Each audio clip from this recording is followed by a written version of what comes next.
smartphone culture is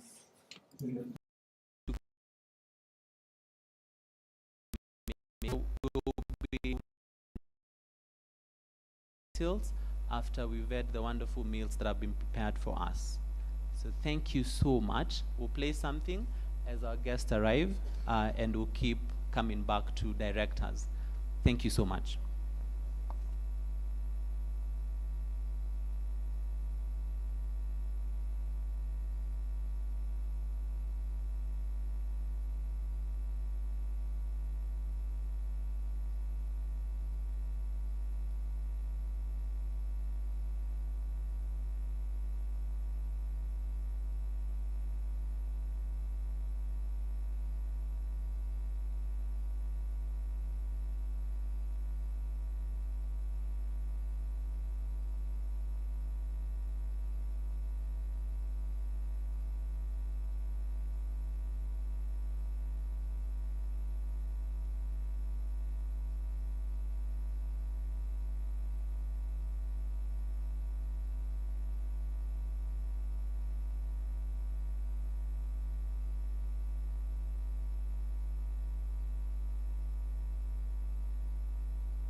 Good morning. Good morning. May we have your attention now?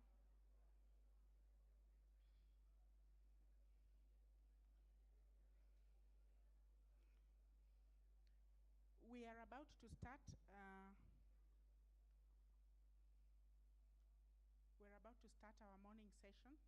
Our guests are already in the house, and so we'll start, as is usual, with the national anthem, and the Kenyan national anthem and the East African national anthem. May we stand, please, for the national anthems?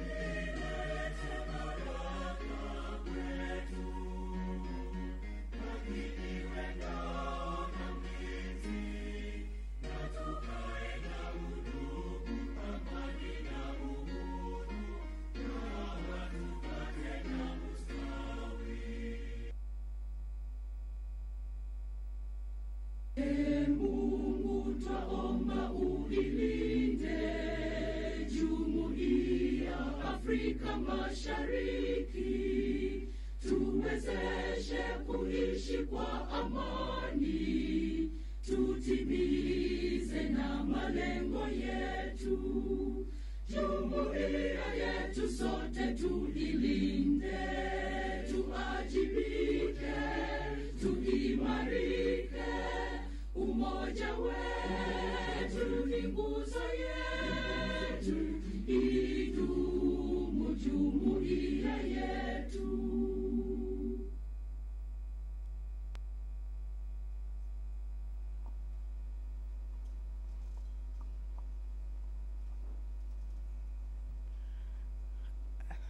So now we will invite Father Bernard Nderito for the prayers, followed by Khalid Nuria. Karibu, Father.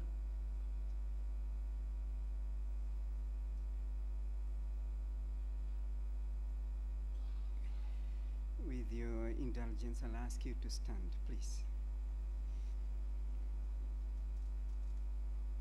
In the name of the Father, and of the Son, and of the Holy Spirit. Heavenly Father, we gather before you at the opening of the 3rd Annual Mediation Summit hosted by Strathmore University Law School. We are united in purpose and guided by this year's theme, enhancing access to justice and promoting a more cohesive society through mediation in climate change, environment, and land use disputes. Grant wisdom to our presenters. Bless our discussions with insight and unity, and guide all deliberations towards peace and justice. We entrust those traveling from afar to your care. Grant them journey mercies. We ask this through Christ our Lord. In the name of the Father, and of the Son, and of the Holy Spirit. Amen.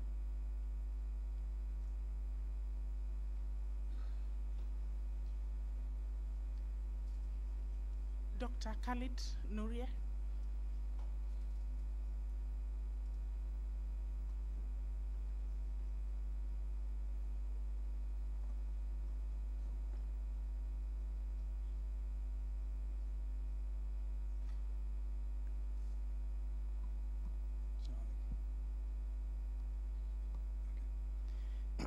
بسم الله الرحمن الرحيم.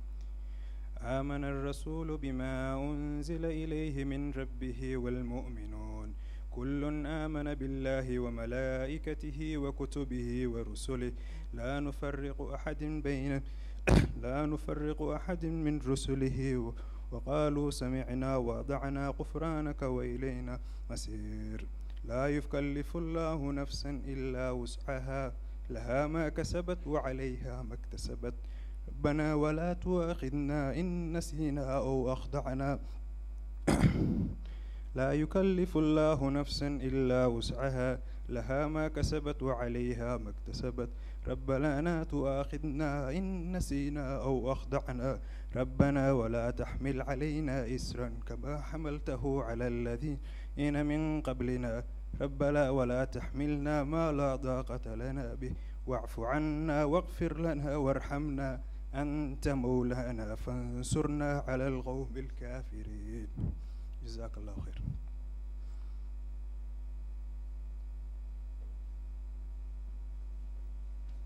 Thank you. We are in Strathmore territory, and now it is my pleasure to invite Dr. Elizabeth Gashenga, the DVC Academic Affairs, to give us her welcoming remarks. Karibu sana daktari.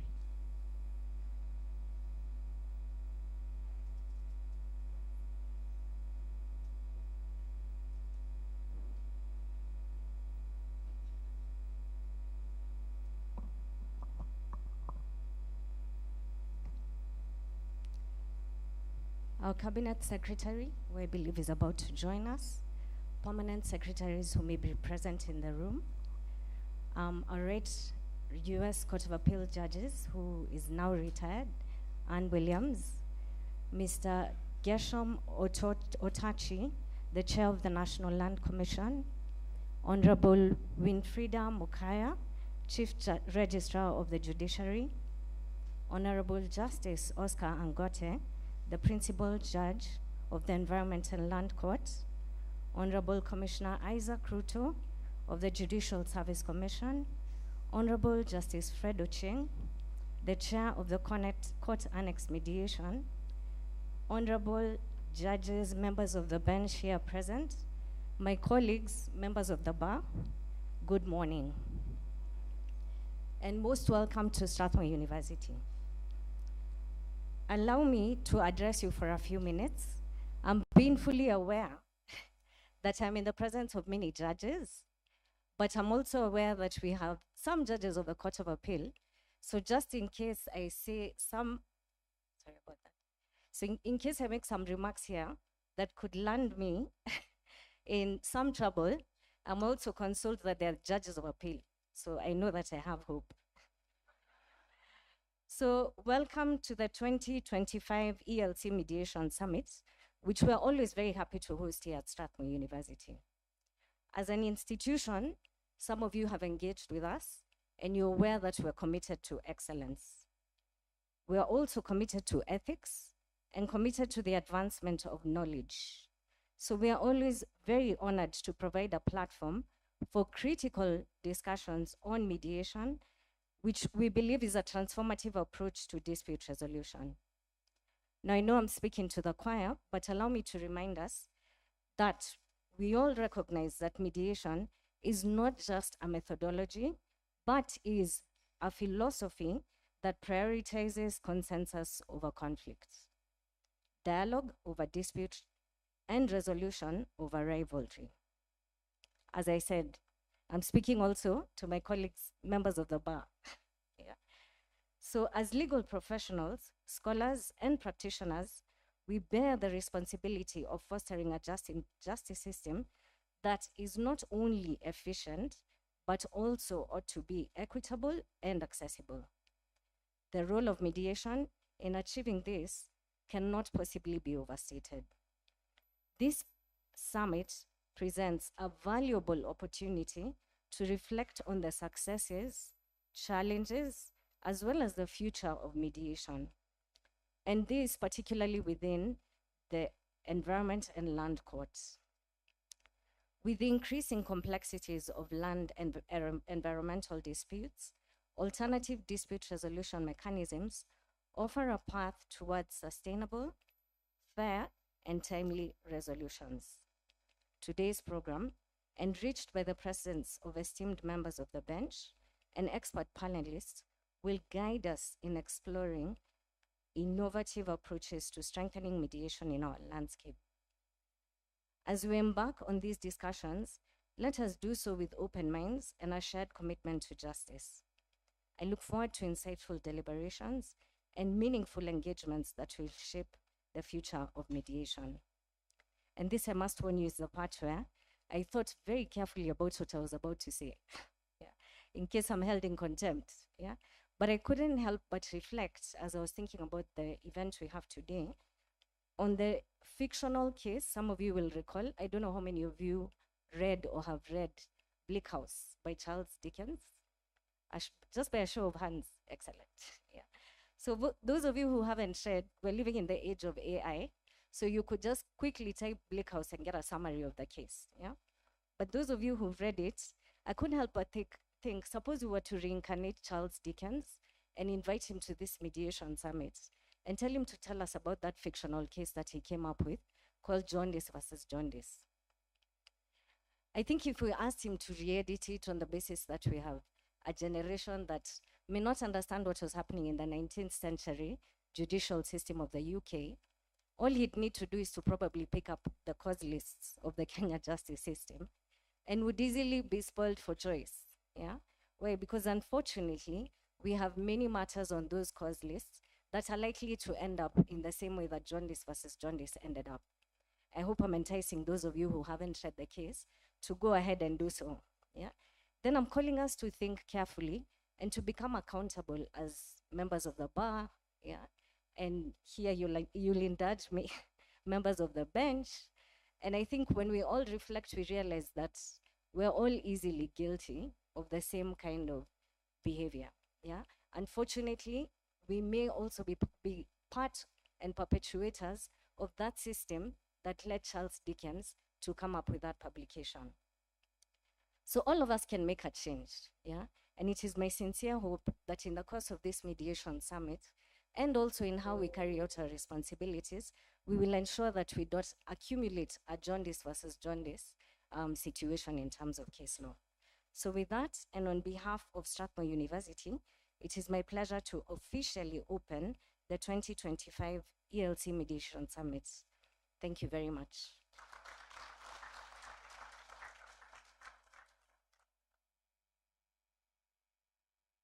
Another round of applause as she takes her seat. I will now hand over the reins to my senior, Honorable Paul Minor, the Deputy Chief Registrar of the Judiciary, to take over the next session from here. Karibu sana.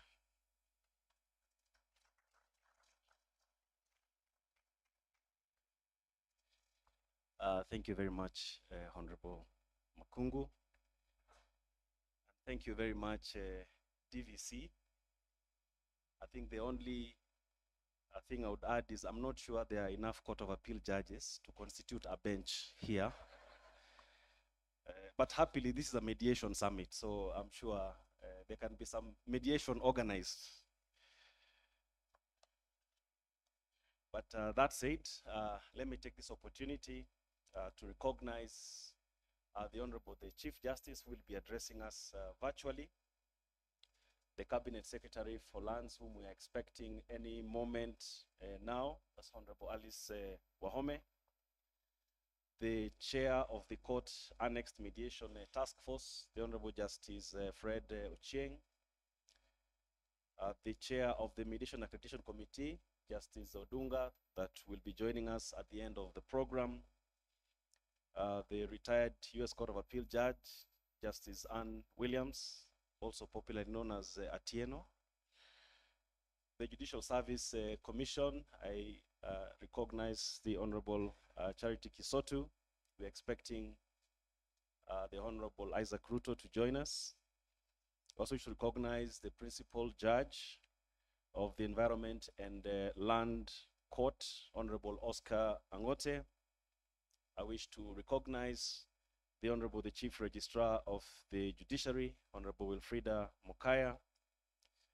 We should recognize all the judges of the Environment and Land Court, and also those of the High Court that are here present. I recognize Justice Andrew Hauka, who is the head of the Judiciary Training Institute in Uganda.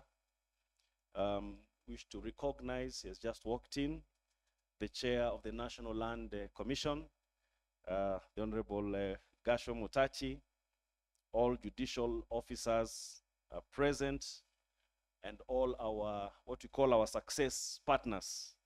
That is the Strathmore Law School, that is led by the DVC herself, Dr. Elizabeth Gashenga, the Weinstein International Foundation, and Jones Day Law Firm, led also again by Justice Ann Williams, the Kenya Bankers Association, that's led by the CEO, Mr. Raymond Molenje, the Law Society of Kenya, represented by the Vice President, Mr. Mwaura Kabata, the East African Law Society, represented by Mr. David Sigano, the CEO, Mount Kenya University, represented by Professor Wayne Mutuma,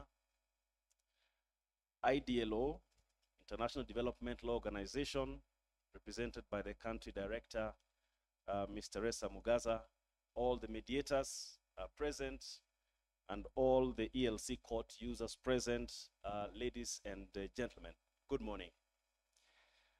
Indeed, it's my pleasure again to join the DVC in welcoming us to this very important mediation summit.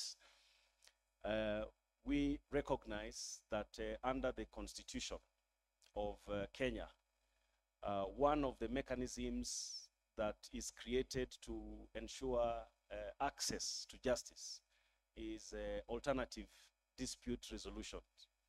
And so this particular summit is actually dedicated to the issue of mediation that speaks or that springs from that particular article. And we know as practitioners in the bar and those of us in the bench that the mainstream judicial system is actually overstretched and overwhelmed. And so mediation and other alternative dispute resolution mechanisms really come in very handy to be able to decongest and to provide access to justice that is not only less costly, but also less acrimonious.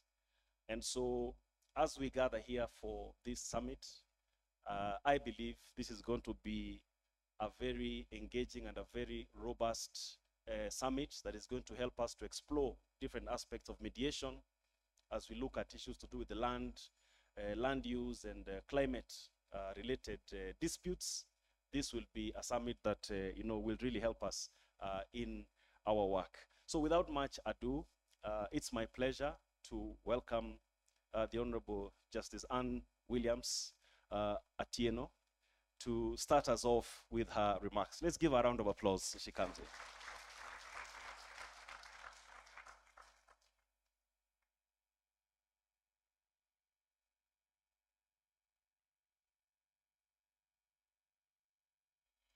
Members of the judiciary, mediators, lawyers gathered here, friends, and those who care about mediation. Ladies and gentlemen, Dada Yangu, Kaka Yangu. Dada Yangu, Kaka Yangu, all protocols observed. Good morning. I've come a long way. I need a better good morning than that. Good morning. Jina Langu ni Atieno Wangu Shabet Zawadi. Every part of Kenya. Nime Furahi Kua Nyambani. Justice Ochieng, my Swahili is getting better. I may look American, but I am Kenyan in my heart and soul. I know last night we all heard the storm, the thunder, the lightning, the pouring rain. It made me think about litigation, lawsuits brought over land, succession, and the environment, bringing lots of rain and chaos in our lives. Because litigation involving land use, climate, and the environment have an enormous impact on the Kenyan people, just as they do in the US. Landlord against tenant, brothers against sisters, husbands against wives, companies against some of their clients, the state against citizens. These cases are like a storm cloud hovering over us, bringing pain, financial ruin, emotional toil, and for many years, those storm clouds hover, do they not? In the courts, because the courts are overwhelmed with all of the reforms that have been done here. And I've been coming to Kenya since 2006. I've seen enormous progress by the judiciary. But there are just not enough judges and not enough courthouses to take care of all those cases. But what mediation does is bring light and warmth, like the sun. And there's a reason I wore this yellow jacket.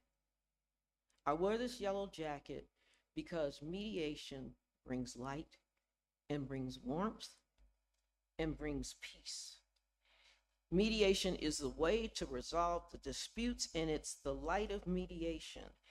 Mediation lighting the way. The light is mediation. Can you repeat that with me? Mediation lighting the way. The light is mediation. And as we begin this third summit, which really began with a series of breakfast meetings at the Serena, and formed an incredible partnership with bankers leading the way, and then we had employment and labor, and we knew, that committee knew, that we had to put in a lot of hard work. And we also knew that land was going to be one of the most challenging areas to address because it affects every Kenyan. And there have been disputes lingering for years that started because of colonialism. I know that mediation brings warmth to families and communities. And I also focus on that warmth and that light because my journey began, as I said, in 2006. I met Chief Justice Gicheru. The seeds of mediation began then. I worked with Chief Justice Willie Matunga and Chief Justice David Moraga, who kept watering those seeds. And now, I met Chief Justice Comey in 2006, my sister, and you'll hear from her later. Court annex mediation has just blossomed. Lots of sunlight. The trees are growing. And the point is to enhance access to justice for all Kenyans, not just those of us in this room who have been privileged, who have an education, who could pay the fee to come and register here, but for the grace of God, we could be struggling in Kibera or Mathare, trying to find food for our families, doing jobs that are honest, decent jobs, but back-breaking jobs. This wonderful partnership that we have with the Judiciary, the Bankers Association, Strathmore, the Law Society, Weinstein, my law firm. And why do I keep coming back? I keep coming for 4 reasons, and some of you have heard me say it, but it is the truth. I come, number 1, because I know this is my home. Unfortunately, my people were brought over in slave ships, and so I'm not like you. All of you, if I said, in fact, I'm gonna say it. How many of you know what village your people come from? Raise your hand. Village your people come from. How many of you go back to that village on a regular basis to see your people? I can't say that. I can't say that, but I know that my heart is here and I know I belong here. So that's number 1. You are my people. Number 2, my mother.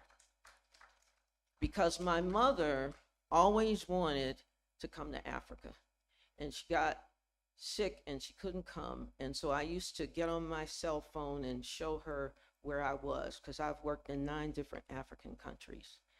And so I am living my mother's dream. And so that is the second reason I come, because of my mother.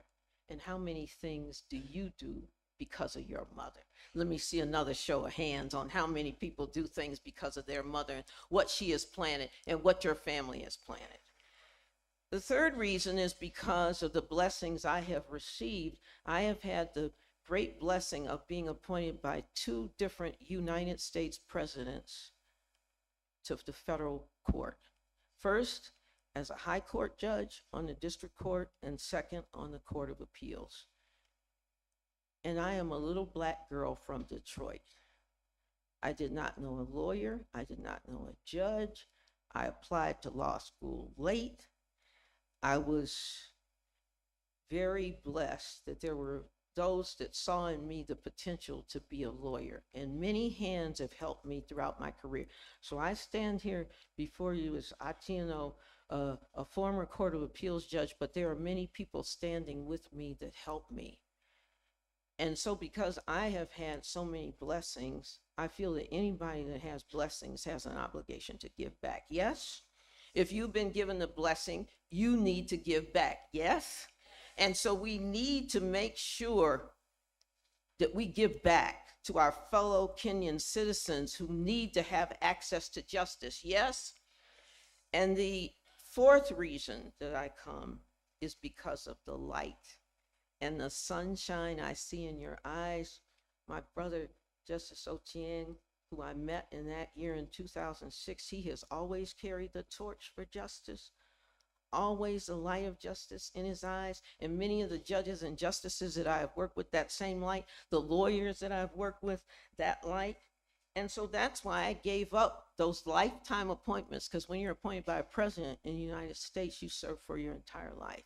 But I gave up that appointment so I could join the law firm and do full-time work in Africa on access to justice and rule of law. That was a blessing. And without mediation in the US, we could not survive.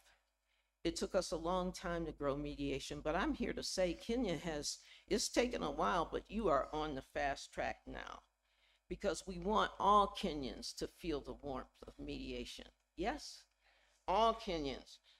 Mediation, lighting the way.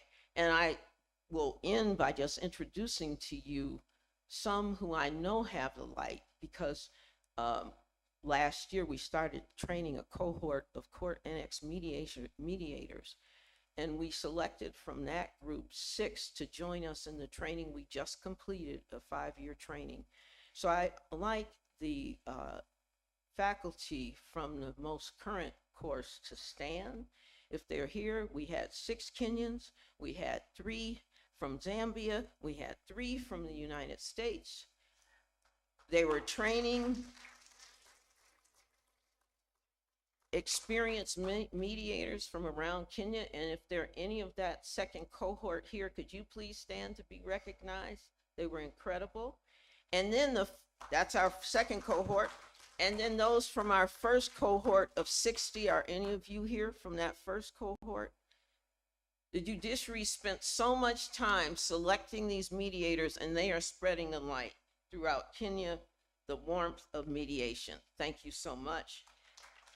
And so I just end by saying, we don't want the storm clouds of litigation.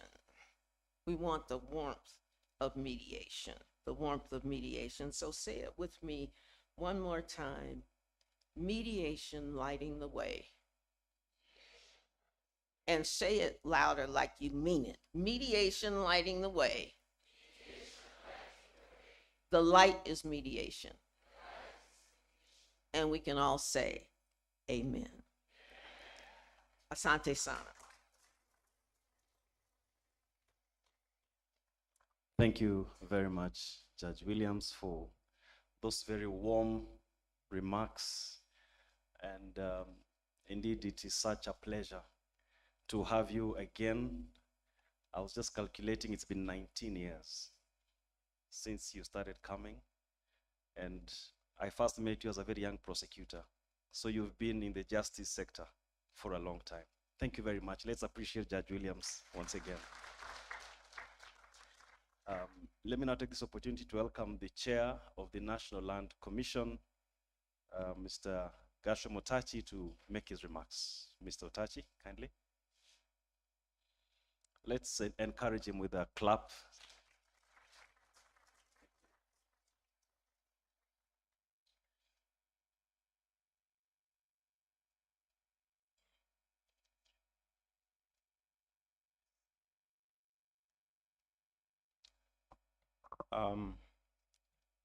I will ride on the protocol set, but especially recognizing the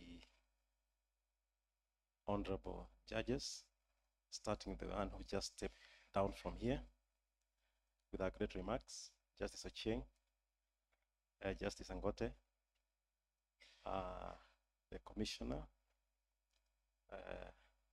Ruto, who is also Governor Emeritus. It's my great pleasure to be here today.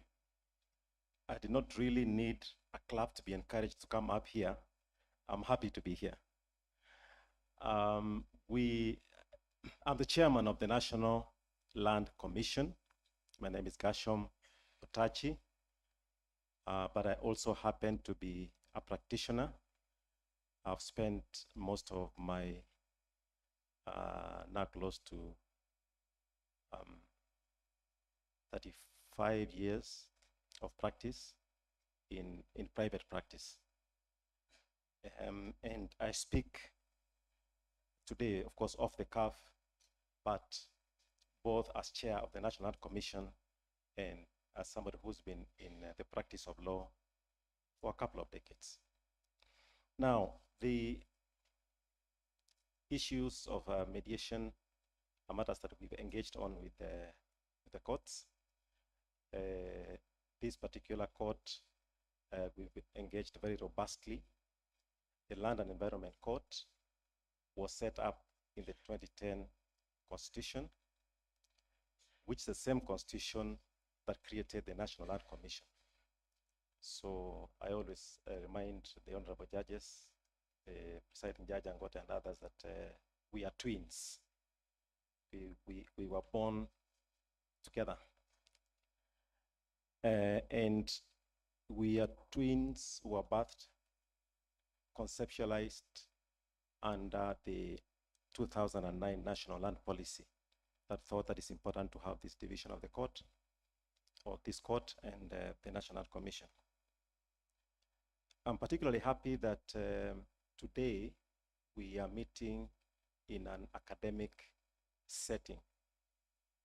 For many of us who were in class many decades ago, it feels nice to be in that environment where there is some sense of feeling that you can get to learn a little more and feel within that environment. Now, the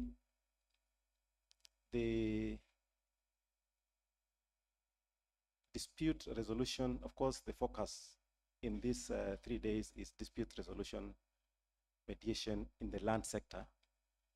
But dispute resolution under our system, the epicenter is the courts, it's the judiciary.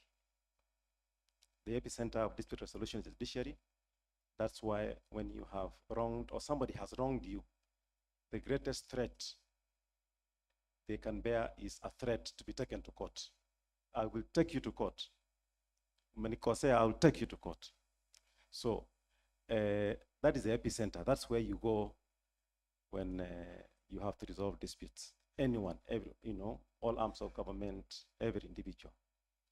But before you get there, or even without ever getting there, there are disputes being resolved daily outside that system.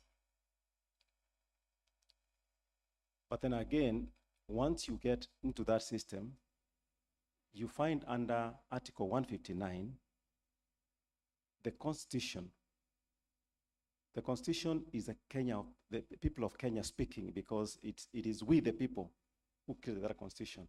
We said, as Kenyans, that even that court system should encourage alternative dispute resolution, and that is anchored in the Constitution. So once the matters come before the courts, you should encourage alternative dispute resolution. And that is what has been happening, and happening very robustly. So alternative dispute resolution happens outside the courts without getting to the courts, or in the process of getting to the courts, but also happens once there are matters before the court, and then pushed into that dispute resolution system.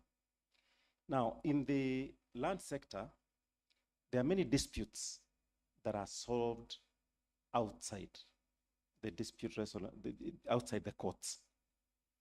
Land registrars have powers to resolve disputes in the course of registering land, or disputes arising around titles, arising around boundaries.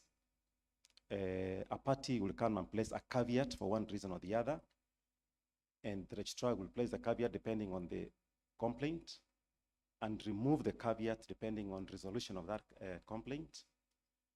The land boards are daily resolving disputes, and those are matters that are resolved outside the courts. And there are matters that come before the courts and you're told, no, you go back to that other dispute resolution mechanism.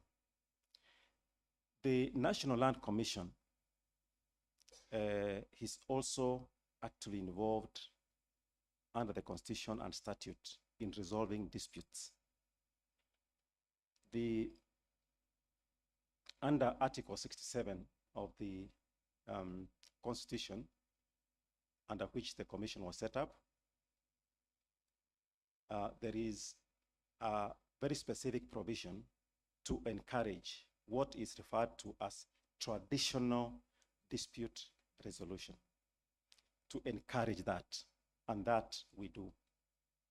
Of course, again, we have a unique constitutional mandate of handling investigations into historical land injustices. Yet again, in our continuous engagement with the public and the two levels of government, we also resolve disputes on matters arising.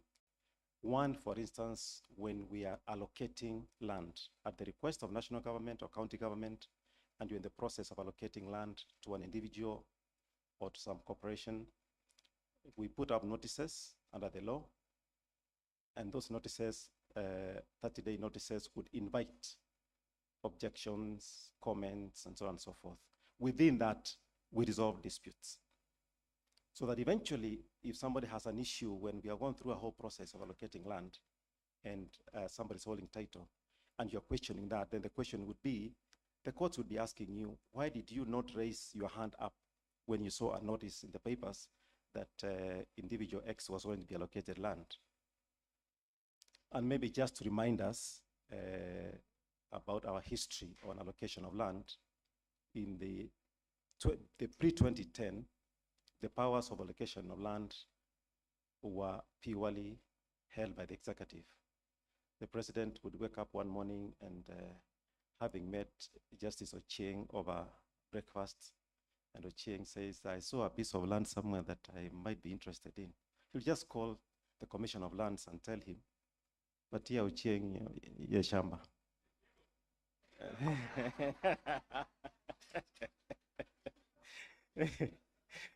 And lo and behold, within a few days, Justice Ochieng will be holding a title, thanks to His Excellency. Justice Ochieng, things have changed. Now we have to get a formal request from the county government, go through all those processes, including that notice, 30-day notice to the public that we are allocating land, so that then those who have objections can raise them. When we are acquiring land for a public purpose, acquisition, compulsory acquisition, again, we go through processes, notices, notice of intention to allocate, notice of inquiry, inviting those who have issues to raise, and communities, NGOs, and others do raise those issues. I do recall that when the southern bypass from Mombasa Road going all the way to Kikuyu was being put up, and it was going to touch on the national park, there were all manner of objections to that, you know, from all interested parties. Those are environmental issues and so on and so forth. So objections will come forth, and then we are supposed to deal with those. So I'm just giving an illustration of the kind of dispute resolution that occurs outside the courts, outside the epicenter. There are all sorts of dispute resolution mechanisms that continue on a daily basis. And that, of course, then minimize the pressure on the epicenter. But again, like I said, when they eventually come to the epicenter, then the courts again will say, can we try mediation? So, so those are my very brief remarks. I did not come with a written speech. I just came to be part of you and to follow the discussions, bearing in mind, you know, when we deal with the dispute resolution, for those of us who are in practice and in the adversarial system, which we inherited from the English, there's lots of formality of drafting a plaint this way, they must contain this, must contain the other, pleadings must be in this manner, and so on and so forth. And that's why alternative dispute resolution moves away from that to allow people to resolve issues in a manner that is not too technical. It's partly the reason I also did not come with a speech, because you don't want to be too technical today. So, asanteni sana.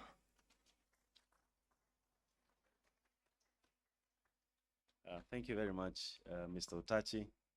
Indeed, your presence here really underscores the importance of the National Land Commission as a very, very important player within this ecosystem of land and environment matters. And thank you for underscoring and recognizing the importance of mediation in court and also through other stakeholders.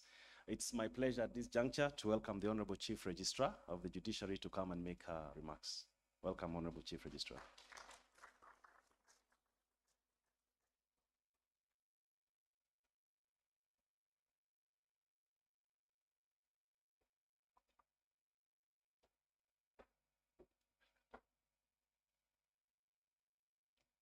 Thank you, Honorable Paul Ndemo. The Cabinet Secretary of Lands, Honorable Alice Wahome, who should be joining us shortly. Honorable members of the Judicial Service Commission who are present with us today, our distinguished judges, mediators, ladies and gentlemen, allow me to stand on the protocols that have already been established and greet you. Good morning. Good morning once again. It is a true pleasure and honor for me to join you at this third annual Mediation Summit, a gathering that speaks directly to the heart of our mission as a judiciary, to bring justice closer to the people in a manner that is humane, inclusive, and sustainable. I must admit that I am personally excited to be here, this being my first time attending this important summit since I assumed office. And I'm even more honored to be in the company of you all, noting your deep commitment to transformative justice. Those of us who have spent many years in the corridors of justice will agree that the authors of our Constitution anchored our legal system not just on statutes, but in the spirit of our traditions. Traditions that taught us that justice could be found not in conflict, but in conversation, not in winning, but in reconciling. Our forefathers gathered under trees to listen, to speak truth, and to find peace. Mediation, as we know it today, is a modern expression of that ancient wisdom. The Honorable Chief Justice, in her wisdom and commitment to the people-centered justice, has carried this tradition forward, championing a judiciary that is accessible, empathetic, and responsive. Through her leadership, we have embraced multiple doorways to justice and mediation is at the forefront of that movement. The presence of all of you here today, judges, judicial officers, mediators, advocates, and members of the public, is a testament to the fact that this vision is no longer aspirational. It is a living and breathing reality. Our journey with the court-annexed mediation began in 2016 with pilots in the commercial and family divisions of the High Court in Nairobi. Since then, we have steadily expanded mediation across the country, adapting, innovating, and growing stronger with each step. This year's theme could not be more relevant.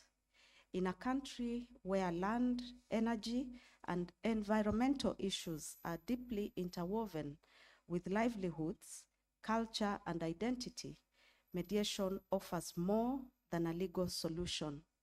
It offers a human one. From the Ubuntu perspective, mediation is an act of restoring dignity.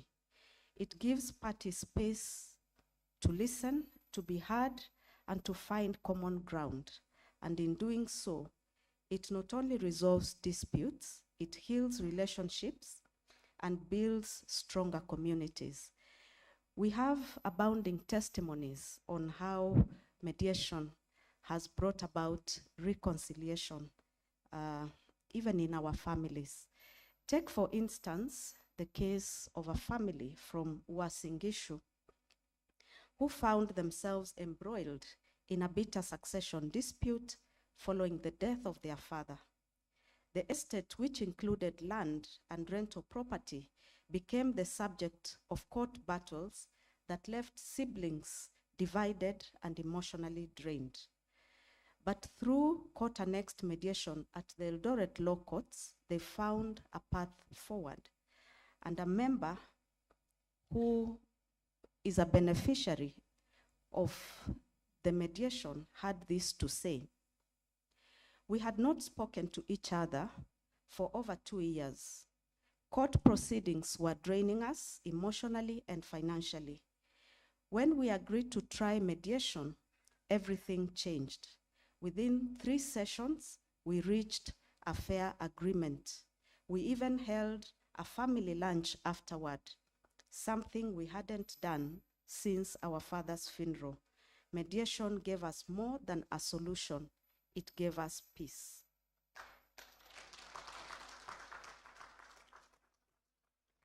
This is not an isolated case.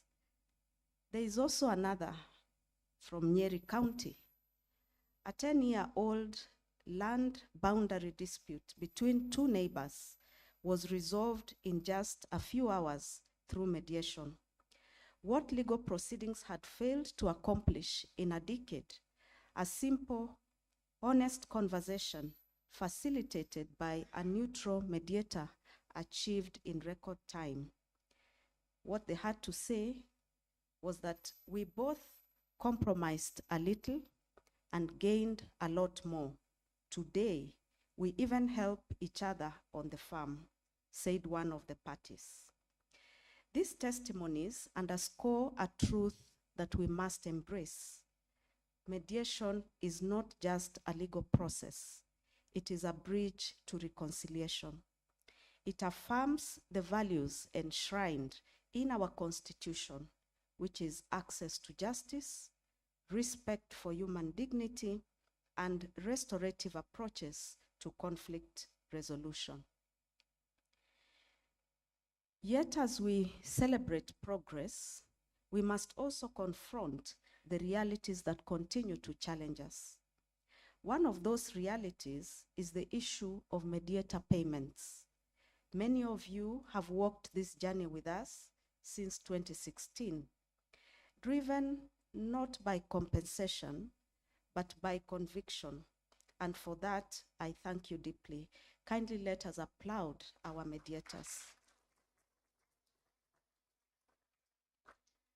I am pleased to report that under the leadership of Honorable Chief Justice Martha Koome, the judiciary has made significant strides. We have secured allocations under contracted services dedicated both to mediation and pro bono briefs. The upward trajectory is clear. So for instance, and I would give some of the allocations we have made in our budget to accommodate mediation fees. In the year 23, that is the financial year 2023-24, we had an allocation of 50 million. In the financial year 24-25, we made an allocation of 70 million. And in the financial year 25-26, this has increased to 80 million. This progress reflects the growing institutional appreciation for mediation. However, the gap between demand and resources remains wide. Last year, over 7,000 cases were referred to mediation, and our budget could only support about 3,500. I extend my heartfelt gratitude to our mediators who, despite these limitations, continue to serve with dedication, grace, and professional excellence. You are the quiet champions of access to justice. We are not standing still. We are moving forward through the newly introduced private mediation guidelines, which were launched by the Chief Justice in Marsabit, and through private settlement agreements provided in the 2022 Court Annexed Mediation Rules. These tools are creating new professional opportunities for mediators while broadening access to justice for Kenyans across the country. I wish to recognize and commend the task force chaired by Honorable Justice Ochieng for its focus on financial sustainability and for its tireless commitment to building a strong, structured, and scalable mediation framework. Kindly let us applaud the task force. As we begin this summit, let us embrace the opportunity that is before us, not just to discuss, but to act, not just to reflect, but to remember our collective commitment. And I dare say that the future of justice in Kenya depends on what we do with spaces like this, how we collaborate, how we innovate, and how we carry the vision of restorative, people-centered justice into every corner of our country. Let us leave this summit inspired to build something greater, something that is lasting. Let us make mediation not just an alternative, but an anchor of justice. Asanteni sana. Thank you, and God bless you. Thank you very much, the Honorable Chief Registrar of the Judiciary, for your remarks, taking us through the journey of mediation in Kenya, starting with the commercial disputes and the uptake that we currently see, including now private mediation agreements. Thank you for also giving us very practical case studies of how mediation has actually solved land disputes. And it's really encouraging because this then tells us that it is possible.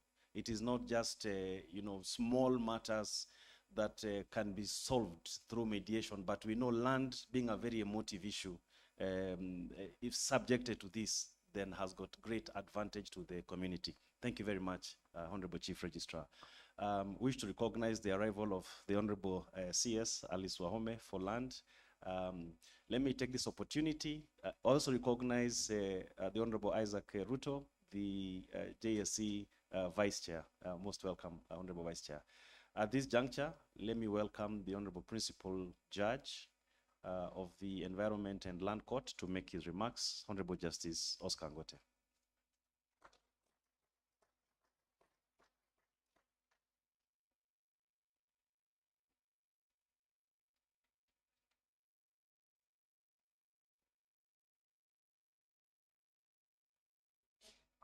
the Cabinet Secretary, Minister of Lands, Public Works, Housing and Urban Development, Honorable Alice Wahome, the Chief Justice who's following these proceedings virtually, my judges of the Court of Appeal, Justice Ocheng and the retired Judge Williams, the JSC commissioners who are with us here, the judges of the Environment Land Court, and in a special way, I would like all the judges of the Environment Land Court who've come from across the country just to stand up. The judges of the Environment Land Court. These are judges of the Environment Land Court. If I had time, I would have introduced all of them, but these are judges who've come from 40 counties, because the court is in 40 counties. We are 52 judges, and I recognize the judges of this court in a very, very special way for coming to be with us and lead us in this discussion. Thank you very much, judges. Ladies and gentlemen, good morning.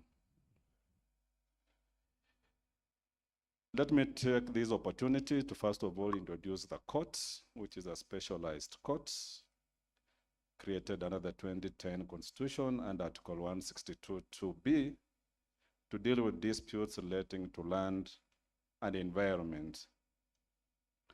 The court deals with the long and complex disputes which have a historical and emotive attachment to them.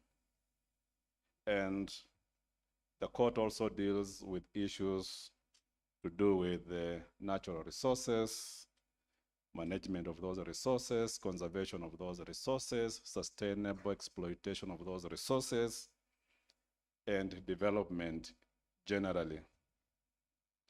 And looking at the background and the history of this country, you will agree with me that those are the main disputes which we encounter in this country as a court.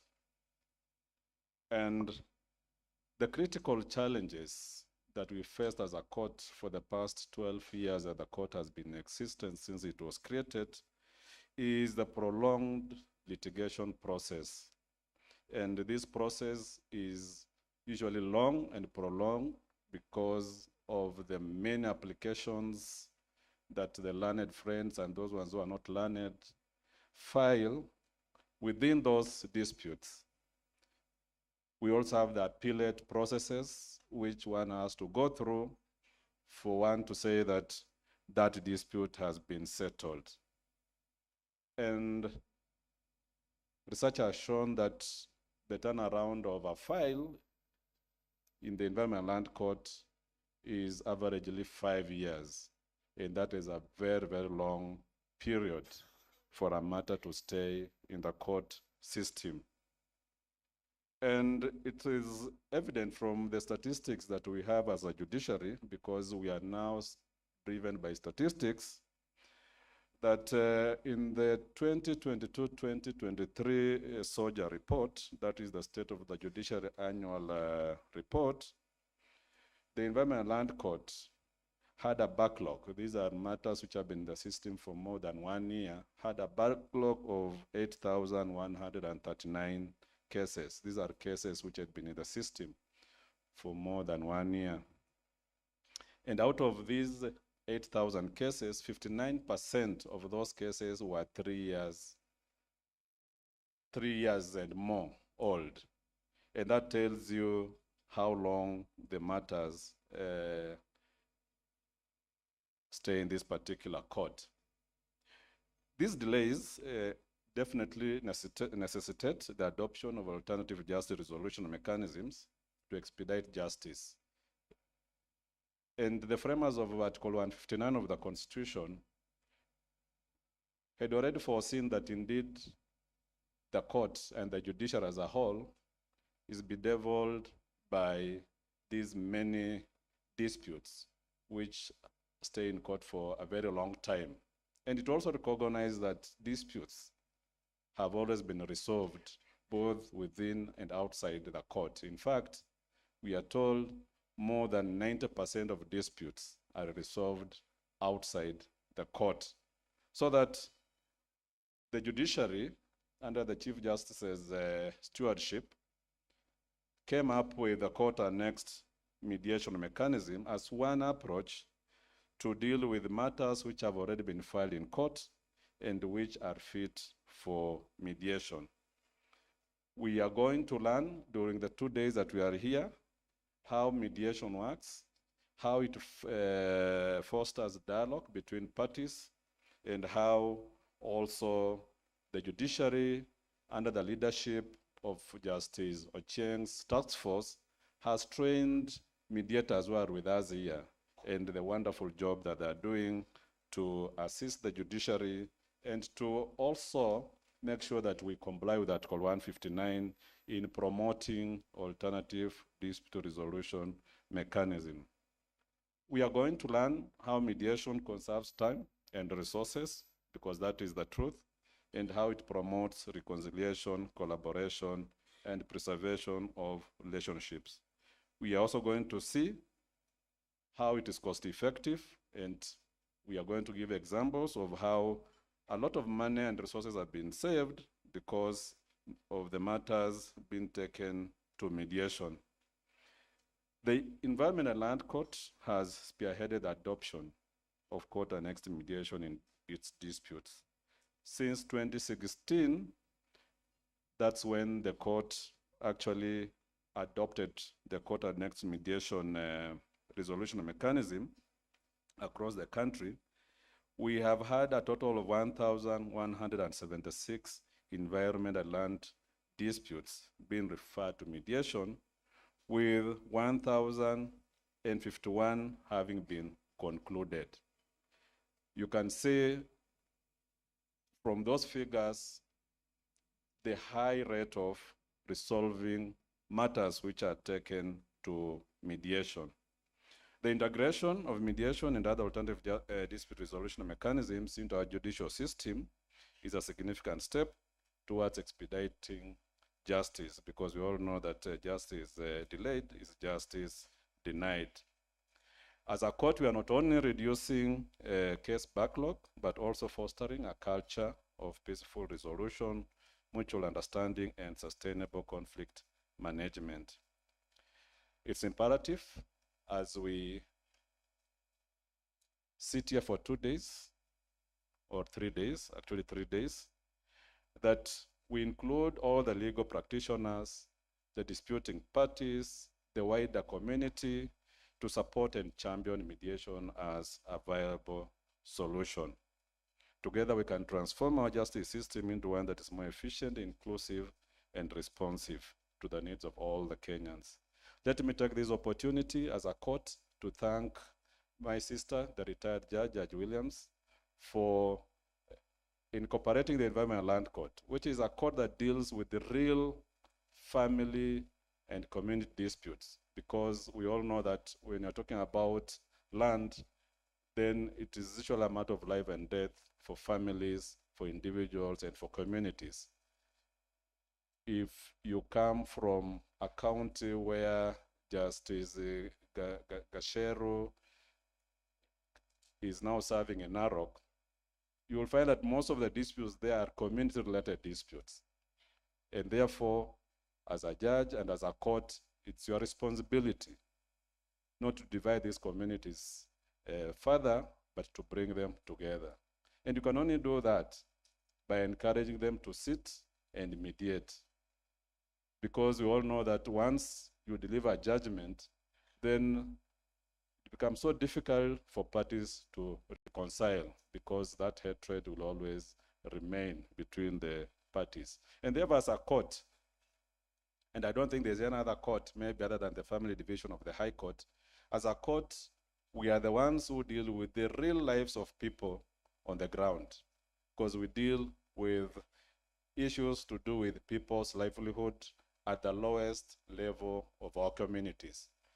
And it's important that we encourage each other as a court, as court users, to encourage everybody to take disputes relating to land and environment to mediation. As you've been told, the theme is on land use, and climate change. And when you're talking about land use, you're actually talking about the use of land in its various manifestations. Therefore, I want to thank all of you for agreeing to be with us here. All these judges are going to be with you in different sessions. They are going to listen to you together with our trained mediators, and we are going to have a dialogue, which is going to be a guide as we progress the mediation, which we have impressed as a court. So once again, I salute all the organizers led by Judge Williams and all the other sponsors whom the DCRJ has already recognized, and we can only assure you that we are going to implement most and if not all of the issues that we are going to agree in this particular summit. So with those few remarks, I wish you fruitful deliberations and thank you very much. Thank you very much, Principal Judge Angote, for your remarks, for introducing the court, really, and just underscoring the benefits again of mediation. It is now my pleasure to welcome the Honorable Mr. Isaac Ruto, the Vice Chair of the Judicial Service Commission, to make his remarks. Welcome, Honorable Commissioner.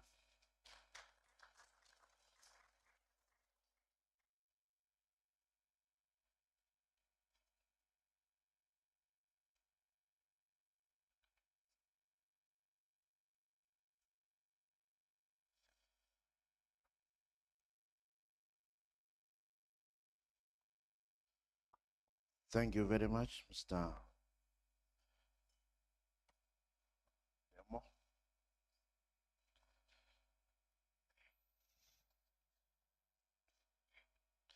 As my old friend and chair of the Land Commission will attest, where we come from, we can do with a little bit more clapping.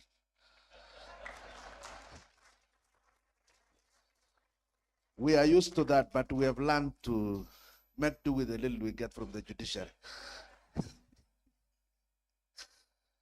Honorable CS, Ministry of Lands, my old friend Chair, Judge Williams, Judge Otieno, and the Honorable Judge also. I don't know why I keep forgetting the name. But to be on the safe side, allow me to ride on the protocol so far established. Good morning. Allow me to introduce my colleague, Honorable Kisotu, who is a member of the JSC and also the immediate former chair, vice chair of the Judicial Service Commission, a distinguished Kenya. My other colleagues are held up elsewhere, but we take this particular activity very seriously. All other speakers have clearly indicated the significance of this activity on mediation. So allow me to make a few remarks. It's a pleasure and a privilege to join you for the 2025 Mediation Summit on Environment and Land Use Disputes, a convening that reflects the judiciary's progressive commitment to innovation in justice delivery. Allow me to commend the judiciary, the Mediation Task Force, and all partners for making this timely and impactful summit possible.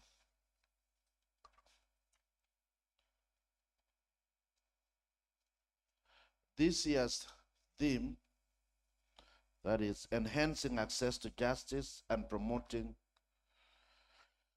a more cohesive society through the use of mediation in climate change, environment, and land use disputes, captures the evolving landscape of justice, the intersection of climate change, land use, environmental preservation, and human settlement is one of the most complex areas of legal engagement today. These disputes not only strain the courts, but directly affect livelihoods, ecosystems, and national development priorities. Ladies and gentlemen, we are gathered here because we acknowledge that not all disputes must or should end in adversarial processes. Mediation presents us with a meaningful alternative, one that preserves relationships, promotes social harmony, and allows for culturally grounded, locally accepted solutions. This is especially relevant in land and environment disputes, which often involve intergenerational tensions, communal interests, and deeply rooted emotions. The Judicial Service Commission affirms its strong support for the expansion of court-annexed mediation.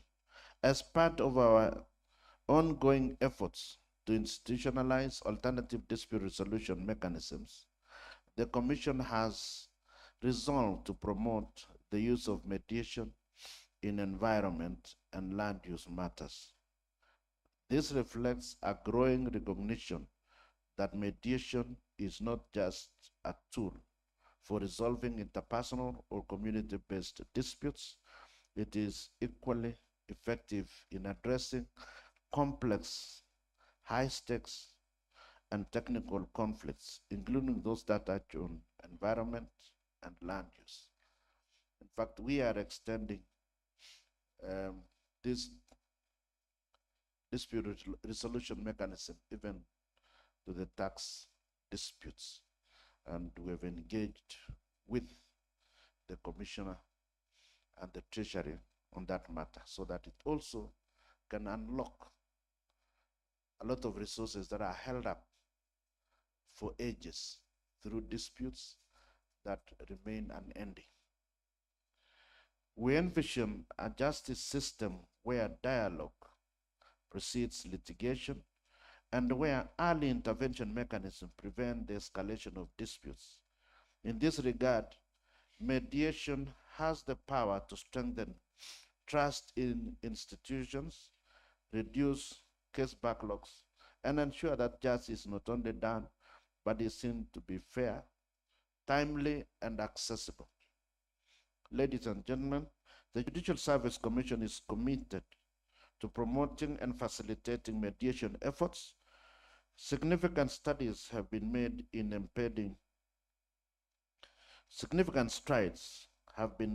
impeding mediation in civil, family, and commercial matters.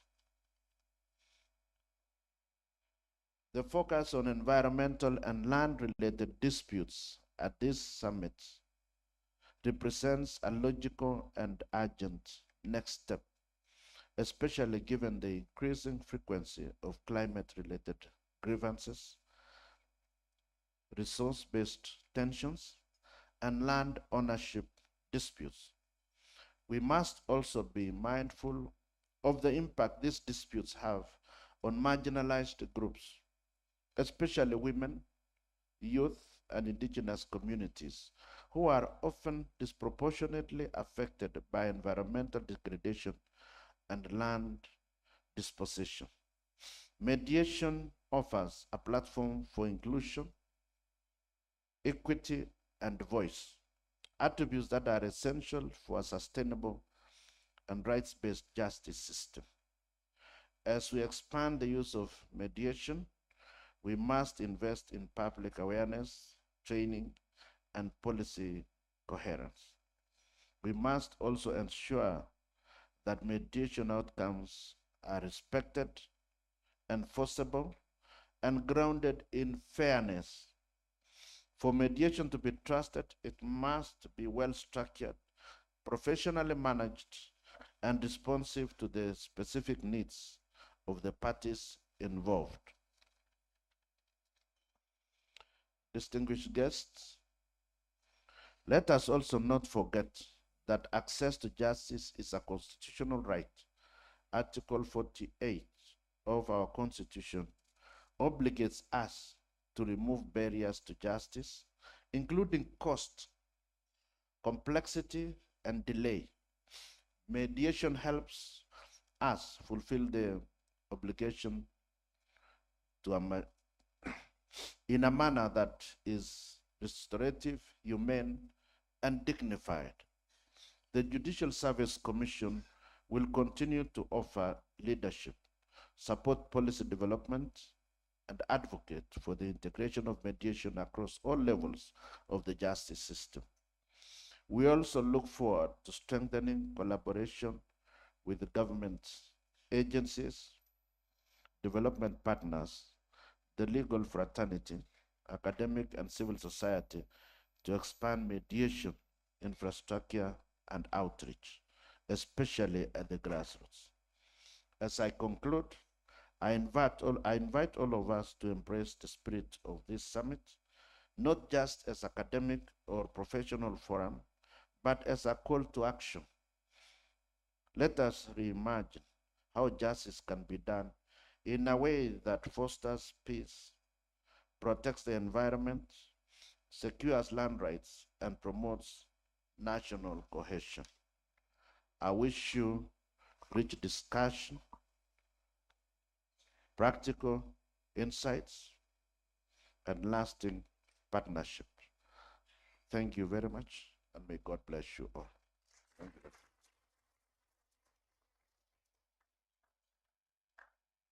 Thank you very much, Honorable Vice Chair of the Judicial Service Commission. I was just sitting there and thinking that we probably need some mediator, because when the chair of the National Land Commission came up front, he said he didn't need any claps. And when the vice chair came, he then said, we need to have some good amount of claps. So maybe Justice William and maybe Justice Ocheng might help in bringing some sort of mediation on that subject. But thank you very much, Honorable Vice Chair, really for underscoring the commitment of the Judicial Service Commission in matters mediation, and your presence here, both with Honorable Kisotu, from your very busy schedule, I think is a great indication of the commitment that the Commission has in this regard. It is my pleasure now to welcome Honorable Alice Wahome, the Cabinet Secretary for Lands, Public Works, Housing and Urban Development, to be able to make her remarks. Honorable Cabinet Secretary, most welcome. More claps, please. Thank you very much. That's by an order of the judge. I think I would demand more claps.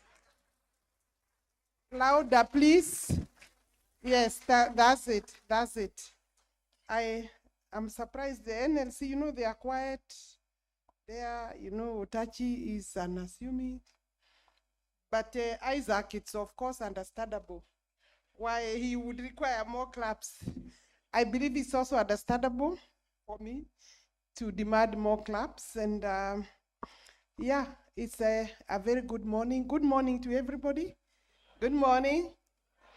Let me remind myself about the courtroom and recognize the leadership of this court, Environment and Land Court. I really want to commend you for an extremely well-organized workshop, and that you've been able to do it every year. My Lord Justice Angote thought I have forgotten him. I think the first time I met the Environment and Land Court was in, I think either Kilifi or Malindi, one of those joints. Kilifi. Yes, Kilifi. Malindi is in Kilifi County. And I was very uncomfortable initially because I was wondering how the executive will interact with the judiciary. And I could see the subjects that we were discussing until the then CEO told me you have had a good relationship and a long relationship, and you have been interacting to really come up with guidelines in terms of how to engage so that we don't encroach on each other's jurisdictions. So therefore, I want also to recognize my lady, the judges of the High Court, my lords, the judges of the High Court also. And I see that you have guests outside maybe our jurisdiction. May I recognize all participants, and so that I also don't fall into the trap of protocol that is not observed, I will also seek to stand on protocols that have already been recognized and say that I feel quite at home because I have practiced before some of you, and I still miss the court. And therefore, and really this profession is one of the honorable professions we still have in the country. And the case for clubs, I think I have experienced similar quiet or small or, you know, almost not audible claps when I speak to engineers. When I was in the Ministry of Water, you walk into majority of them, water engineers, civil engineers, they almost forget to give a clap, even to themselves. When you now go with architects and contractors, it's even worse. So you wonder, what is the problem? Lily, the subject today, access to justice, particularly when we interact with climate change, is a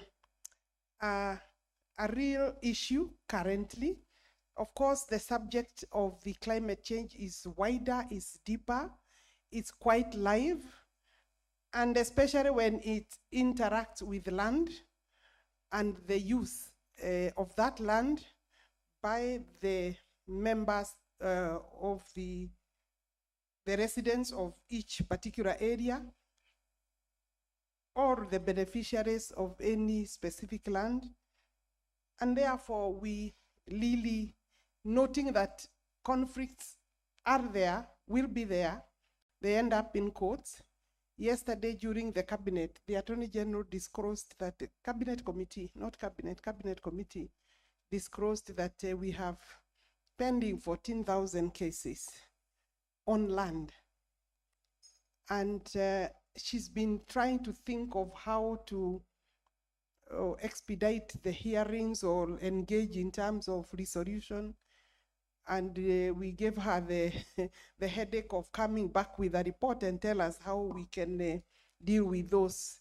And I'm sure she knows that with the Environment and Land Court, it is possible to really engage in terms of alternative dispute resolution. In fact, I raised the issue of ADR to her, or mediation, as part of the solutions to deal with that huge number. Sitting from where I sit, obviously you know, I'm a constant respondent, defendant in the Environment and Land Court, either by name or by office, with the, I didn't know the cases are so many. And I can understand the constraints on this court, because these cases, all of the cases that reach you are served to me, to my office, the office of the Cabinet Secretary, the office, of course, of the Principal Secretary, and then, of course, the Attorney General, and then we forward to the Attorney General, who is our legal representative. So I am quite aware of the volumes that come per day, and they are normally huge, you know, huge documentation. Let's hope that in terms of e-filing and all that, we can have better storage because we are still serving those documents, you know, in hard copies. So allow me, there is quite a long something here. I will try to, using the legal language, I will try to highlight my submission this morning instead of going through word for word, so that I can just maybe say a few things and then we get busy into the depth of the discussions that we are looking forward to have. And thank you very much for constantly inviting me. I think last year I managed to escape, but this year it wasn't possible because I think there were constant requests and calls that I respond. It has been correctly observed that conflicts are a common occurrence in human relationships and interactions. They are an inevitable part of living because they are related to situations of scarce resources, division of functions, power relations, and role differentiation. The term conflict, therefore, generally refers to a situation in which two or more parties perceive that they possess mutually incompatible goals or interests are not converging. It has also been defined as a process of social interaction involving a struggle over claims to resources, same resources, power and status, beliefs, and other preferences and desires. It has been pointed out that conflict centers on incompatibilities, unexpressed struggle, and interdependence among two or more parties, incompatibly referring to mutually exclusive and diametrically opposed goals, values, and beliefs. And therefore, conflict can be understood as an interaction of interdependent people who perceive incompatibility and possibility of interference from others as a result of this. And therefore, I want to say that the United Nations has, of course, gone into research, and from their perspective, conflicts are a major threat to achievement, and we know that is true, to sustainable development. It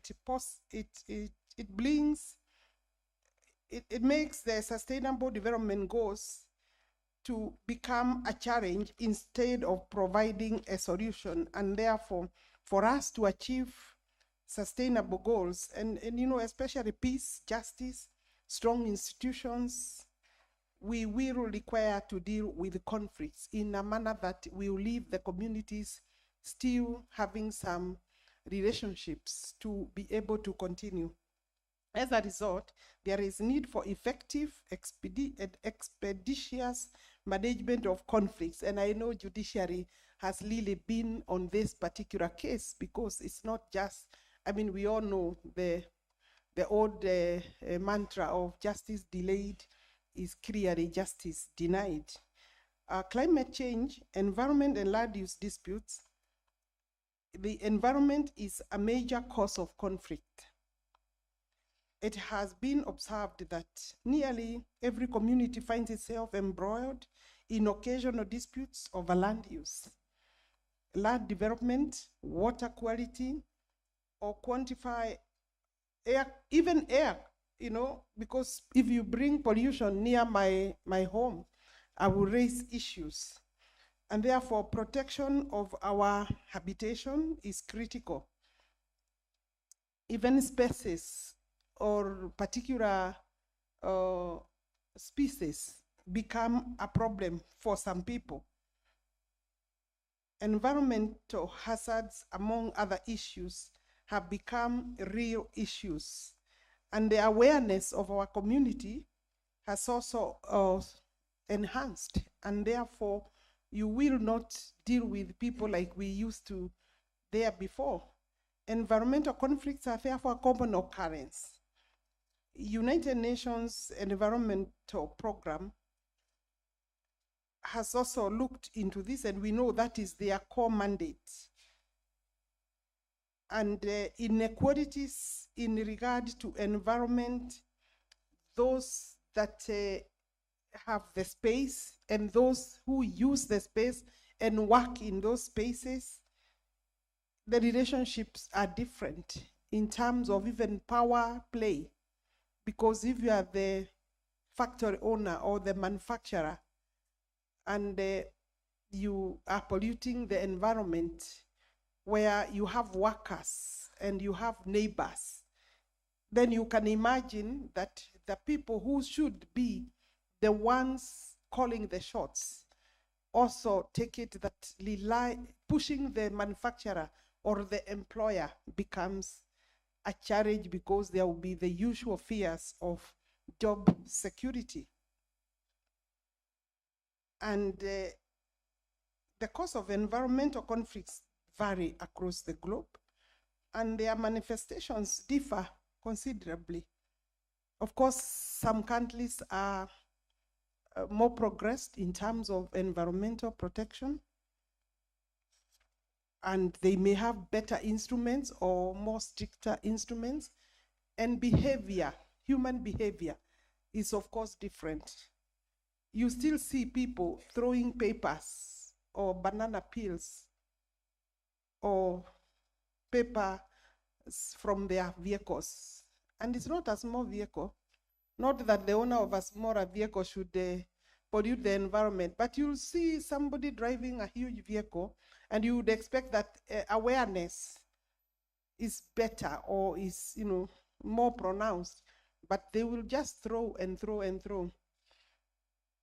Other countries, you'll not find that phenomena. You will not find people, because of the penalties, throwing their sewage, emptying the sewage into our rivers, into the rivers. In this country, we are just realizing that we don't have a Nairobi River is no longer a Nairobi River. Land use disputes, therefore, can be attributed to a number of factors, and maybe I could just mention a few. You are aware that the National Land Policy was last reviewed in 2009. And I see my brother here, the chairman of NLC. I can confirm that he has discharged his constitutional duty, because he has delivered the recommendation on the land policy to me. And therefore it is on my desk, and we are engaging with the National Land Policy at more or less a final level in terms of documentation, so that we can go to the public for public participation. Historical land alienation is one of the challenges, because colonial policies and practices dispossessed people. So you will still find those cases coming to this court even today. I see them, some are complex, very, very complex. And it is true, there is very serious historical injustice still not addressed. How do we expedite this so that access to justice can be achieved without too much litigation? And there is also competition for resources. There is a weak land governance. That means we still don't have sufficient laws and regulations that will enable us deal with those conflicts faster. Some areas are still very, very technical, or maybe very uncharted. Then the land tenure systems are another area where we are now seeing different tenure systems. Economic factors, that is rapid urbanization. Everybody is building everywhere. Fragmentation is really going to be maybe our next problem. Land fragmentation, because we are converting agricultural land to residential land in terms of settlement, human settlement. I know, of course, in our rural areas, we do have our human settlement there, but the level at which we are converting agricultural land, we're pulling down coffee, pulling down tea, and other land is really, it's very serious, and it's something we must deal with maybe during now this land policy development. Then, of course, environmental degradation. I know that recently you are aware we launched the Nairobi River Regeneration Program. It's a program that will take quite huge capital investment for the next maybe 7 years. And we hope that within those 7 years, we will convert Gong River, Mathare River, Nairobi River into a new river, because we've already signed a contract. And that would really give us a basis of maybe even going elsewhere in other towns and taking that as an example. Then we have displacement of and loss of livelihoods. People have lost livelihoods because sometimes they were using maybe forests, or they were getting to forests and fetching things, their food from there, fruits, but they cannot do that because we have new environmental law, we have new forest, service regulations. The expected use of that land has changed, and people still think that there is a better way we can work, and it is true. There is a way that the forest can be managed and kept and grown, even as the people around there can use it for food. And while at that, I could actually encourage this gathering of the judges and people interacting with the environment and land court, that by end of the Nairobi River protection, regeneration, rehabilitation, we will have human settlement. Some controlled human settlement, maybe over 20,000 housing units. We will have business centers that are able to, to go together with the rejuvenation and the regeneration program. But the fact that we've also made Kakuma and Darfur municipalities, this have housed about 700 people, and therefore they qualify to be municipalities. They are refugee camps, but they have qualified. There is a lot of conflict and push and pull for resources, and there is a feeling of discrimination within the communities.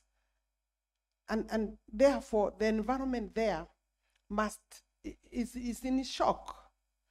Therefore, you'll find conflicts, people fighting, people hating each other, people saying you have good classrooms, you have good food, better than us, you are getting food ratios. The community around is not getting the same. So mediation and ADR really is critical when we talk of the numbers that we have. The mediation objective is to have a solution to the dispute, and the litigation objective also is to have a resolution in terms of dispute resolution through litigation. But it's the results and the interaction that matters. In court, of course, is winner takes it all. I win is my judgment. But mediation, we all know, then you hope that you can maintain the relationship, and that parties can, at the end of the day, will have controlled the process, will have participated it is court managed and aided. But we must emphasize on the fact that if it is communities, for example, it will be so critical that the relationship is left intact or even better after the resolution of the dispute. And that really is the essence of mediation. And that then it will be less costly because, of course, in court you have lawyers, this other one, you have mediators, but mediators must not compete with the lawyers in terms of honorariums and their allowances. I think there is a case that we need to be careful so that we are not removing what is currently presiding in courts to the mediation rooms, you know? So the question of speedy resolution and ensuring that costs are put and maintained at very low level. Therefore, and that we keep away corruption from mediation. Allow me to say this, even as I make my presentation, because I'm going a few points here and there, that the cases in court, I think I would say the land court cases, I just want to urge the environment court judges to be critically aware that possibly 50% of the cases and documentation that people are bringing there is actually, they are forgeries. They are forgeries. So that judges must insist on the record.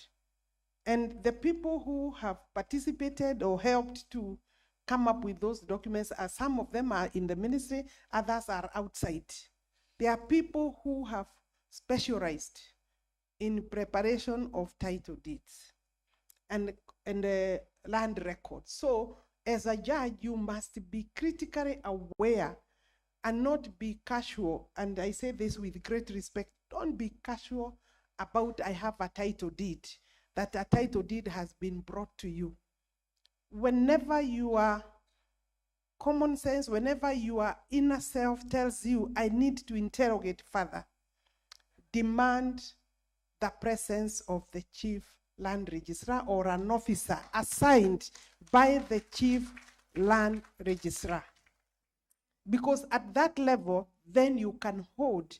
Don't just accept officers. You know, we designate key officers. It's not just every land registrar who should come to court, because we realized that they are getting away with it and they are bringing wrong documents to court. So we have specific registrars that we send for that purpose. And if a judge is not convinced, then I think it is only fair. And I know the judge should not be the one managing evidence. But you see, registrar's record, the title deed records or the title documentation records are official documents. And therefore, it wouldn't be seen like a judge is going out of their way when they demand the records to be brought. So I needed to take advantage of that so that I can just let you know that I have realized that that is one of the threats. And sometimes it is hard to know which is which document. And of course, we've also applied the DCI a lot in investigation, and that does not mean the DCI also is not prone sometimes to the same problem. So it really becomes a cartel, you know, from DCI to the investigating officers to courts to, you know, you name it. So then I support mediation. And for climate change, I think we need to be aware that it's an area that inclusivity of communities in terms of their livelihoods can be utilized, can be visited. You can enhance the interaction by ensuring that the livelihoods of the communities are actually part and parcel of the climate justice, you know. And when I say that, I see a big opportunity for this country to utilize the 15 billion tree program that the country has by ensuring that the communities are not left behind, are included in the planting and growing of trees to earn some income. To earn some income, so that I think the judiciary must be having its own share of how many trees that you are planting, particularly the environment court. I think that is something you can take from here, that we could find a way of dealing with livelihood issues in the growing of trees as a way to access to justice by way of climate change. I think I don't want to say much more, but I want to say that I have looked at the mechanisms, and I wouldn't want to go into the academic issues. I think so far, this court, the judiciary has done very well. When I was a young practitioner, we didn't have any instruments, we didn't have any structures to manage ourselves. Now, you know, we are able to annex this properly and within the law. And of course, our constitution supports this, meaning then we have come from very far, because we kept on talking about mediation, but we were not taking off properly. Now that we have taken off, I think you need then, therefore, noting that you know the numbers. You need to recruit more people, you need to train more people in this particular mediation processes, so that then you are, and of course, most of the people should be volunteers. I hope maybe when I finish with the current, whatever, I can join you people to do mediation and get the, and of course, possibly not just mediation and in litigation, but in environment and land and land law or land court. Therefore, that is one of the things that I thought I should say. I think there is no justice if you cannot access it. You cannot have justice and talk about justice and climate change if you can't access it, and access it in real time. So I want to leave you with that. So it's for you, because you are at the center stage. And Judge Agote, just know that the way we are moving and working as a government, if you have any legislative agenda that you want to push, complete it properly among yourselves, finalize your drafts, and forward it to the executive. And I clearly, once you have done the public participation and work is complete at that level, within 2 months, that registration will have, the bill will have left cabinet and gone now back to parliament, and gone to parliament. So it's not the way we were struggling 4 or 5 years.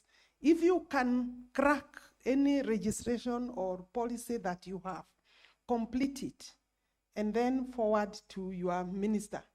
Of course, there must be, the parliamentary office of Mudavadi is one way, the office of the Attorney General. If your bill is ready, it will not stay in the cabinet. There is no room to have a bill hanging around in cabinet. You either prosecute it or withdraw it. So I think that is something that you must take advantage of. And maybe we don't have much time, considering that politics, the syllabus is moving very quickly, as you know, the political syllabus is moving quickly. So maybe between now and next year, June, you can have your registration done and then done away with. Finally, we have all seen attacks on the judiciary.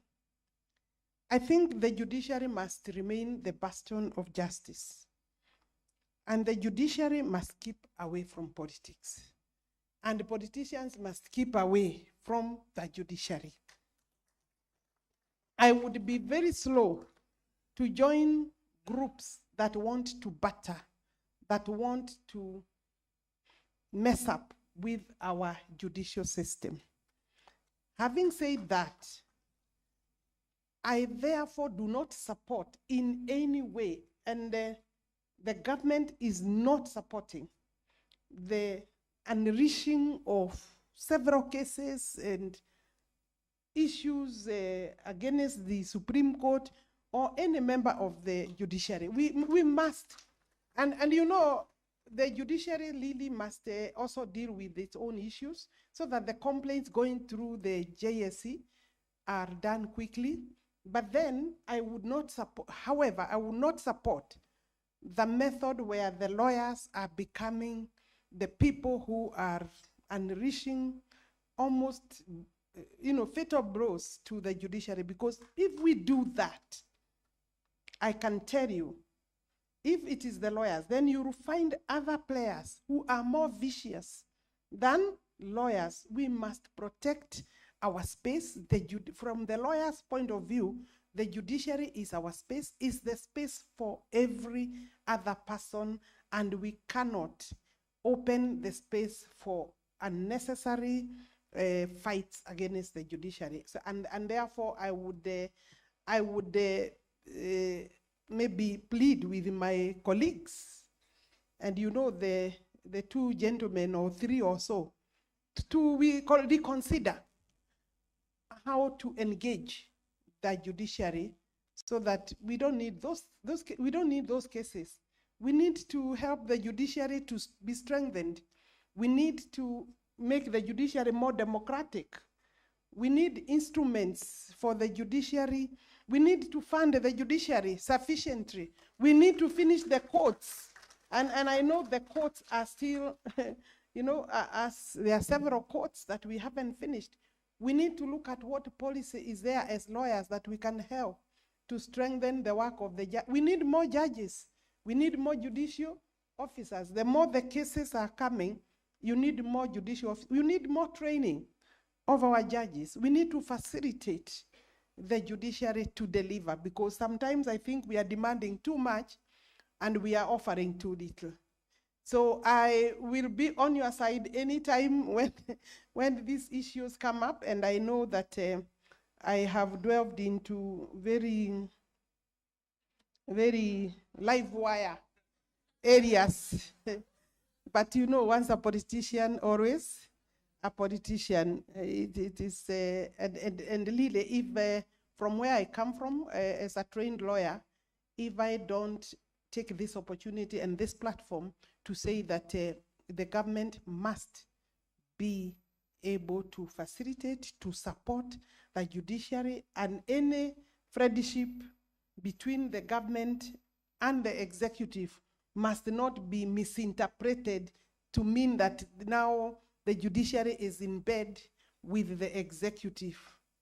I think we must understand that you are independent, but there is a meeting point in terms of government programs and work. Thank you very much.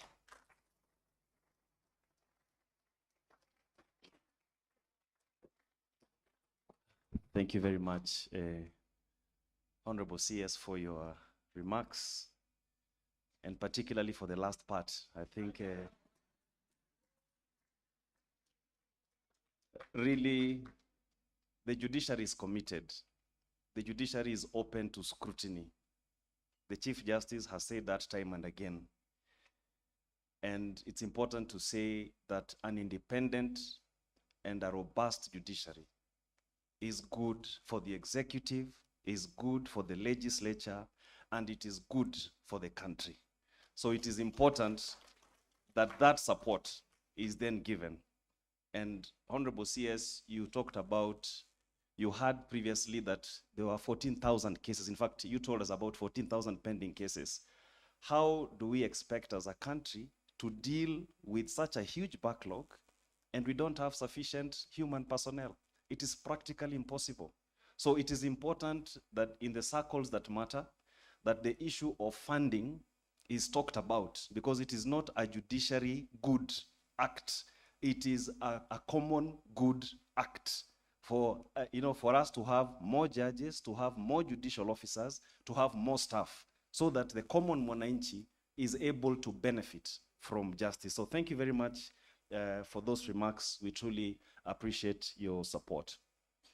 At this juncture, let me welcome Honorable Justice Fred Ochieng, who is the chairperson of the Court's Annexed Mediation Task Force, to give his remarks. Welcome, Honorable Judge. Please clap. Thank you. I think Judge is still waiting for some more claps. Let's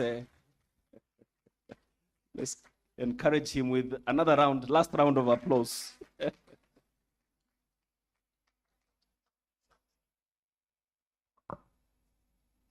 Good morning, everybody.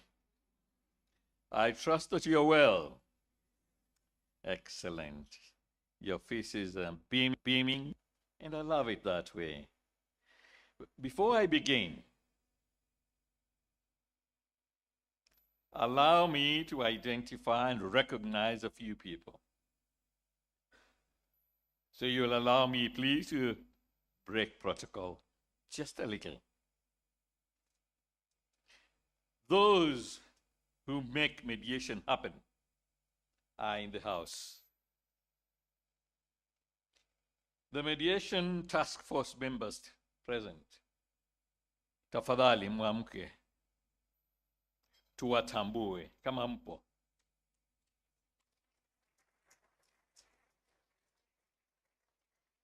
Thank you very much indeed, because when it comes to policy, when it comes to sensitization, when it comes to the summit and all, that team makes it happen. Then there are those people who manage the nuts and bolts. Because all these ladies and gentlemen are judges, are magistrates, and so on. So they have a full-time job. But those who are in the trenches every day, the secretariat, please, we want to recognize you. Muko wapi? The secretariat, please call them in.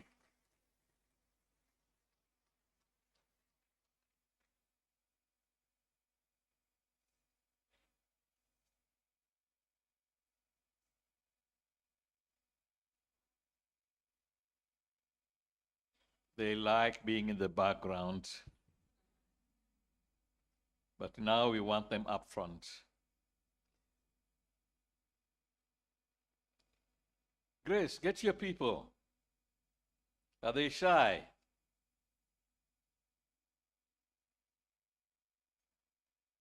Let's come right here in front.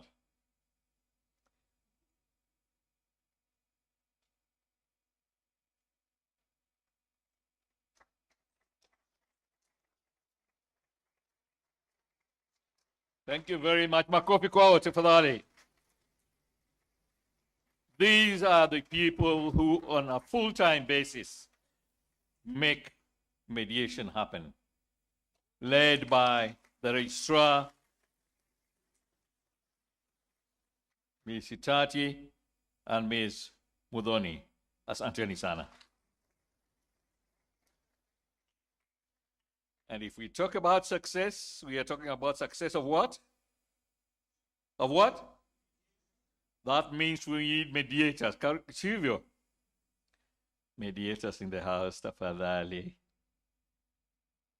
Be upstanding so we can recognize you.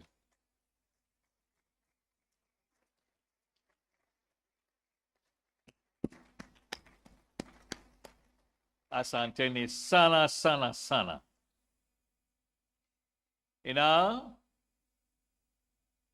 my remarks. The Honorable Martha Koome, the Chief Justice and the President of the Supreme Court of Kenya, who is listening to me and to you from somewhere else. The Honorable Alice Wahome, lawyer and politician, who has made very good remarks, thank you. Members of Parliament from various countries here represented. Mr. Mwaura Wakabata, the Vice President of the Law Society of Kenya. The Honorable PSAs and representatives from various government ministries. The honorable judges here present from the United States and from Uganda, from Kenya, from Zambia, and wale wakutoka nyumbani Kenya, judicial officers here present, honorable dignitaries, distinguished mediators, members of the academia, distinguished guests, and participants. Good morning. As of the year 2023, when we mounted the first summit, we reported that we had managed to release back into the economy a total sum of Kenya shillings 16 billion. How much? In the year? I believe that as a result of the summit and all the activities surrounding them, and with a beautiful job done by the mediators, and that's why we recognize them, we have handled many more cases. As of the beginning of the year 2025, I stand here to proudly announce to you that currently we have released a total of 69 billion Kenya shillings back into the economy through mediation. That is the impact of mediation to the economy of this country. This year's theme, as we are all aware, focuses on land use, energy, and climate change disputes. And yes, we've been to Nairobi River. Judge Atieno was there with us last week. So we do go into the trenches. And you should have seen all of us. It was a rainy day, no suits. We were talking to the community, with the community, and they to us, because there's real disputes as a result of the attempt by government to improve the riparian, to reclaim Nairobi River. Where are those people going? They may have gone to the land wrongfully, but they have known that as home. We need to move them in order to bring development. In recognition of that fact, we went to talk with them. That there shall be disputes, there are disputes, bring them to mediation. Hopefully, Ms. Wahome, with your help, Wanaotachi, with your help, we will find, as we are moving them, solutions through mediation. And we have good people here who, independent of the executive and of the people on the ground, can help you find a real lasting solution. So we support development, but we also support sustainability and livelihood of the people affected. We offer you mediation.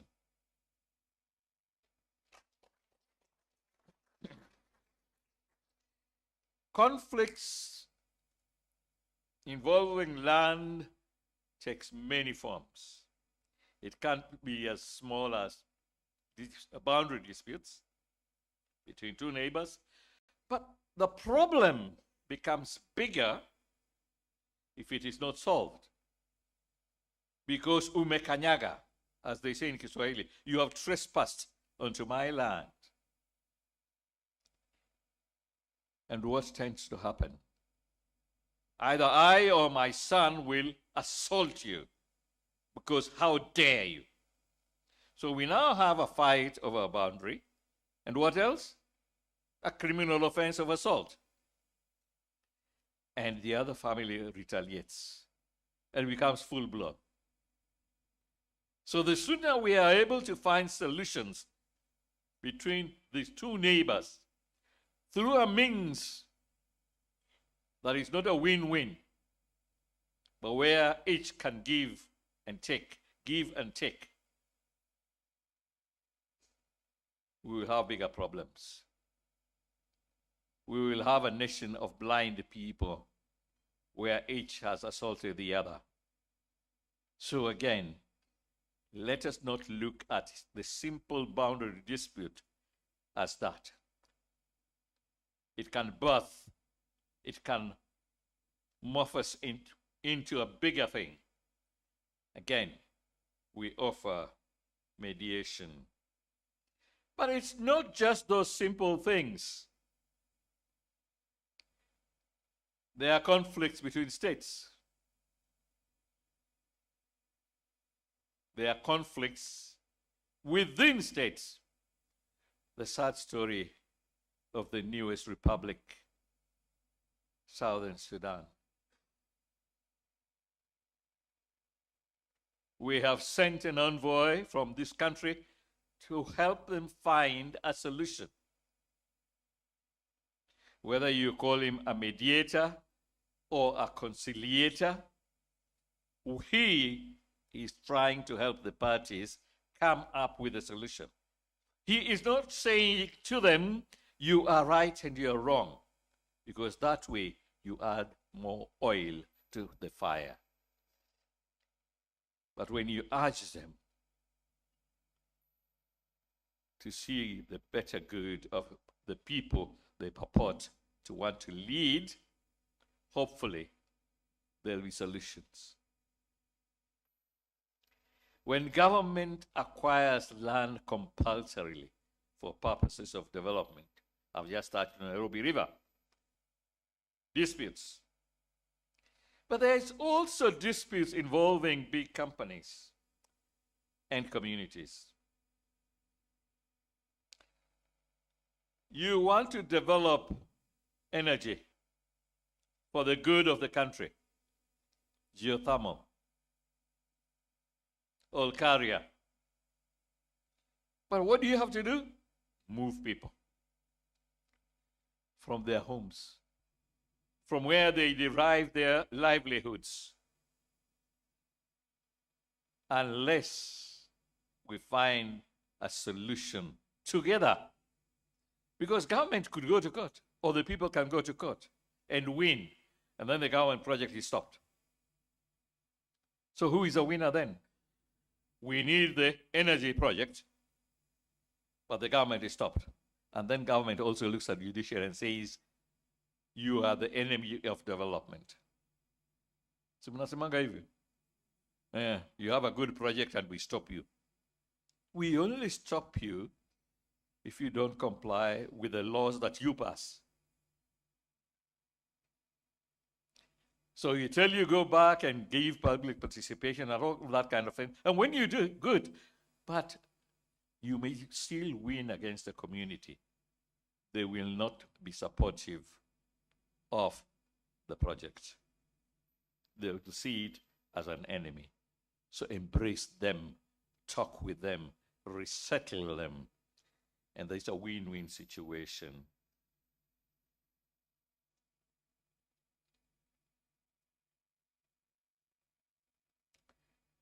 Land is a highly conflict-ridden resource. And the reason behind this is that land in Kenya is not only a commodity, but a source of identity. You work in Nairobi, you work in Mombasa, very big job, you're a judge. You're an MD and so on, and you always say at some point in time, I am going home. You have a house, beautiful in Nairobi, the riverside. Oh, Karen, the leafy suburbs. You don't consider it home. I am going. The attachment to land of these people of mine. Is it any different in Uganda? The same. You also fight over this. You see? So, how do we embrace economic development and find a what do you call, a balance. That those people who must identify with some land, however small, whom allow development to take place. This Mugunda asking a CSA, munaitaka Mugunda, ati munaitaka buroti, makutamu guta, kumbe mnajua wote, inaitwa nini? Alafu Wajaruo wanaitaka nini? Puodho mamio. PJ will tell you that piece of land which he says produces. Na hata ile na produce, 1 acre of land produces 3 bags of maize. Not one acre, 40 bags like in Kitale. But you dare touch that land. Utakiona. He doesn't visit it except once or twice a year. But please don't touch it. You'll be in for it. Our attachment to land is at another level. Anna Tieno doesn't understand. Yeah. You have a home in Washington, D.C., that's it. Why do I need some 2 acres of land? I have to maintain it, I have to have security, I have to have, and so it's a liability more than an asset. Or is it? Is it? PJ, don't look at me like that. I know that piece of land of yours. There is a complete and even ratio between the caseload and the judges we have. And the Honorable CS has touched on it, and the Honorable Otachi has touched on it. We wish to implore the executive and the legislature to kindly allow the judiciary and enable the judiciary to appoint more judges and more judicial officers. But currently, even as we are striving for that, we need mediation. Because what other solution do we have unless we want to let people heal one another?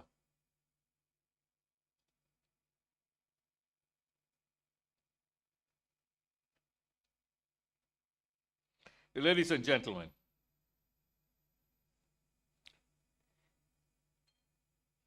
the rich program lined up today and in the upcoming 3 days during this summit will explore how to leverage mediation in resolution of disputes relating to land, land use, energy, and climate change in Kenya. I'm sure that you have seen the high caliber of speakers of eminent credentials drawn from not only Kenya, but from other parts of the world who will walk this journey with us, helping to unpack the various crucial topics around the topic that is the theme of this year's summit. Mediation, ladies and gentlemen, is not a new concept. Africans had their own traditional modes of amicably resolving disputes through systems of elders that were recognized in our traditional African setup. Disputes in the traditional African setup were often referred to traditional dispute resolution mechanisms as a way of rendering justice to the afflicted members of the society.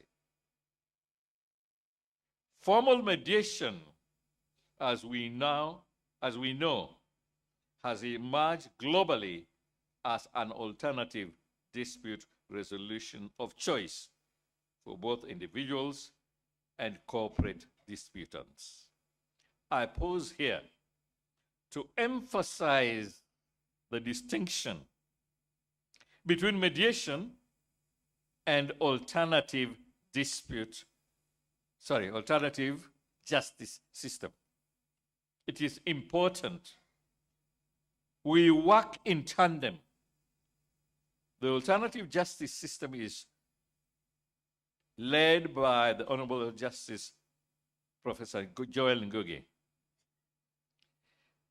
It works with those elders in places where those systems have existed.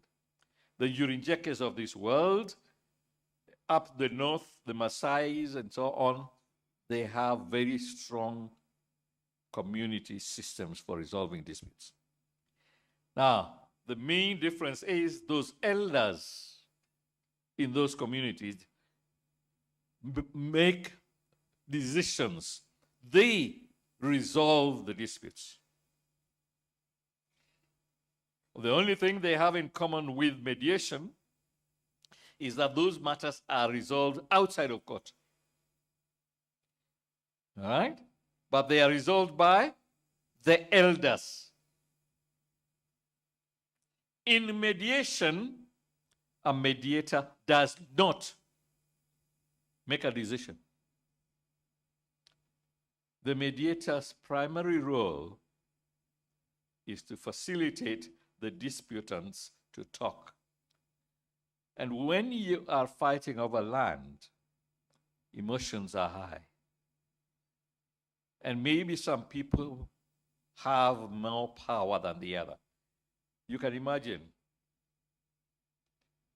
if you are fighting against the CS and you are even jobless. No, the reality is that we are human beings. We tend to see certain things because of where somebody is sitting. Like you can imagine a mediation process between an employer and an employee. And yet we have great success because the mediators are trained. You have got to bring down the employer to be just at the same level as the employee so that they can talk with one another, not at one another.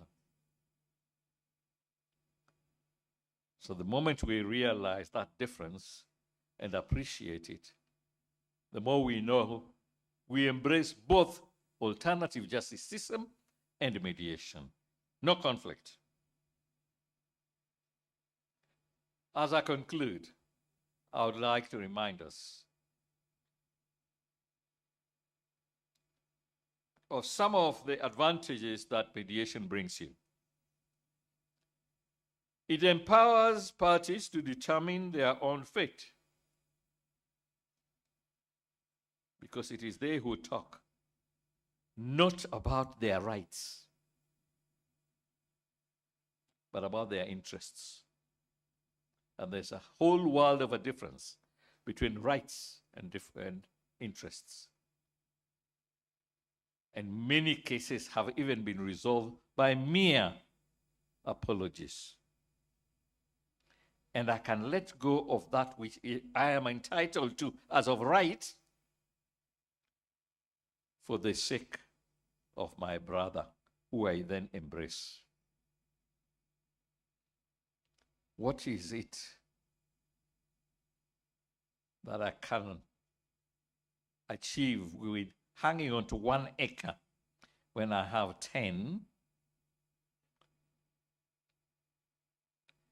rather than giving that 1 acre to my brother, who is my neighbor, and we then live in peace? So again, not rights, but interests, because our interest is living as brothers in peace, not winning my rights over the 1 acre.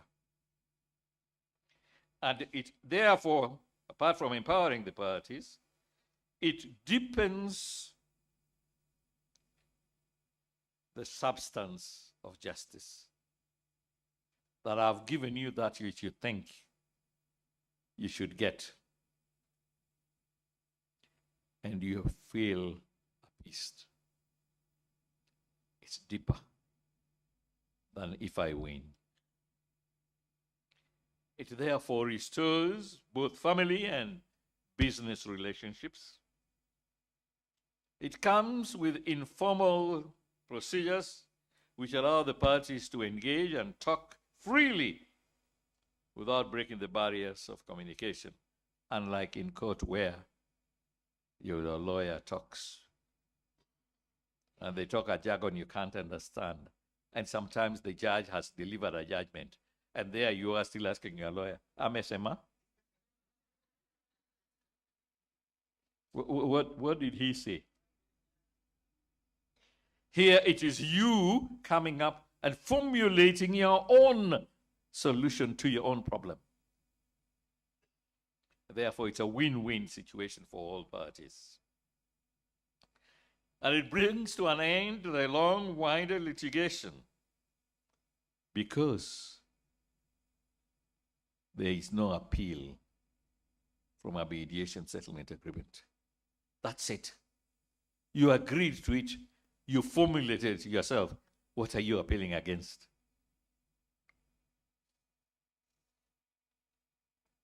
It therefore ends up significantly impacting the economy because cases or other disputes are resolved quickly, and as I said, money released back into the economy.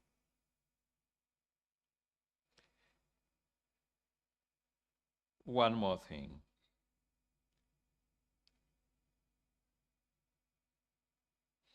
I wish to thank the Honorable the Chief Justice, who recently launched private mediation guidelines. What did I say? Private mediation guidelines. And the private mediation frequently asked questions. So, we now not only have court-annexed mediation, we have private mediation. With court-annexed mediation, we are only dealing with cases already in court. With private mediation, you can say to your brother, to your sister, instead of going to court, can we not find a mediator who will sit us together and we save all that money? You don't even pay court fees. How much is court fees coming to the land court? Ni ngapi? Pesa ngapi bwana? 70,000. Iyo. How many people have it? And whether you win or not, do you get it back? But you can find yourselves a mediator, and please spread this gospel.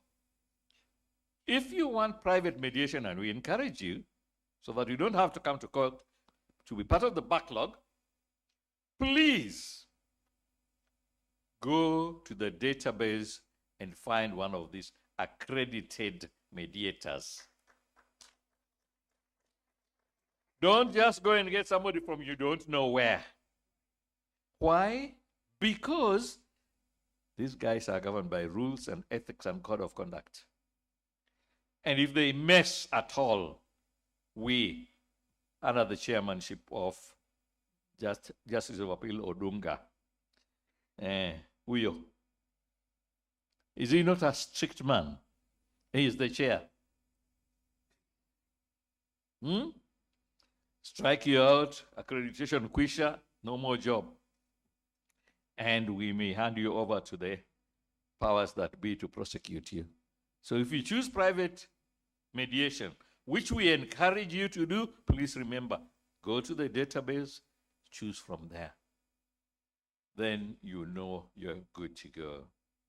And finally, allow me once more to thank those who work with us, who are partners with us, who have helped us make this thing possible. Number one is Judge Anne Claire Williams Atieno, Wangu Zawadi, she has many names, Chebet, Wayneston International Foundation, Jones Day, Strathmore University, the Breakthrough ADR International and ADR International, who have shown great commitment towards helping us improve the standards of mediators in this country. As you heard Jan Ann Williams say, they have trained these guys to become international mediators. So again, now when there's a dispute between somebody here and somebody in Uganda or Zambia, Honorable Member of Parliament, they are here, internationally recognized. And you see, the benefit of some of these things is that we started mediation after Uganda. They are faltered. They are now coming to rewrite. That's why the Member of Parliament is here. They want to make some laws and all. We are talking very nicely. And yes, we wish you well so we can work together. Thank you very much, ladies and gentlemen. Asanteni sana. I hope and trust that your ladyship, the Honorable the Chief Justice, you are hearing us from wherever you are. I believe in Mr. Is he called Mr. Trump or President Trump? Or what's he called? Donald the what? Your ladyship, are you still at the university or are you with us? Or the technical people? I want to leave this to you. And the good man here, I'm the other age group. So I don't understand. He will unravel it. Thank you. Thank you very much, Judge Ochieng. Truly, you have been a champion for mediation. And thank you very much for your remarks, just reminding us about the benefits of mediation. Before we hear the Honorable the Chief Justice, and I'll ask the technical team to just be ready, we'd like to have a short interlude. We have a team of very precious children from Madari Primary School who would like to do a poem. So as they come to stage, in our midst, we also have judicial officers that we did not recognize earlier. I'll kindly request that the judicial officers who are present from across to kindly stand up so that we recognize them. Judicial officers present, kindly stand up so that we recognize you. Thank you. Thank you. Thank you very much. You may have your seats. These are precious students from Madari. They have a poem for us, a poem on mediation.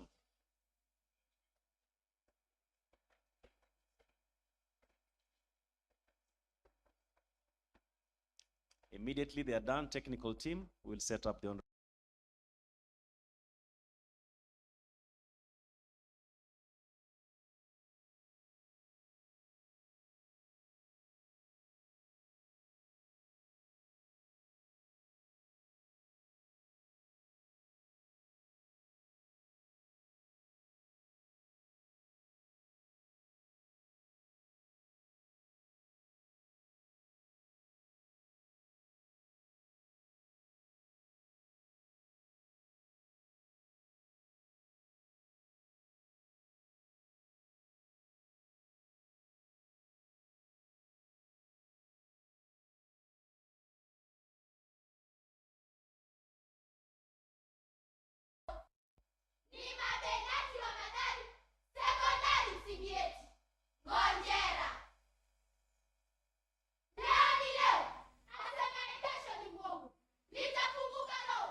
Lala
Oh, beautiful, beautiful. Let's give them another round of applause.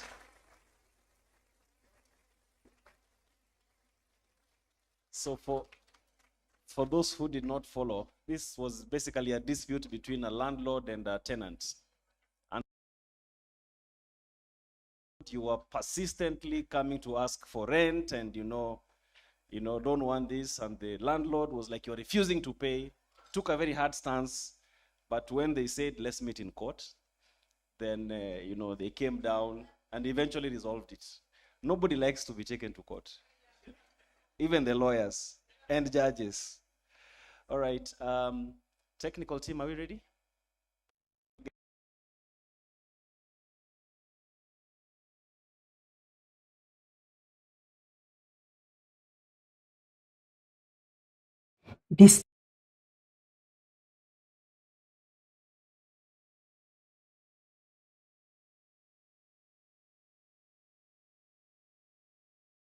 Distinguished guests, honorable judges and judicial officers, members of the mediation working group, mediators and advocates, distinguished ladies and gentlemen, a very good afternoon.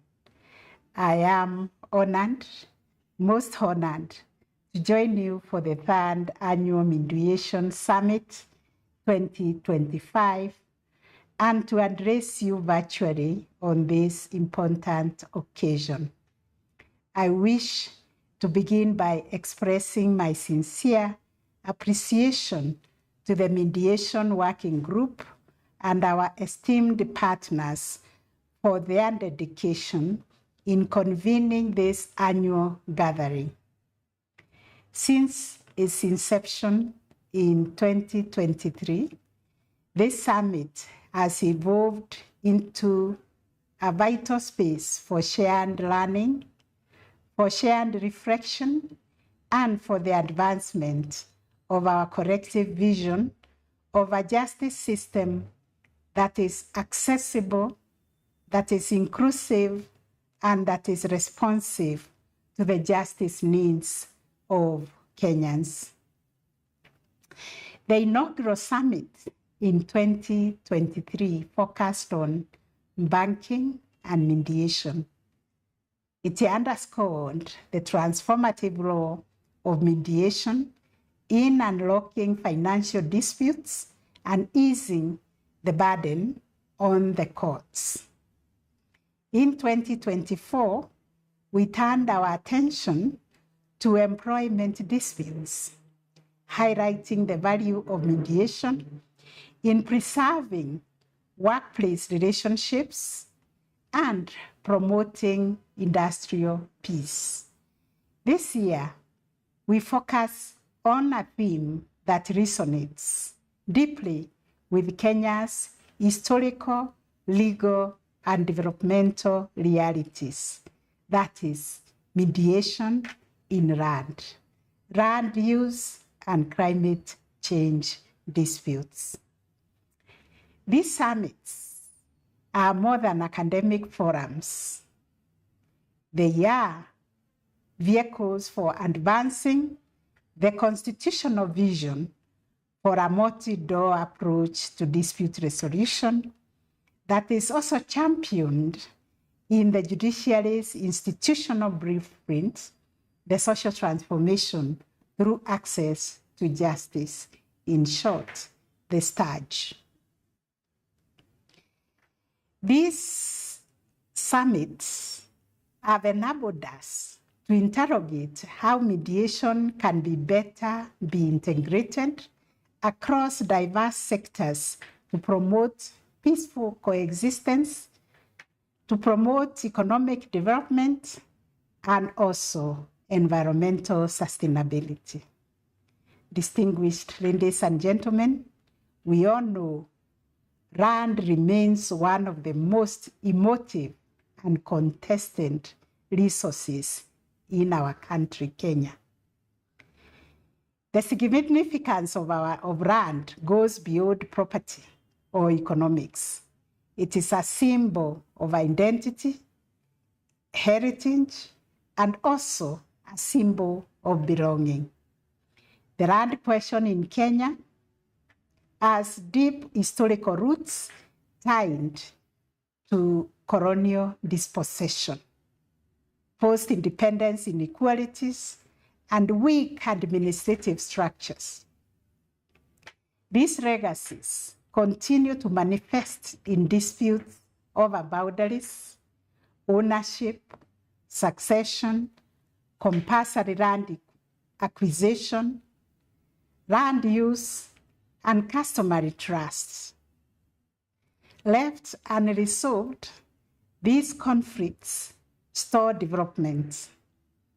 They also strain family and communal ties, and at times are the triggers of violence.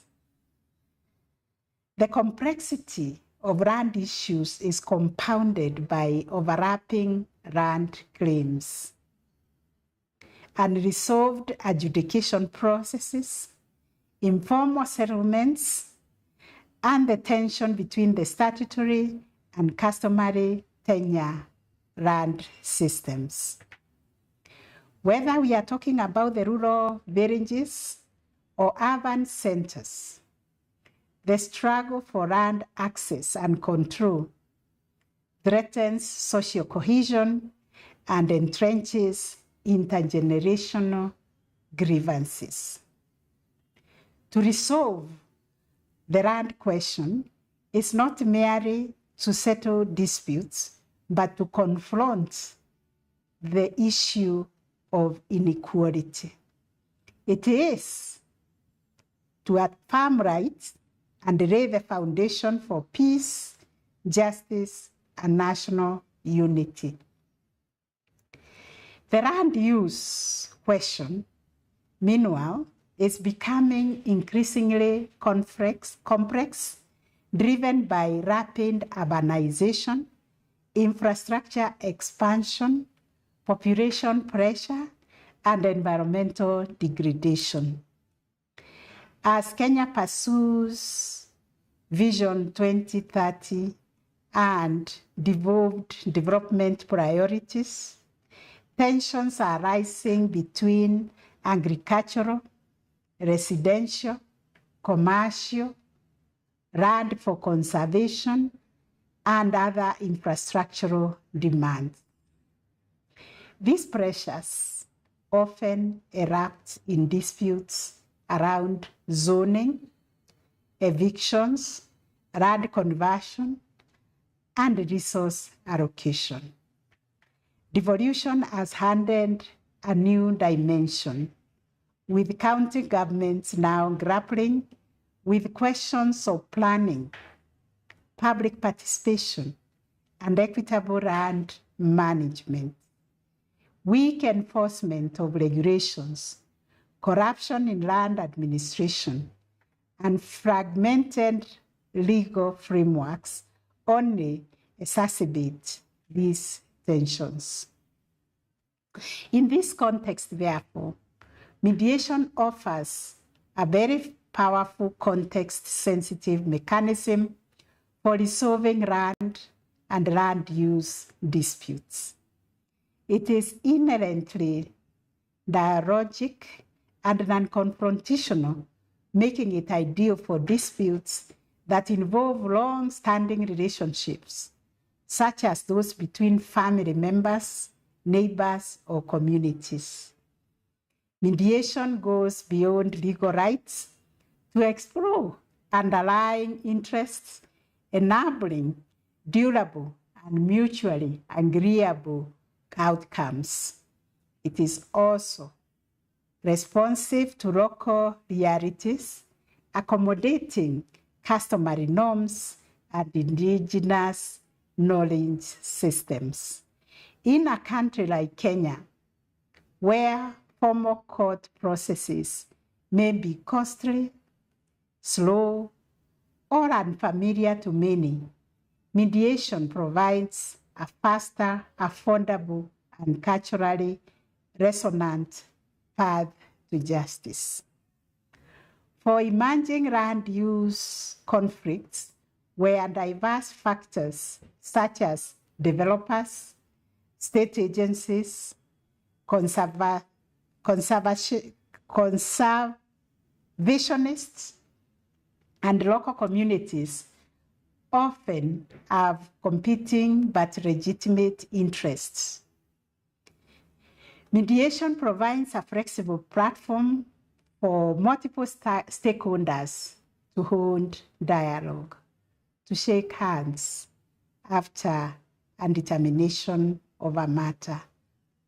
It allows technical, ecological, cultural, and economic considerations to be integrated into the solution-making process, especially in situations where development intersects with ancestral lands or ecologically sensitive areas. Mediation can de-escalate tensions and foster consensus. It is not only a dispute resolution tool, but a governance mechanism that can support sustainable development and inclusive planning.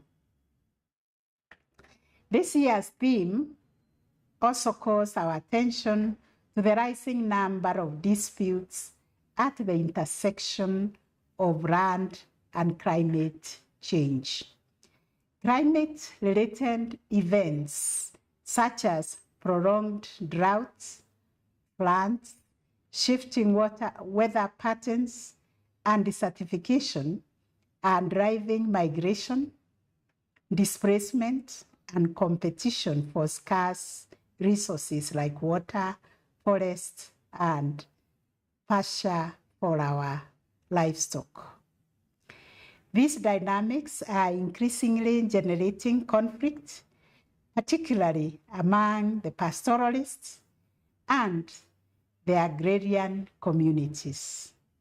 On the global stage, climate change has given rise to complex disputes involving questions of equity, questions of responsibility, and governance.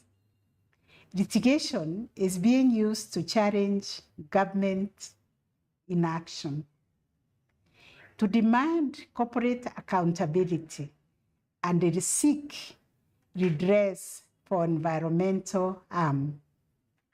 These disputes often implicate fundamental concerns such as intergenerational justice, human rights, and the survival of the vulnerable communities and ecosystems.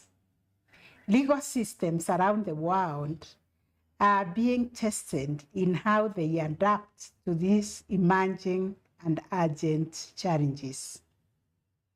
In Kenya, we are seeing similar trends.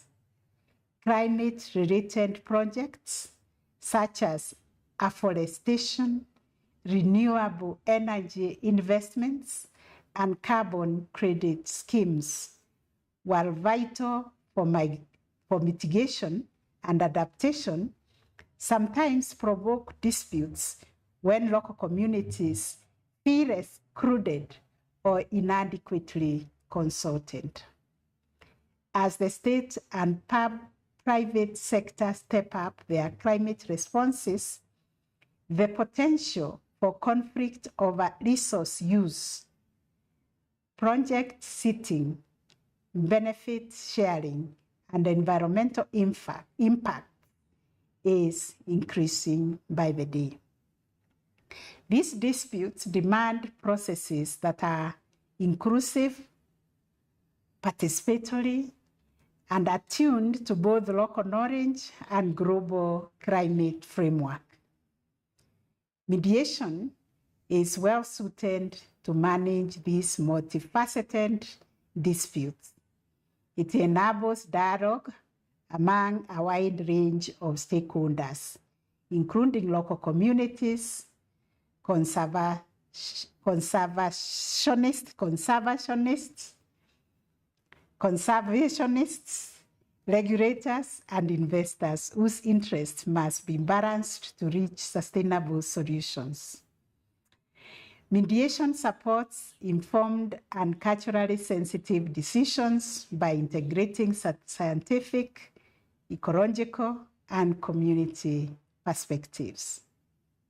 Mediation also offers a forward-looking, consensus-driven approach that can help ensure climate responses are not only effective, but they are just and equitable. In short, mediation can play a pivotal role in anchoring environmental governance in dialogue, trust, and shared responsibility. The judiciary of Kenya has embraced mediation as a constitutional imperative and a transformative strategy for enhancing access to justice. I wish to refer to Article 159(2)(c) of the Kenyan Constitution, which calls upon us to promote alternative forms of dispute resolution, including reconciliation, mediation, arbitration, and traditional mechanisms as integral part of our justice system. Through the Court Annexed Mediation Program, we have institutionalized mediation within our court structures. Since 2016, we have referred 26,991 cases to mediation, of which 24,464 have been concluded. And this has registered an impressive resolution rate of 91.3%. These cases have also unlocked over 68.9 billion for the economy, demonstrating the tangible socio-economic value of mediation. Specifically, in environment and land courts, mediation has proven highly effective. In 2023, the court referred 870 matters for mediation, and 820 were successfully concluded, returning a 94.2% resolution rate. Between January and June 2024, 400 cases were referred, with 311 resolved. It is notable that between January 2023 and July 2024, we released 1 billion shillings back into the economy through the use of mediation before the Environment and Land Court. As of now, we have 1,893 accredited mediators, 1,114 of whom are actively engaged. The Environment and Land Court has 1,179 mediators dedicated to facilitating peaceful and just outcomes in land and environment disputes. This growing ecosystem of mediators is critical to our long-term goal of scaling up mediation against all spheres, across all spheres of justice. We now have mediation in 62 court stations, with an addition of 15 court stations who are in the implementation phase. The Court Annexed Mediation has been implemented across 41 counties, with only 6 counties remaining. These counties are Ramu, Kware, Samburu, Wajir, Mandera, and Taita Taveta. We continue to expand the use of mediation across a wide range of disputes, including commercial. Recently, we recommended a specialized court annexed mediation to deal with tax appeals before they go to the commercial court. We have mediation in family, labor, and in environmental matters. The results speak for themselves. Mediation is not merely an alternative. It is justice delivered in a more comprehensive way by going upstream to resolve the root cause of the disputes. This summit, ladies and gentlemen, is therefore a timely opportunity to deepen our collective understanding of how mediation can be scaled and mainstreamed in the environment and land courts, and in other relevant fora such as tribunals dealing with land and environment matters. I encourage all the participants to reflect on the mechanisms, partnerships, training, and policy frameworks needed to be embedded in mediation as a first resort mechanism in critical areas. As the climate crisis deepens and development pressures mount, we must prepare for a corresponding rise in land and resource-related disputes. We must therefore use this summit to reflect on how we can equip our mediators with the necessary skills in environmental law, in climate science, and community engagement to resolve these emerging disputes. In conclusion, let us continue to champion mediation as a tool for healing historical wounds, as a tool for promoting environmental justice, and as a tool for building a more cohesive society. Through mediation, we can secure peace and justice of our most contested yet vital resource, that is land, and we can create a legacy of resilience in the face of climate change. I wish you all fruitful deliberations during this summit. May your insights and recommendations help accelerate the institutionalization of mediation as a cornerstone of access to justice in Kenya and beyond. With these remarks, it is now my distinguished honor and privilege to declare the third annual Mediation Summit officially open. I thank you for your attention, and may God bless you, and my apologies for not being able to join you at this August summit. Thank you.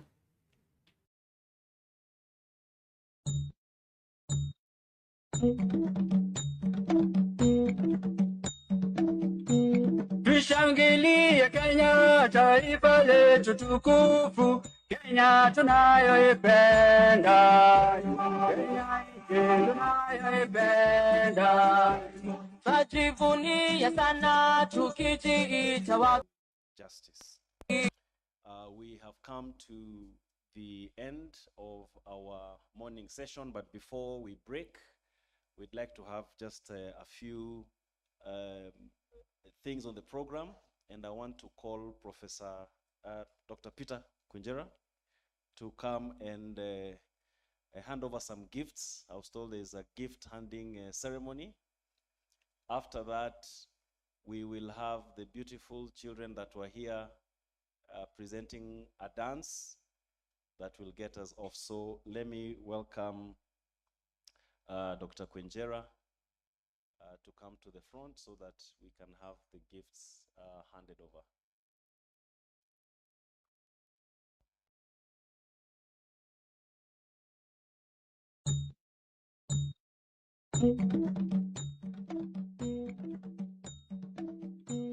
Tushangilie Kenya, taifa letu tukufu, Kenya tunayoipenda, Kenya tunayoipenda, twajivunia sana tukijiita wa Kenya, nchi yenye baraka, Kenya nchi yenye baraka. Tumekomboa Kenya, taifa letu tukufu, tumebadili mwendo. mpya. Anayependa Kenya ni yule mwenye kutenda haki kwa watu wote. Mtu mwenye kutenda haki. Na ukipenda Kenya ujitengane na mambo yenye kuvunja amani. Hatutaki matata Kenya wenye nchi.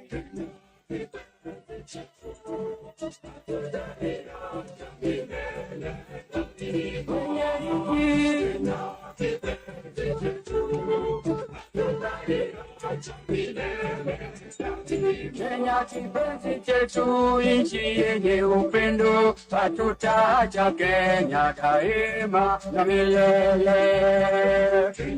Kipenzi chetu, hatutaacha milele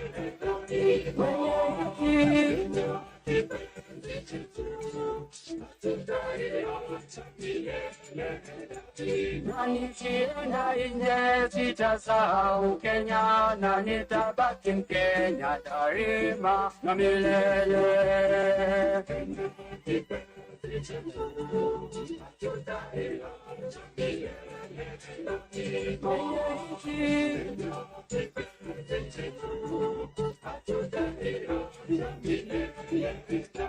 Na tumeapa sote wenye nchi ya Kenya kutumikia Kenya daima na milele.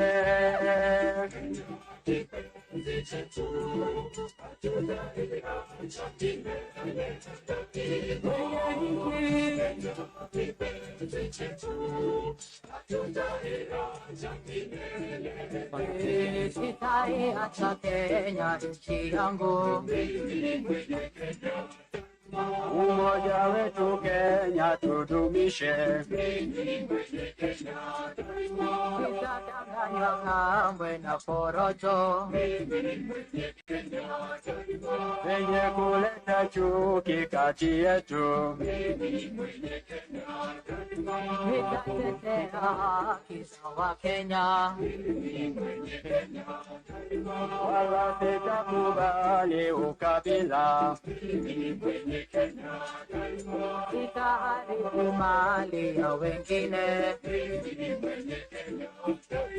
na majirani wangu nitalinda. Wenye nchi wenzangu,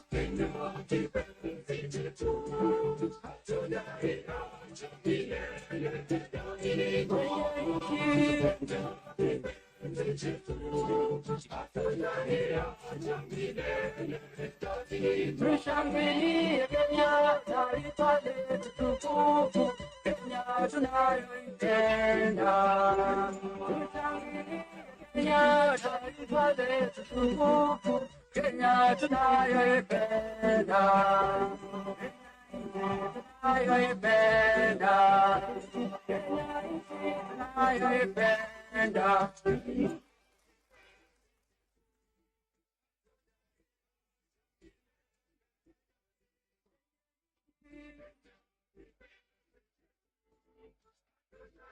Justice Unclear William. Let's appreciate Justice Unclear William. Tushangilie Kenya, taifa letu tukufu, Kenya tunayoipenda. Kenya tunayoipenda. Twajivunia sana tukijiita wa Kenya, nchi yenye baraka. Kenya nchi yenye baraka. Tumekomboa Kenya, taifa letu tukufu, tumebadili mwendo. Mpya. Anayependa Kenya ni yule mwenye kutenda haki kwa watu wote. Mtu mwenye kutenda haki. Na ukipenda Kenya ujitengane na mambo yenye kuvunja amani. Hatutaki matata Kenya wenye nchi.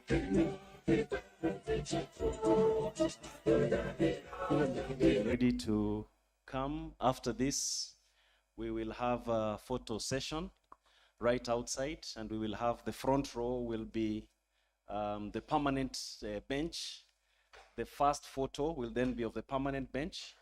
Then the next photo will be the permanent bench and all judges present. The third photo will then be the bench and the panelists and the faculty. This will be both the external faculty and the Kenyan faculty. And then the last photo will be the bench and the judicial officers, the magistrates and the DRs who are present. We'll have a last photo 5, that is the bench and the mediators present. Our children? Oh, I'm told the right to food prevails, so they were taken to have lunch. And so, but let's appreciate them. They were ready to come and give us a very good dance towards the end.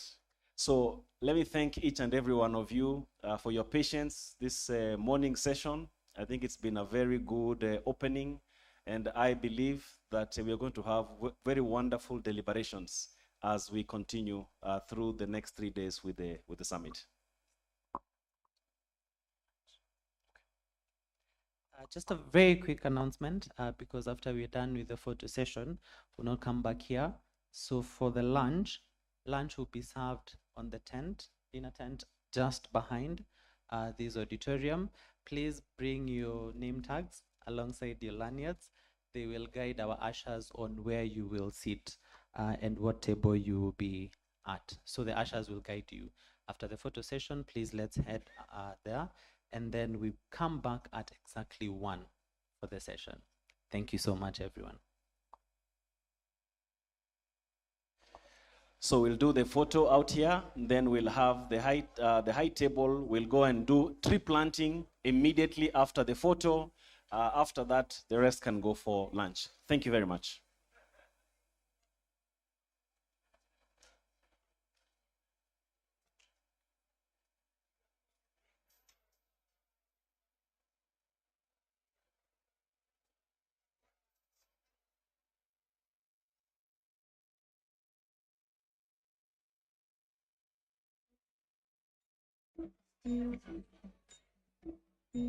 Tushangilie Kenya, taifa letu tukufu, Kenya tunayoipenda, Kenya nchi tunayoipenda.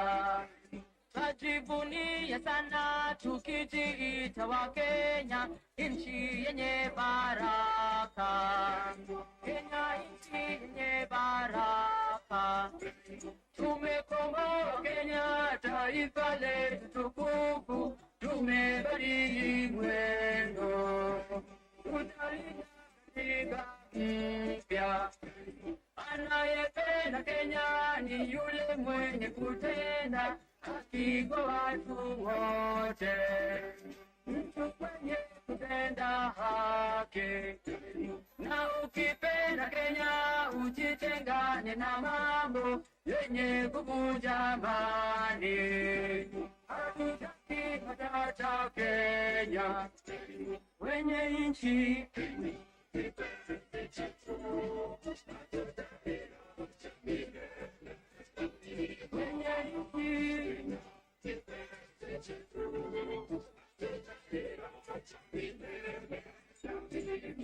kipenzi chetu, nchi yenye upendo, hatutaacha Kenya daima na milele.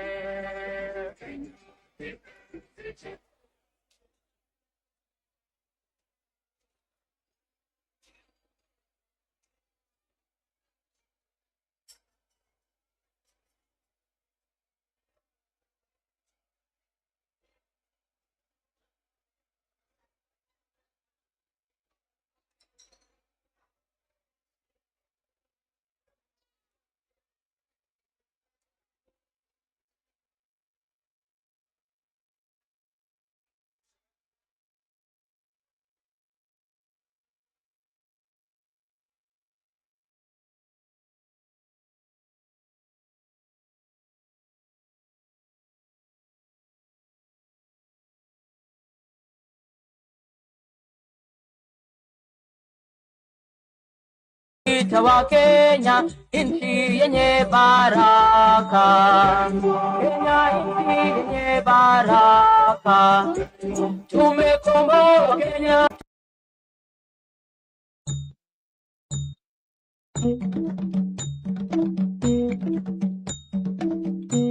Tushangilie Kenya, taifa letu tukufu, Kenya tunayoipenda, Kenya tunayoipenda.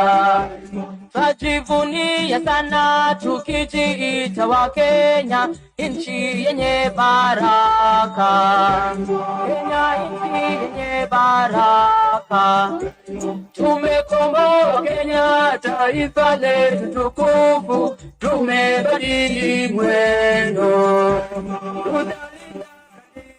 Mpya anayependa Kenya ni yule mwenye kutenda haki kwa watu wote, mtu mwenye kutenda haki.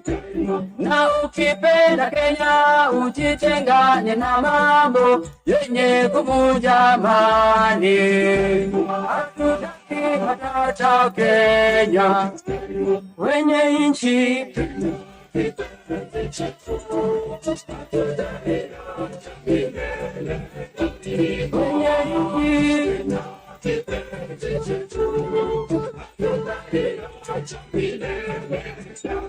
Kenya kipenzi chetu, nchi yenye upendo, hatutaacha Kenya daima na milele.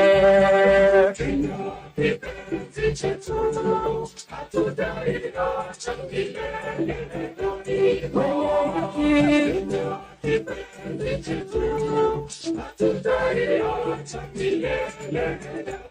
Na nikienda nje sitasahau Kenya, na nitabaki Mkenya daima na milele.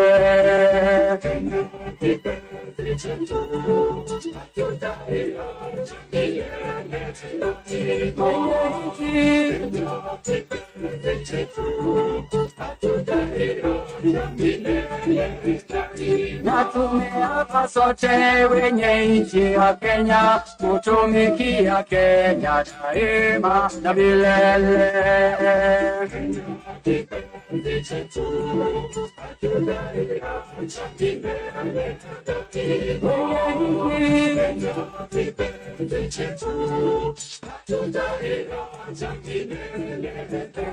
Sitaiacha Kenya nchi yangu, umoja wetu Kenya tudumishe. Sitadanganywa kamwe na porojo zenye kuleta chuki kati yetu. nitatetea haki za Wakenya, wala sitakubali ukabila. nitaharibu mali ya wengine, na majirani wangu nitalinda. Wenye nchi wenzangu,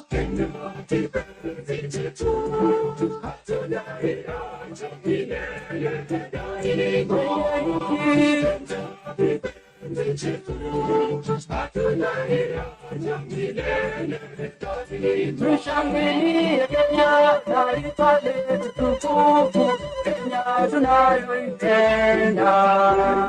Tushangilie Kenya, taifa letu tukufu, Kenya tunayoipenda. tushangilie.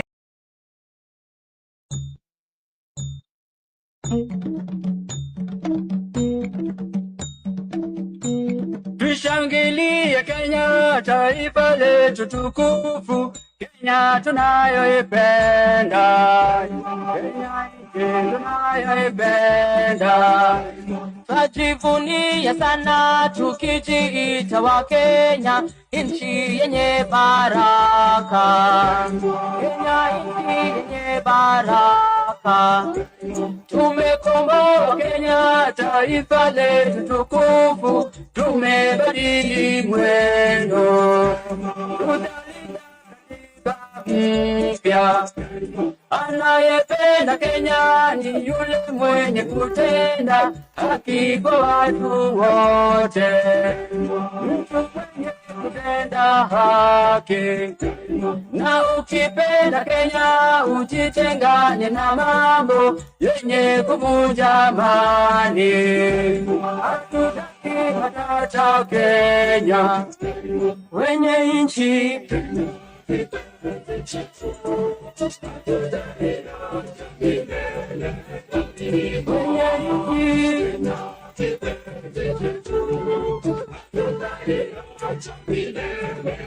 Kenya kipenzi chetu, nchi yenye upendo, hatutaacha Kenya daima na milele.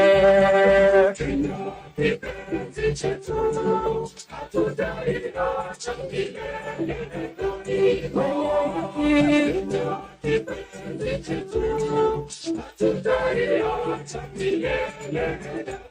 Na nikienda nje sitasahau Kenya, na nitabaki Mkenya daima na milele.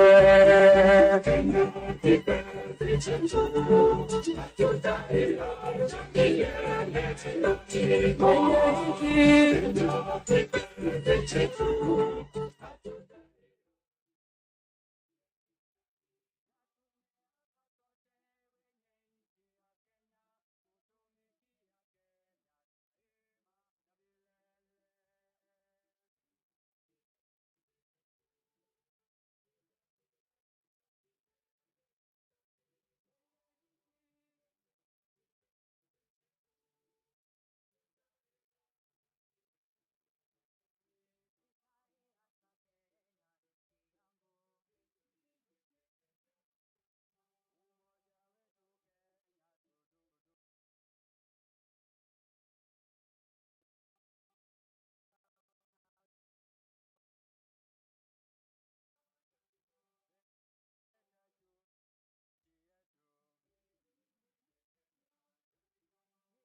2023. The theme was banking and mediation, leading the way. And I'm just here to just point out a few highlights on the progress that we have made, even as we call on to people in different practices to just embrace mediation as a means of unlocking whatever funds it is that are clogged in litigation.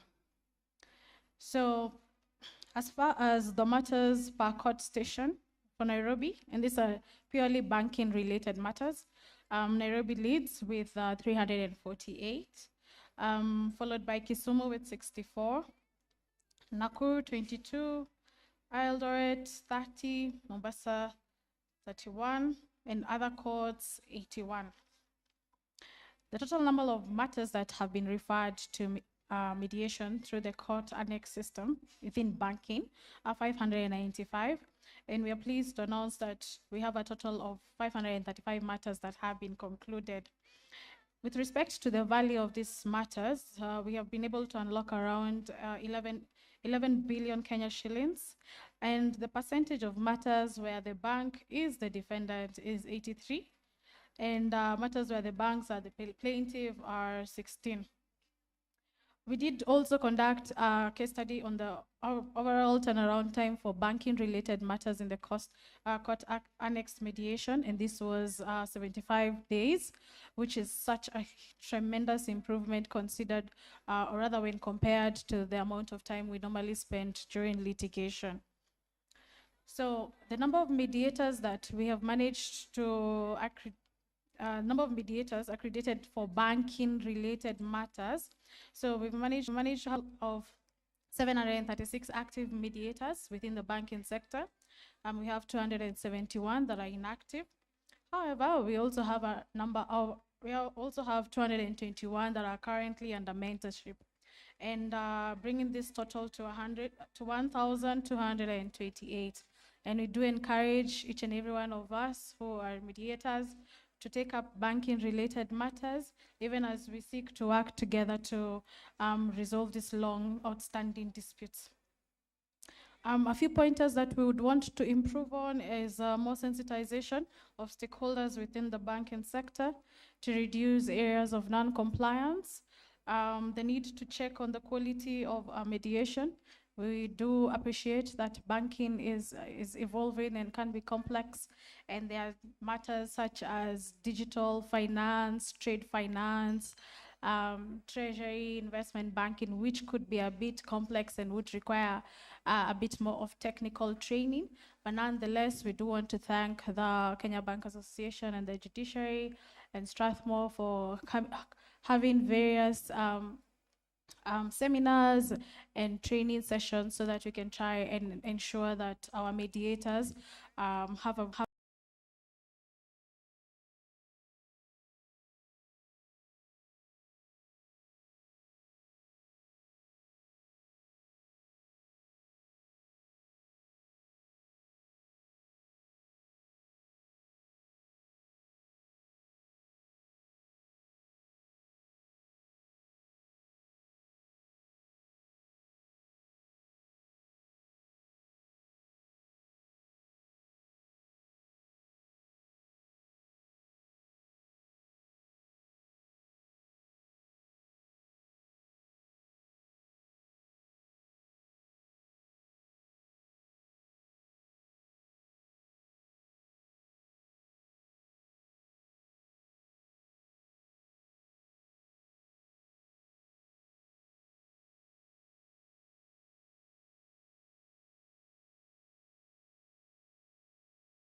Okay. Honorable Lady Justice Kendagor is a judge of the High Court in Family Division. Previously, she served as the Registrar Court Annexed Mediation, and she's the reason why we are having the third summit. Can we please clap for her? Karibu sana, Judge. I have to direct you where to sit so that you don't encroach on my space. Please sit right, keep left. Anyway, keep right, thank you. Then we have Justice Kivunja. Justice Kivunja is just as he is, just. He serves in the Environment and Land Court. He has years and years of experience, walks tall, sits tall. Please clap for him. Allow me to also welcome Madam Jacqueline Waihenya. Madam Jacqueline Waihenya loves the mic. Unfortunately, today I'm in control. She's an advocate, she's an international mediator, and she still wants to be another, I don't know how I can call it, international mediator squared through the TOT program run by Justice Williams, and she's also the chair of CIAB. Mpigieni makofi. She's asking me where she sits. Keep right. Allow me to also welcome Professor Wayne Mutuma. Professor is a professor. He's going to give you so many things you did not know about Article 159.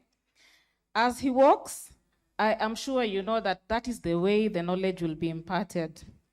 Please clap for Professor Wayne. Away from the legal world, allow me to welcome Honorable Sadia Abdi Kotoma, OGW.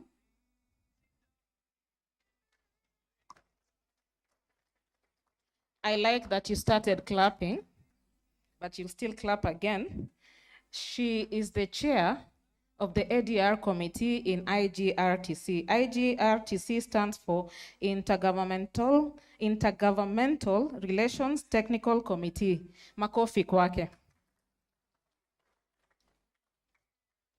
As I said, we are a little bit late. Allow me to do my thing. Sindio? But you can clap for me as I sit.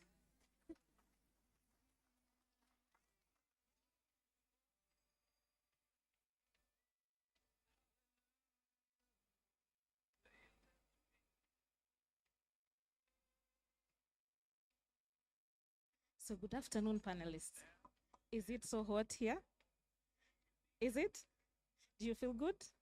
Did you enjoy your lunch? It's going to get hotter. Please clap for them once more. Miss Jacqueline Waihenya, we will start with you. Oftentimes, justice is always referred.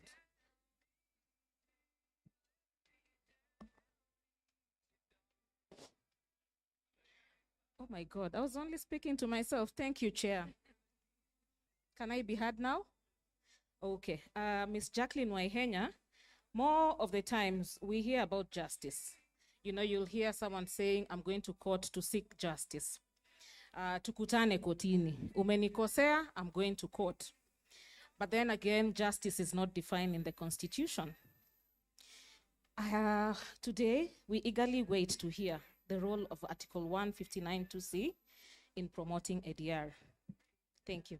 Thank you so much, Your Honor, and good afternoon to everyone. I think I rest on the protocol. And to jump straight in to that question, while justice is not defined in our Constitution, judicial authority is. And Article 159(1) tells us what judicial authority is. The people of Kenya have given it to the courts and the tribunals, and that is what we call mainstream justice. And when we come to Article 159(2), and I'll just jump to C, we then now look at what is alternative dispute resolution. And the courts are called upon to promote alternative dispute resolution, and the mechanisms that are set out in Article 159(2)(c, you know them: reconciliation, mediation, arbitration, and traditional justice systems.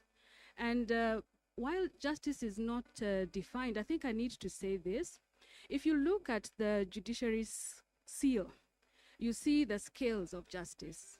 And that is where we talk about justice, the balancing of the two scales, right and wrong, sometimes good and even bad. And, you know, it tilts in one way or the other. And if you think about Lady Justice, and I'm not talking about the Lady Justice in the room tonight, this afternoon, you will know or you will have seen the full frame is Lady Justice with the blind across her eyes. And that just means that she's blind and neutral, but that not blind as in she doesn't see or she doesn't hear, she doesn't have wisdom. Her role is to stand firm for us. If you want to have the frame of ADR, it is the Lady Justice standing with the blindfold, with the scales up lifted high, but she also holds a sword in her right hand. And when we move away from Article 159, 2C, we remember to go back up. And when Lady Justice swings that sword is when we have seen her in action in court or in the tribunals. Of course, when you get to that place, you had the young children telling us, we don't want to go to court. And I believe that this is the reason we have the Mediation Summit, so that we can consider the different mechanisms, how they are suitable for resolution of disputes in land and land use and climate change disputes. Thank you. Okay, thank you, Madam Jacqueline Waihenya. Are there any legislative gaps that hinder the promotion of ADR mechanism? Yes, we have a couple of provisions, and we've done a great job, I must say, with Court Annexed under the Civil Procedure Act. However, when we look at our legislative landscape, we find that while we talk about reconciliation, we haven't defined what that is. We also haven't really defined what mediation is. We have practice direction rules. They work, but they are a stopgap. We need to have a comprehensive way of looking at how we manage mediation, how we manage what I think is conciliation in the Constitution. The good thing is, even though the 4 mechanisms are listed, they are not exhaustive, so they are very inclusive. And it would be important for us to set out a framework that also speaks to some mechanisms like adjudication, construction adjudication.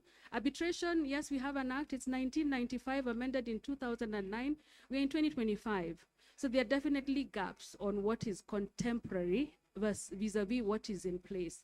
And I would just mention, while we have the Court Annexed Mediators accreditation, the quality and all the questions that we have in relation to the people who are dispensing mediation services, what we don't have is, we don't have the same for anything that is happening under Article 159. Because even when, and the Court Annexed Mediators know, when we go to court, even when we tell them this is voluntary, this is you, you're going to make this decision, they are still looking at you as Hakimu.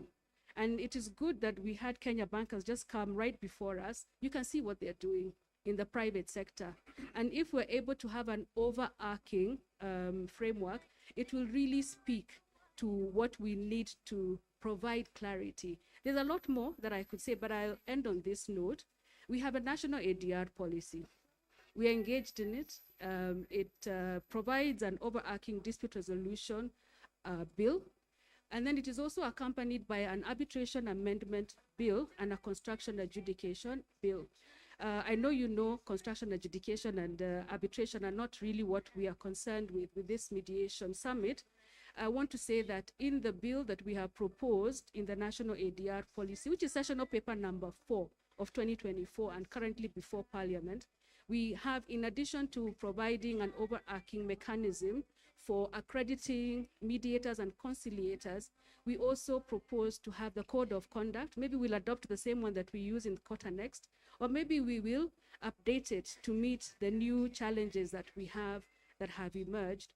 But then for mediation and for conciliation, then it also then provides a legal structure a statutory framework and legislation that will also enable the flourishing of private mediation so that we can also export our skills beyond Kenya. I know we have sisters and brothers from East Africa, from Zambia.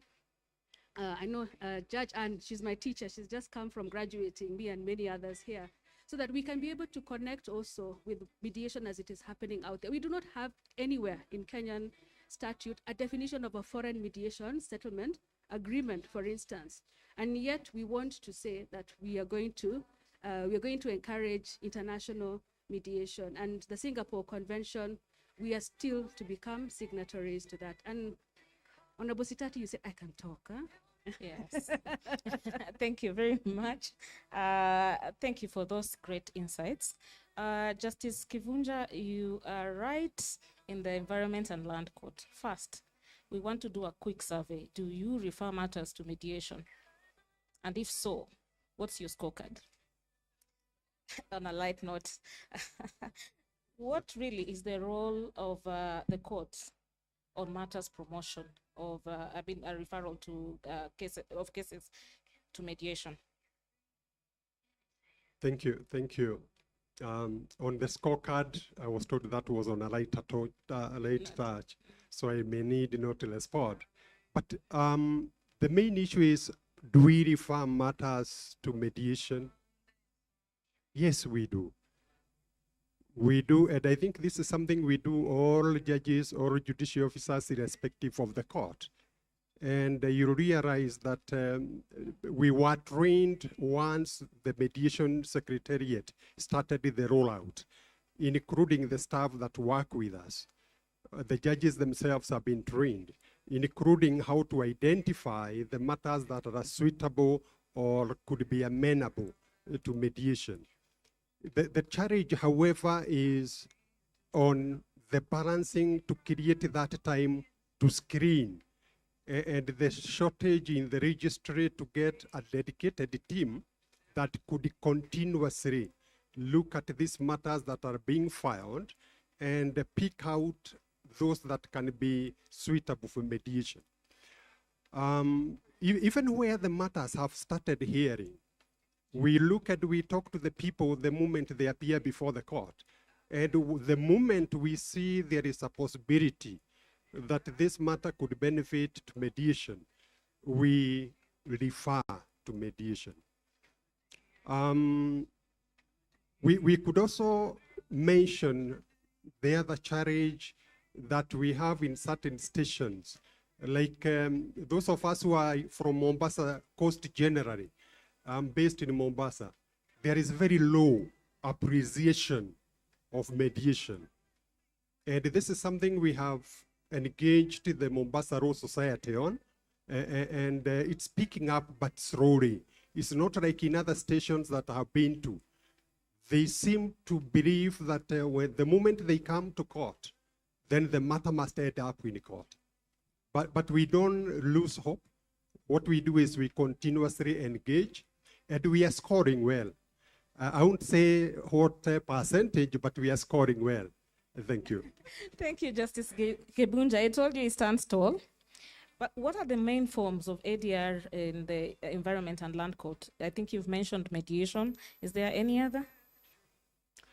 Yes, let me say almost all the various forms of ADR, we see them through the cases that come to us. You realize that sometimes people have entered into agreements that possibly indicate in some clause that in times of a dispute, arbitration is the route to take. But still you get people coming to court. You may not know until somebody raises the issue as an objection, or at the stage you have interacted with the pleadings, and then you see, oh, there was a clause, and you bring it up. So even though the matter is in court, so long as we find it's a matter that is covered by the clause, you refer the parties to arbitration. We also have other matters that we find can benefit from the parties themselves talking.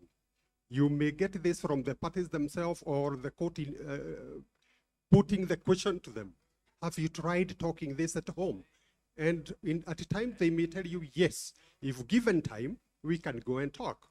Do you need to be assisted through the court of mediation?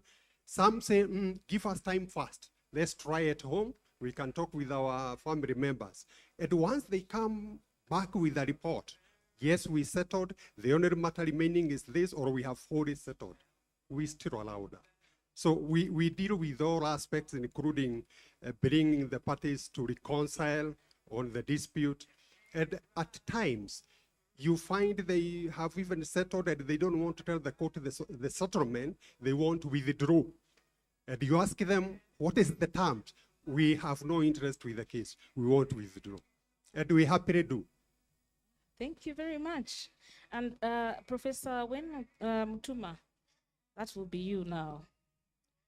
You're now here to tell us about the differences of the different modes of mechanisms of ADR judge has spoken to, with a particular interest on AJS and court-annexed mediation. I know Justice Ochieng had alluded to it during his speech, but we can get some great insights from you. Thank you. Thank you very much, Madam Moderator. I actually want to honor you, Justice Ochieng. You did my job earlier on in your presentation. Malipo inakuja. And these two acronyms, they cause a bit of a lack of clarity. AJS and ADR, and practitioners tend to just use them, sometimes even synonymously. But there's a major difference between the two, like you heard from the Honorable Justice Ochieng. AJS is really dealing with a system, and it is very much associated with all components that make up a societal system. Social capital, traditions on rites of passage, how different members of that system interact with each other, gender-wise, the old and the young. But when we say AJS, now we're really looking at when they have disputes that have to be determined. And so you have the idea of justice stepping in. Our constitution, and from the very earlier days, recognized this reality, the reality of pre-colonial existence of our traditions and justice systems that stood as standalone in themselves. So one of the major things then you see in that system is you have procedural and substantive justice embedded in the social capital of a given people. So it could be like where I am, my grandfather, Justice Ochieng, you might be pleasantly surprised, but he played a very major part in the Nchorincheke. He was very, very keen when I was a little child. I always watched him dealing with these issues of land and how succession issues and so forth. The others, of course, like the Gachacha courts, which you've had, which kick into operation when society and all its justice systems collapse. The courts cannot handle the traffic because genocide has been committed en masse. So you need now to turn back to the tradition. ADR, on the alternative, on the other side, is really about dispute resolution mechanisms that you might employ if you're faced with a particular dispute. So they are not necessarily rooted in a given context, even though the third-party neutral might be greatly aided to understand the context in which that dispute is occurring. And here is where it gets very interesting. Sometimes in AJS systems, you might find ADR tools being used, like mediation. So going back again to the Nchorincheke, you might find that they actually use aspects of mediation. So the person will translate from being a determinant of the dispute then to becoming an actual mediator, and vice versa. So the third party neutral plays a very different role. But the other thing is the third party neutral in mediation is assumed to work in different contexts and requires training that is universally accepted. So I'm very, very thankful that Justice Claire Williams, I think I saw her somewhere there. Oh, there she is, yes. So the training they are giving is of an international context, because a mediator should be able to function just not within Kenya, the way an arbitrator should also be able to function across different areas. In the AJS context, because they are deeply rooted in value systems, that third-party neutral is a part of the social capital in that community. So that, I think those are succinct differences. Of course, I don't talk as much as my colleague here, Madam Chair, but maybe just to mention that because of that unique difference, those two modes of resolving disputes interlink very differently with the courts. So ADR, I think she spoke a lot about the ADR policy, the court annex mediation program that has been done by Justice Kendago. Really kudos to where she brought it at a very early stage. You can see how it interlinks with the court. The AJS system also has an interlinkage, but it's of a different kind. I think Justice Professor Joel Ngugi has done fantastic work in this area. And that interlinkage could also have been seen either both in our Constitution, the Judicature Act when we're speaking about African customary law, or the more recent case where one of our, I'm trying to steer away from politics, of a female governor, the High Court thought it best at one stage to refer the matter to Jorin Cheke. I wish Jorin Cheke had handled that matter. I was very curious to see what the outcome would have been and compare it with the courts. Thank you very much, Your Honor. Thank you very much. Honorable Sadia, you are the chair of the ADR committee in IGRTC. Are there any challenges you faced? Thank you so much, Honorable. IGRTC stands for Intergovernmental Relations Technical Committee. This is an institution that is established by an act of parliament. Just to go straight to Article 189, I'm not a lawyer, but just to quote, 189.4 states that national legislation is to provide procedures for settling intergovernmental disputes through alternative dispute resolution, mediation, arbitration, negotiations. And IGR Act, which operationalizes Article 189.4, Section 30 to 35, gives that mandate to IGRTC to resolve disputes between the two levels of government. And a dispute as per our Act is defined as a dispute between the two levels of government, national government, county government, and also amongst the county government. Yes, we have received several disputes since the inception of IGRTC, about 53 of them.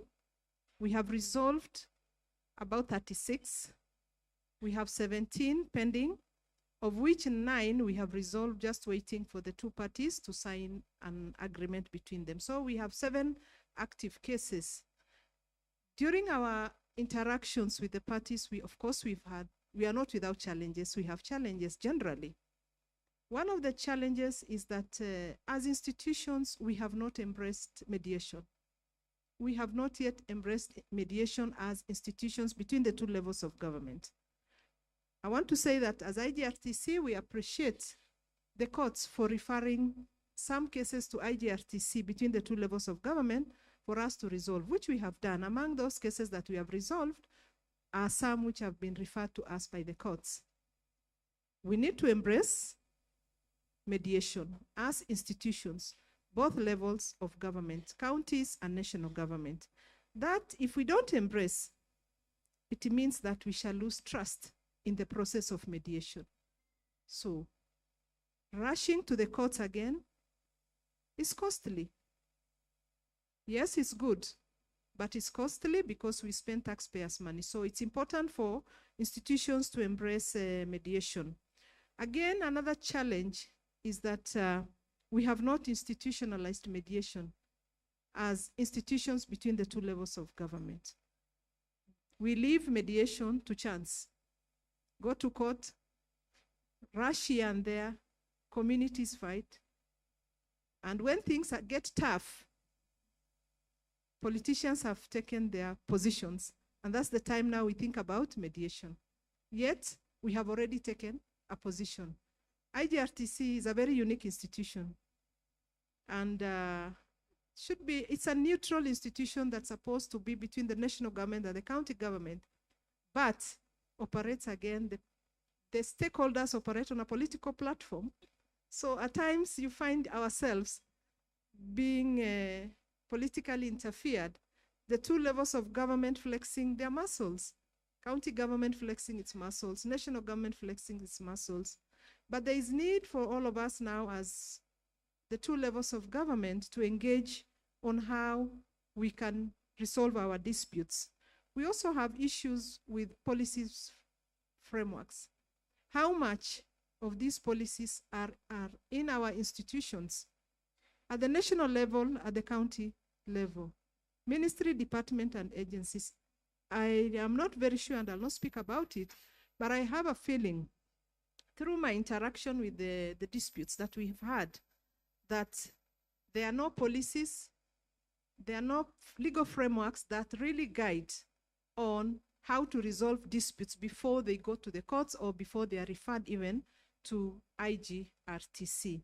So there is need to create more awareness. There is need to embrace mediation and try to resolve these disputes amicably through alternative dispute resolution. We are not without challenges. When we come to signing of memorandum of understanding of agreements, still the bureaucracy is there. So this takes a lot of time because the authorities who come to participate in the mediation process, they come with the authority. But when you come to the signing, again, it can even take you a whole year. We have 2 cases that we have been pending for the last 1 year, just for us to sign an agreement between the 2 levels of government. Just a brief on that. Thank you. Thank you very much. Isn't that also a challenge, Mediator Waihenya, that you face? People have, sat on the table, they have discussed, they have an agreement laid out, but they refuse to sign. Do you undergo that challenge? Okay, anywhere we tell ourselves, come, let us reason together. Even the question of putting pen to paper is also something to reason about. But always, regardless of the time that it takes, and I think this is where we want to do advocacy, let everybody know that this is the way to go. It's actually the way of the future. So we can reason together within the existing policy frameworks. And if the policy frameworks don't work for us, I think we could also think about updating them and upgrading them so that they can be amenable to what we need for today's dispute resolution framework. Okay, thank you very much. Honorable Lady Justice Kendagor, you were there from the beginning. And still, most Kenyans might have a problem with trusting the ADR platforms that we offer. What do you think? What more should we do? Apart from the usual awareness that we are doing, raising awareness of the challenges we are facing, and also, just basically speaking about mediation, what more should we do? Thank you very much, Honorable Stati, and a very good afternoon to everyone. Thank you. So for our country, I look at it more from an issue of culture change. We are used to what was mentioned earlier by the chair, NLC, Mr. Otachi, that said that the biggest threat we make to one another is not that I will kill you. The biggest threat that we make to one another is that nitakupeleka kotini. And that's what the children were reminding us about today.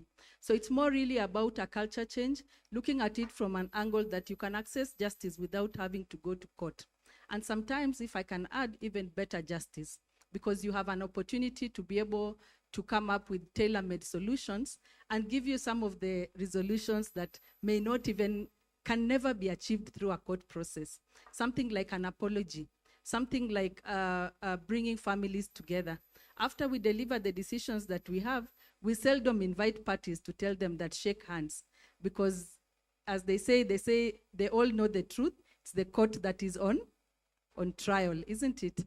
Yeah, so that culture change, the approach of going to ADR programs with utmost good faith, and of course, keeping up with the confidentiality clause, that then means that even if we don't agree, we have an opportunity when we attend in court to resolve the matters without having to breach the confidentiality of what was disclosed in mediation.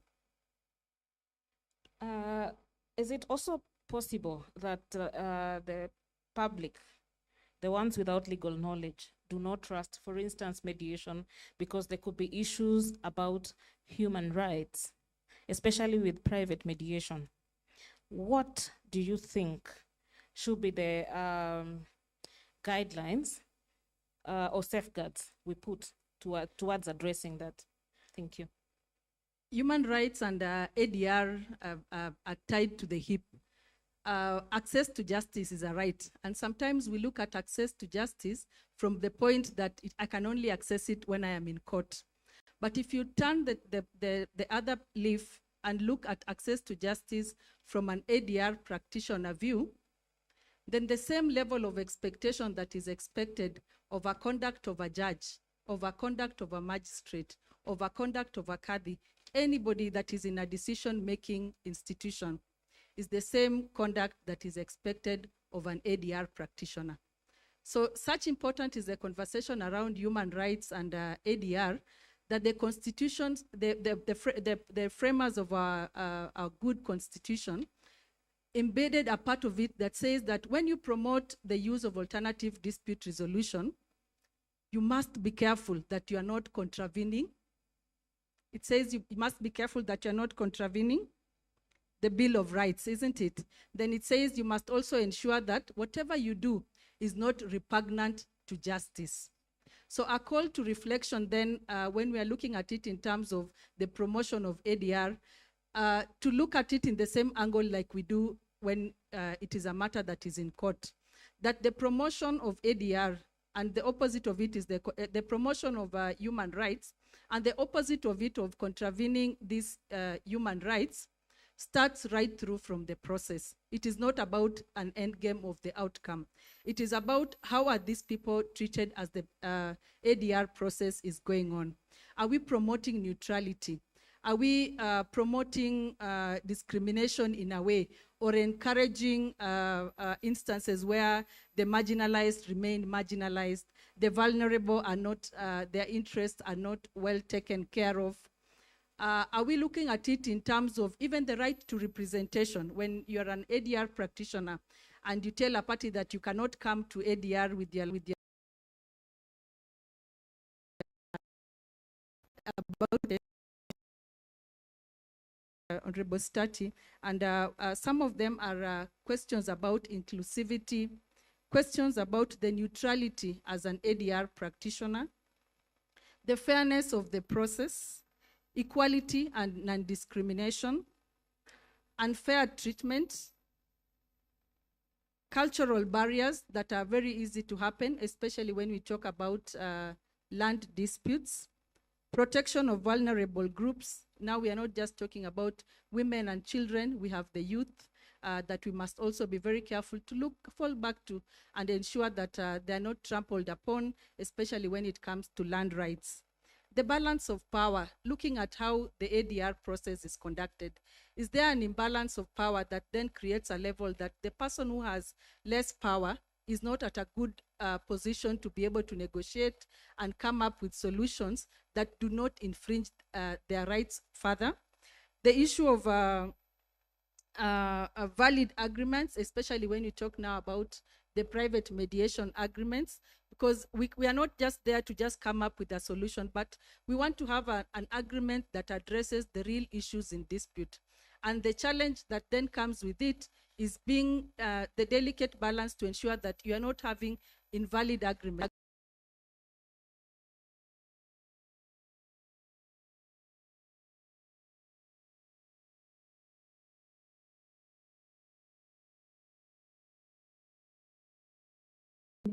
About that. The recommendations that I look at is just generally an overview in terms of an introspection by the ADR practitioners, and also falling back to the court that even as we send the parties to ADR programs that are court annexed, then we explain to them how the process is, how they have a right to participate in that process, and thus encouraging them to be able to take it up.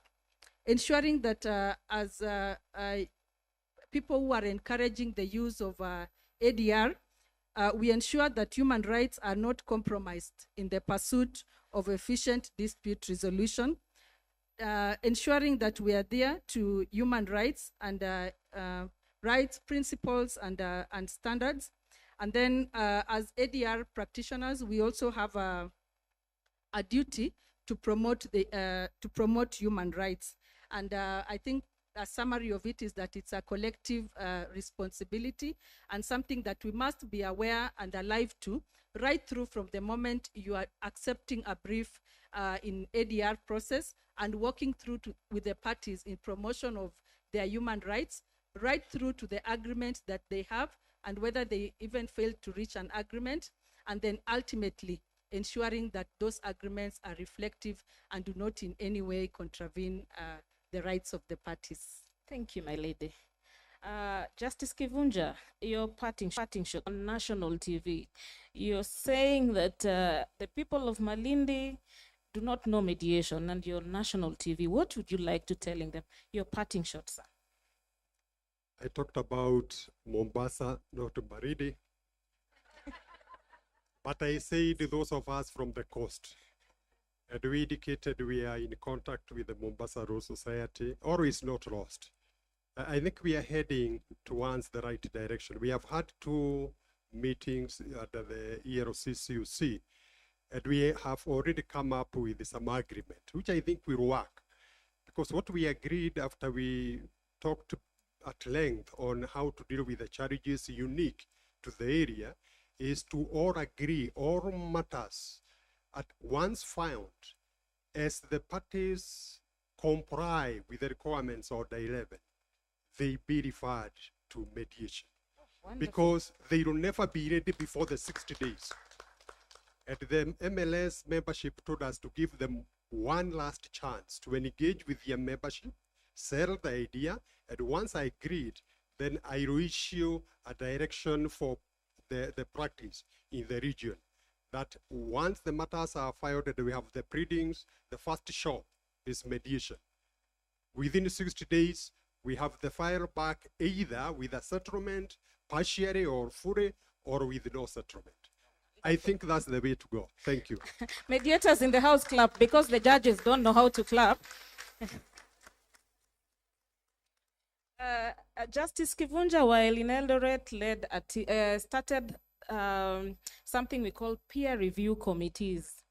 I don't know why he's shy to talk about them. He was the chair of the peer review committee for the mediators.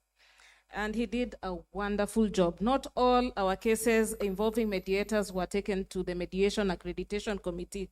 And we are hoping that in Pwani, that practice will soon be a reality. Thank you, Justice Kibunja. Parting shot, Justice Waihenya. I'm on this other side of judicial authority. I'm really so encouraged to hear what Honorable Kibunja has said. And when I look in the crowd, I'm seeing quite a number of judicial officers and judges who are also from the coast, and I'm also from Mombasa. So I think I'll just say, yay. On the question of my parting shot, I just want to say, and this is just really building on what Honorable Kibunja has said, I don't think it's only a question of Mombasa or the coast. We still have a long way to go, given the level of disputes that we have. I think we had Professor Ngugi's report, and it talked about only less than 20% of the matters going into the formal system. So the 80%, that is ours to mine. And the importance of this is that if we engage with ADR in whatever form, and I'm a big believer of escalating through the less formal negotiation, and then let's go to mediation, and then let's go to arbitration. And the parties are free to engage in this system. So one of my, I like to think of ADR as appropriate dispute resolution. We don't know how the dispute is going to pan out when we are drawing the contract. So it's important that we start with a tiered contract so that the parties can be able to, let's do amicable settlement. It's easy, it's cheap. And let's now move to get a third party neutral should things become a little bit more complex or complicated. So yes, that is my parting shot. Let us embrace ADR in all its forms. Thank you. Thank you very much. Yeah, my parting shot is the need for a cultural shift. And I think, Honorable Justice Kendago, from the time you started all of this, that is what was in your mind. And you've left us with this word, a shift in culture. And we can draw lessons from where we've successfully done that. Think about the tobacco, smoking. At one time, people used to smoke everywhere. And now, if you smoke in these public spaces, you feel guilty without anyone actually saying anything to you. You know, plastics and how we handle it. There are many campaigns that have been done. And I would believe that if we are going to move from where the children, in that wonderful poem, were telling us our language is tukutane kotini, to a different paradigm, we need to engage a cultural shift. And there are many ways that I think that has happened. If you look at those examples, one, I think we need to tell our stories because people gravitate towards success. And if they see something is actually working and it's accessible, they want to, and they want to go that road. I think we also need to not just work with our champions, success stories, but we need to target the spoilers. Because there is nothing more powerful than when you convert a spoiler to a champion. This is the soul of Tarsus. Are you a spoiler? No. I come from, definitely I come from an industry that we were trained very differently. We were trained for sure, Your Honor, in adversarial engagement. And I can tell you the first time that I undertook mediation, I had to really struggle about laying certain ways of thinking. I wanted to bring the question of the issues in dispute. I wanted to bring in what are the legal rights. And we see that when the council come before us. So I was converted. And today, I'm actually a champion for mediation. Amen. Mediators. So the preliminary objections that you normally get in the mediation sessions, you can hear them. Sawa sawa. Yeah. Last but not least, Your Honor, I think we need to find a way to reward the people that are doing the right thing. And I'm not sure how we solve the funding problem, but let us be forthright that people do gravitate towards where they think they can make a living. So we have to find a way to solve that problem, and I think that is normally through partnerships.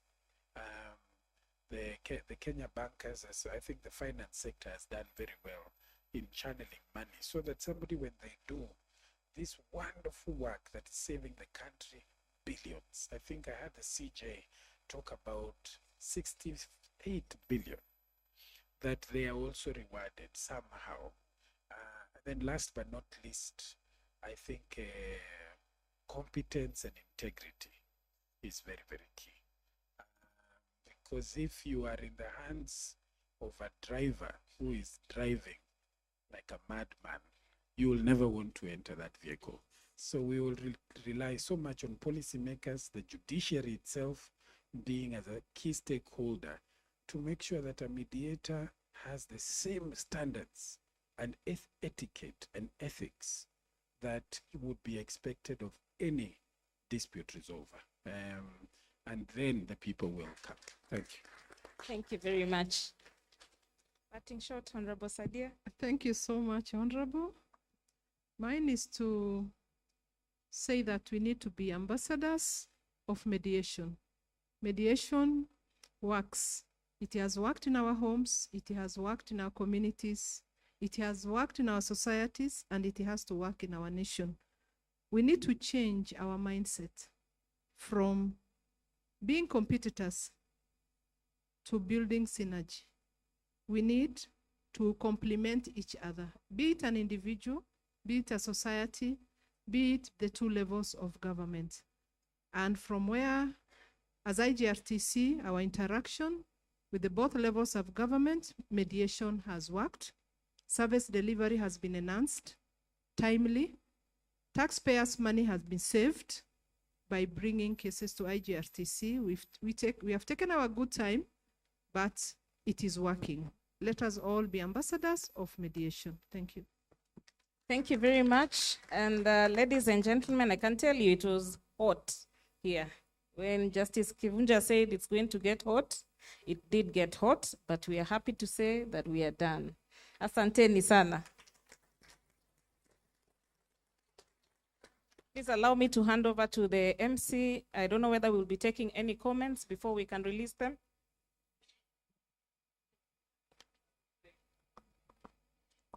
Thank you so much, panelists and Honorable Sitati, for moderating the session. I don't know, is there any pressing question? Just two. The two gentlemen, hands came up first, you and you. So I don't know whether there's a mic down here. So we'll only take those two questions, and then we can let the panel make comments. In the meantime, we are going to project a QR code. So please, as you listen in, please take out your phones and help us have a small exercise. I've seen some of us have been on our phones, checking a few things here and there, which is a great thing. Now let's use it properly and do a small exercise so that we can see the results after, now that we are full house, as we hear the two questions and as the panel responds.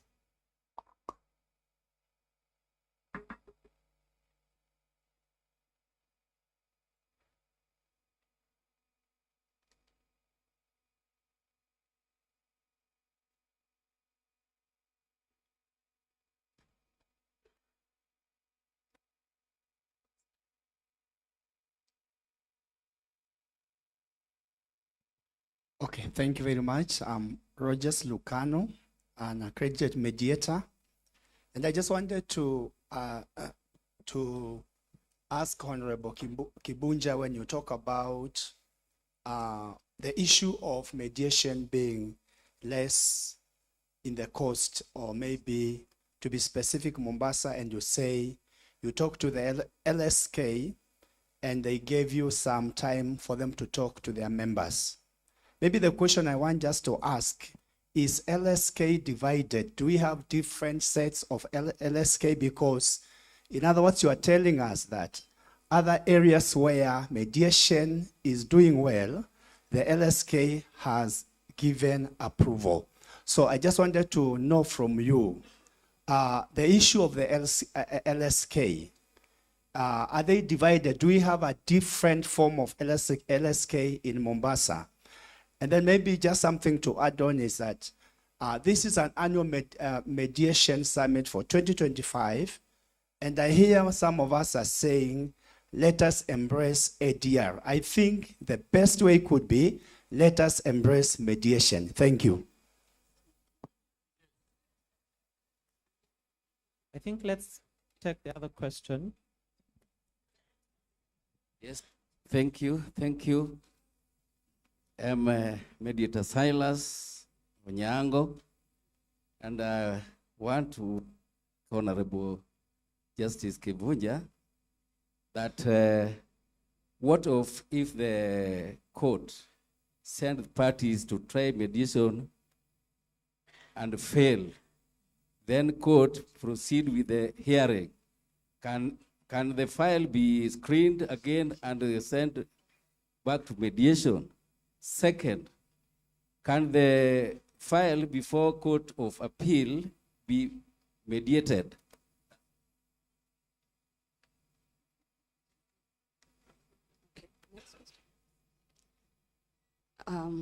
Good afternoon. My name is Elizabeth Kangata, an advocate of the High Court of Kenya and also an accredited mediator. My challenge would be a question to Justice Kendahar. You talked about ensuring human rights, within the agreements that are made in mediation.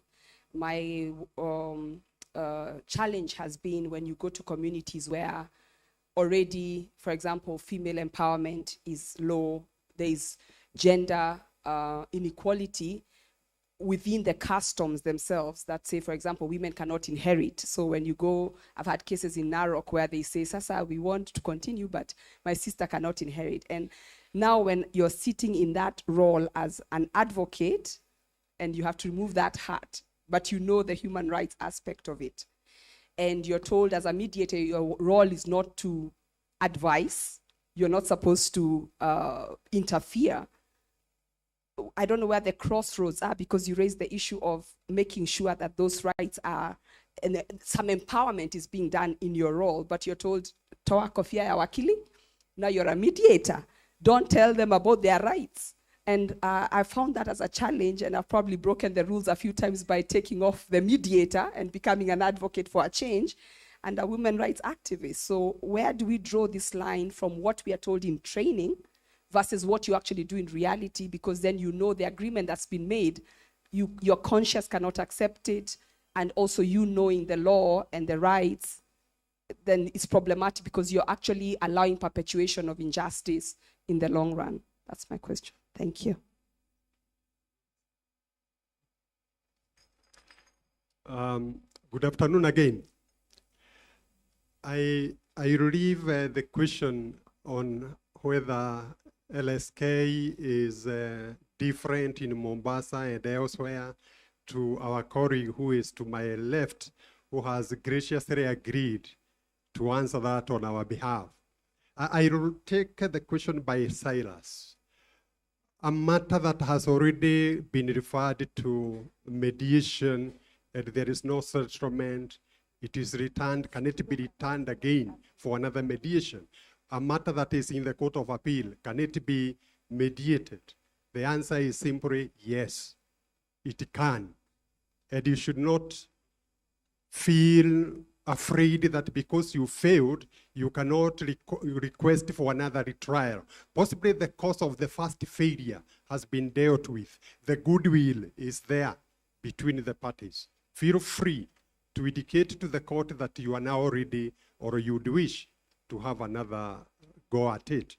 And you can try and have it done as soon as possible, even when the matter is on appeal. The judges of the Court of Appeal, and we have the chair with us here, who is nodding in agreement, who do not have a problem with you.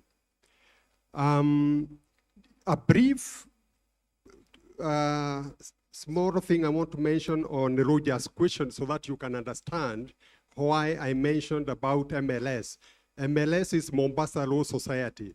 Why I mentioned them is as judges and magistrates and caddies, we meet with the members of the RSK at what we call bar bench meetings.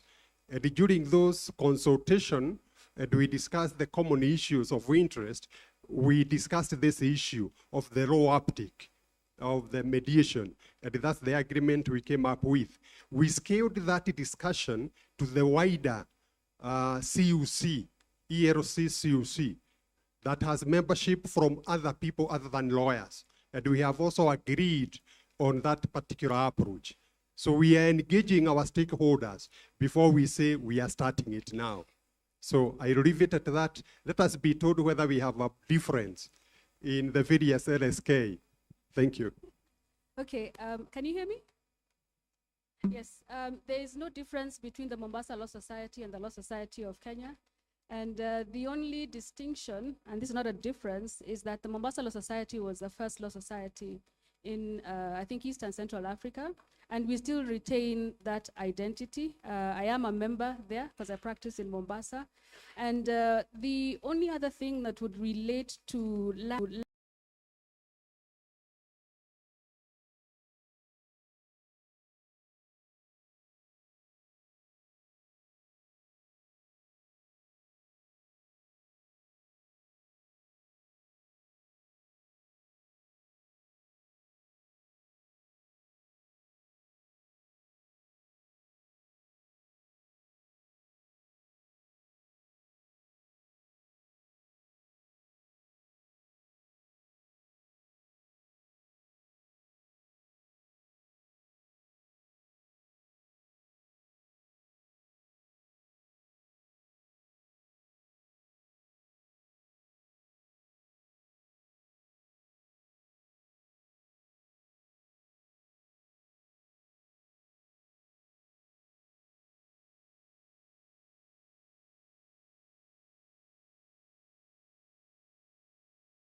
terms of agreement that they had, then you clearly pick up that it is a voluntary aspect. But allow me to just add again the issue of confidentiality and how the rules have taken care of it in such a way that as much as we are upholding confidentiality as a very key issue in ADR and in mediation, it has also given instances when that confidentiality can be lifted. It says that confidentiality can be lifted where there are instances of child abuse, there are instances of any gender violence. So if you pick up at any point, as a mediator, you are obligated by the mediation rules to lift that veil and disclose that you know about these abuses. Thank you.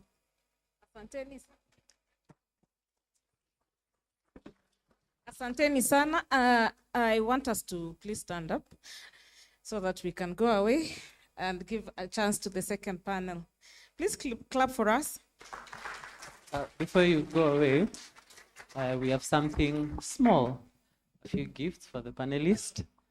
So if we can just walk down so we can have the Chief Registrar of the Judiciary to help us award members of this panel.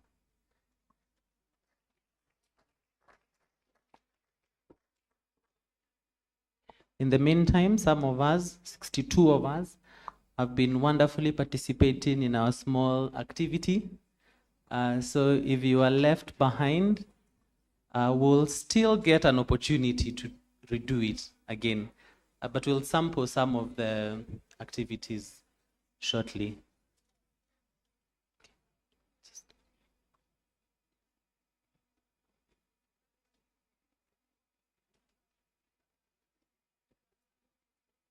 Okay, so we will award Honorable Justice Stephen Kibunja.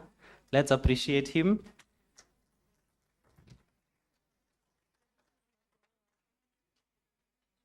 Thank you so much, Justice, for the insights.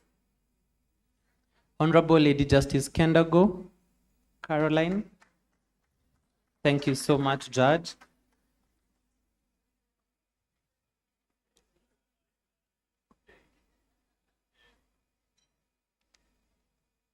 Senior Jacqueline Waihenya. Thank you so much, Counsel.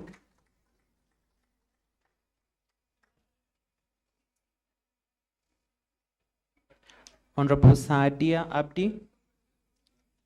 Thank you so much.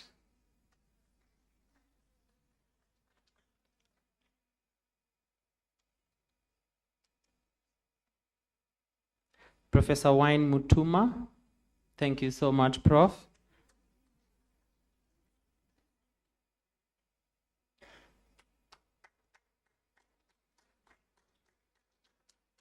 And Honorable Sitati, who moderated the first panel. Thank you so much, Honorable Sitati and panelists, for the great job that you've done on the first panel. So, George, if you're able to just project for us.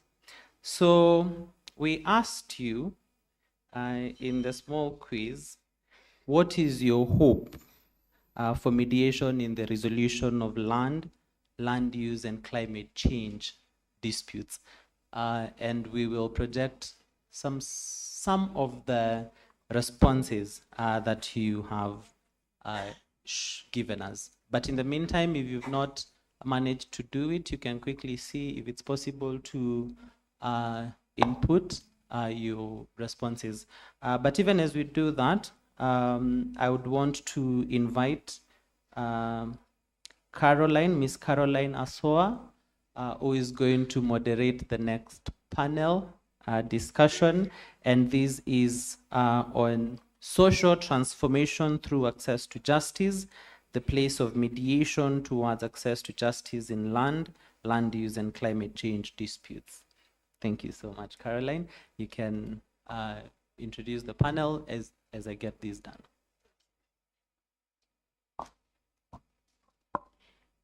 Good afternoon. I'm happy to see all of you. I'm happy to see Judge Ann Williams, retired, who taught me trial advocacy, then mediation. Our online team, karibu sana. My panel, welcome. My panel, welcome. Mr. Ribin, Judge Omange, Judge Odeni, Mr. Odongo, Mr. Mashua. Karibuni. My name is Caroline Hassoa. I'm an advocate of the High Court of Kenya. I serve lawyers on Nairobi branch. I serve senior lawyers. And I'm a happy mediator, and I'm happy to be here so that we can dialogue together to make mediation our way of life.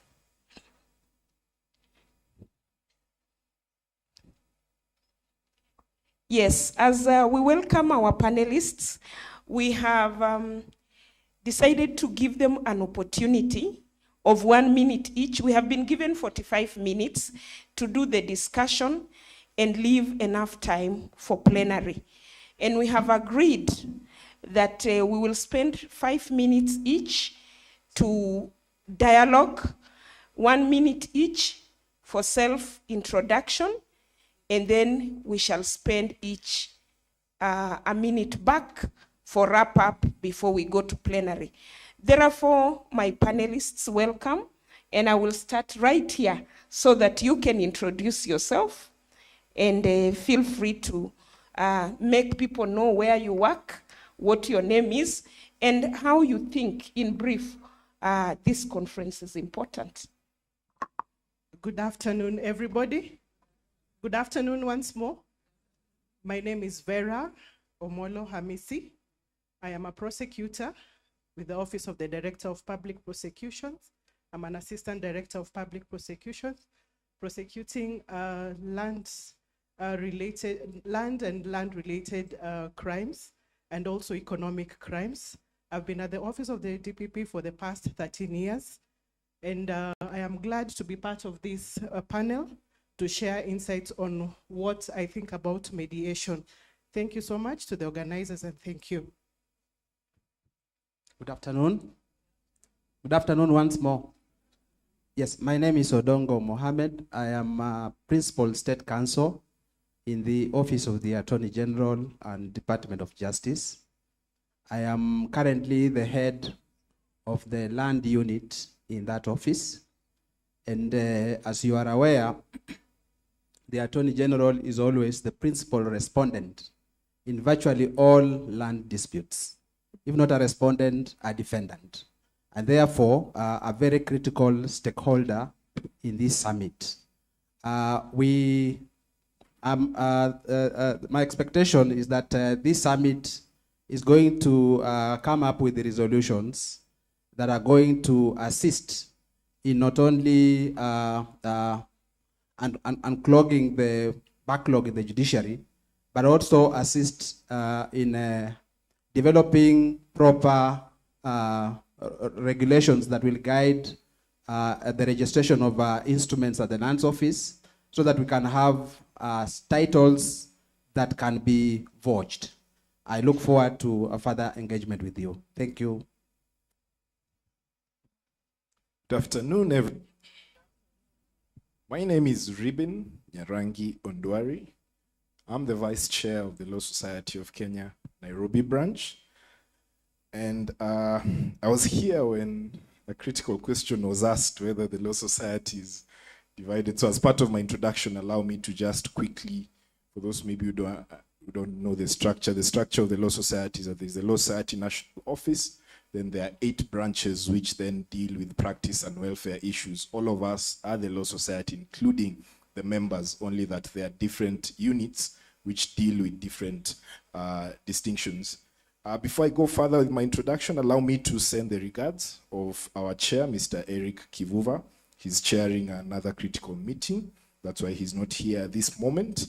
But basically, what we are looking forward as a Law Society of Kenya Nairobi branch from this discussion, as I've mentioned, our mandate is on practice, concerns, and welfare. So then that means when our members, who are around the 14,000 advocates in Nairobi, interact with mediators, they come back to us and give us the feedback. So with the feedback that we've gotten from them, our expectation from this discussion, and also like what the mediator said, is that this has been there for a while. So today, what we should be discussing are not the theoretical aspect, but having interacted with mediation this long, what are the practical challenges that we've learned? And from these practical challenges, what lessons can we draw from them to ensure that going forward, it's an inclusive and a sustainable process that delivers justice for all? That's my expectation. Thank you very much. Good afternoon, everyone. I'm very privileged to be here today. My name is Judy Omange. I serve in the Environment and Land Court in Milimani, Nairobi. By way of a brief introduction, I've been involved in mediation from the very inception, and as an administrator, in which capacity I interacted a lot with mediation. I must say I believed in mediation then, but having served in the Land and Environment Court and seen the challenges that we face in just trying to adjudicate very difficult cases which involve human beings, I'm more than certain that mediation is really the way to go. So this conference is very, this summit is very, is an opportunity really for us in the Land and Environment Court. And I'm glad under the leadership of our principal judge, nearly all judges in the Environment and Land Courts are here for us to just interact and share ideas and experiences with other stakeholders and come up with resolutions to already scale up what we are already doing on the ground in terms of championing court and mediation, and indeed all other forms of ADR. So I look forward to this session this afternoon and the next 2 days. Thank you. Good afternoon, everybody. My name is Juma Mashua, Assistant Inspector General of Police. Currently, I'm the head of investigation at Land Fraud Investigation Unit at the DCI headquarters. Today I'm here. My expectations are that maybe at the end of the 3-day session, we can come up with solutions to some of the challenges that we encounter, particularly at our land office, because that's the area where we interact with the members of the public. They come with their problems, with issues to do with the land matters. And we are the team, the first point where we handle them. So there are so many challenges whenever we handle such like cases regarding land disputes. And I'm optimistic that this will be the best forum which will come up with some of those solutions as we endeavor to assist the public as the National Police Service. Thank you very much. Good afternoon, everyone. My name is Millicent Odein. I'm a judge of the Environment and Land Court based in Nakuru. I've been in the land sector for many years, even before I joined the judiciary. My expectations are that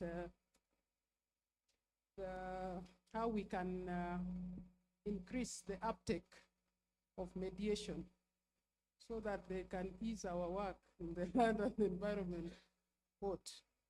Because with mediation, it's a win-win solution whereby we still retain our relationships. I'm also happy that we have many mediators in the room, and with this kind of summit, there's a lot to be learned, and I'm sure that our mediators will learn a lot from this summit. We'll also hope that with time there should be a lot of capacity building for our mediators so that they are able to deal with the complex issues that face them now that we are having new challenges like the climate change crisis. Thank you very much. Thank you. Thank you, Judge. Thank you, panelists. I hope members can hear me. Yes. Now, we are here today, panel 2, to assist dialogue on social transformation through access to justice. Please underline the word access. Access. Can we access justice through mediation? The place of mediation towards access in land use, and climate disputes. This is an important question that our panelists are going to help us dialogue and start to unravel the multi-door approach. Allow me to start with Judge Omange Judy, who will tackle the first question, which is, in what practical ways, Judge, can social transformation be achieved through access to justice by resolution of land use, and climate change disputes through mediation? Take it away. Thank you very much, Caroline. And allow me, Honorable Plenary, to start by just asking how many of us have interacted with the judiciary blueprint called Social Transformation Through Access to Justice? By show of hands. I can see the judges have, a few of the other people, not as many. So we still have some work to do in terms of sensitization. But the judiciary right now, we have a blueprint. After the new constitution, we first had a blueprint called Judiciary Transformation Framework that was launched by Honorable Dr. Willie Mutunga, in which we focused on the institution. How do we strengthen the institution, increase our numbers, increase the number of courts? Come 2017, Honorable Justice, Chief Justice Maraga, David Maraga, took over, and his was sustaining judiciary transformation called SJT. He basically sought to strengthen what had been begun and what had not been finalized. To give an example, in the first phase, we developed what we call registry manuals, just to understand what is it that happens in a registry. What do you do in a registry? But when Chief Justice David Maraga came on board, he now took it a notch further by automating those registries. And that's how the e-filing came on board and all that. So we were sustaining what was begun. Chief Justice Martha Koome has taken it a notch further by introducing the aspect of social transformation, meaning the work we do, how does it impact the people we serve? How do we involve the people we serve? So it's called social transformation through access to justice. Tell your neighbor it's called STAJ. So if they're looking sleepy, tell them STAJ. They wake up, they wake up. Yes, so you're going to help me because it's in the afternoon. I can see some sleepy people, but I'm looking at all of you. So STAJ basically talks about, I'll break down the elements. One is access to justice. What do we mean when we talk about access? Caroline has talked a bit about it. To bring it into perspective, to break it down, access can be physical. How are people able to access courts? Previously, the high courts in Meru served also Mandera, which is 800 kilometers away. That definitely is not access, it was a barrier. The ELC court in Machakos served Kajiado, served Makueni, served Kitui. You can imagine, it was a problem. Those have all now been addressed. Then we looked at it, but when people access court, how long do they take to have their matters heard? My colleagues in the Environment and Land Court will tell you we have dealt with several matters which are 2013, 2012, you know, old matters, as old as 1990s, maybe some older than I know because I joined recently. So I'm sure they had dealt with much older before I joined. So we are looking at what is the speed? But then you're also asking ourselves in this phase of social transformation, after you have dealt with the case, in land and environment matters, have you closed the case? Are people able to access the fruit of their judgments? And we have found that sometimes that does not really work. I'll come to that in a minute. Another way of access, so that you flow with me, another way of access is just access to our systems through the automation. That is what STAJ is also promoting. where you can get information on your case on your phone.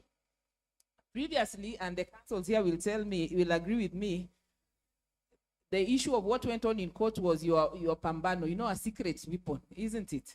You're the one who tells your client, write and pay instruction fees so that I can tell you what happened in court, isn't it? But now, clients are able to access information on their case once they are logged into our system. An update is sent to them.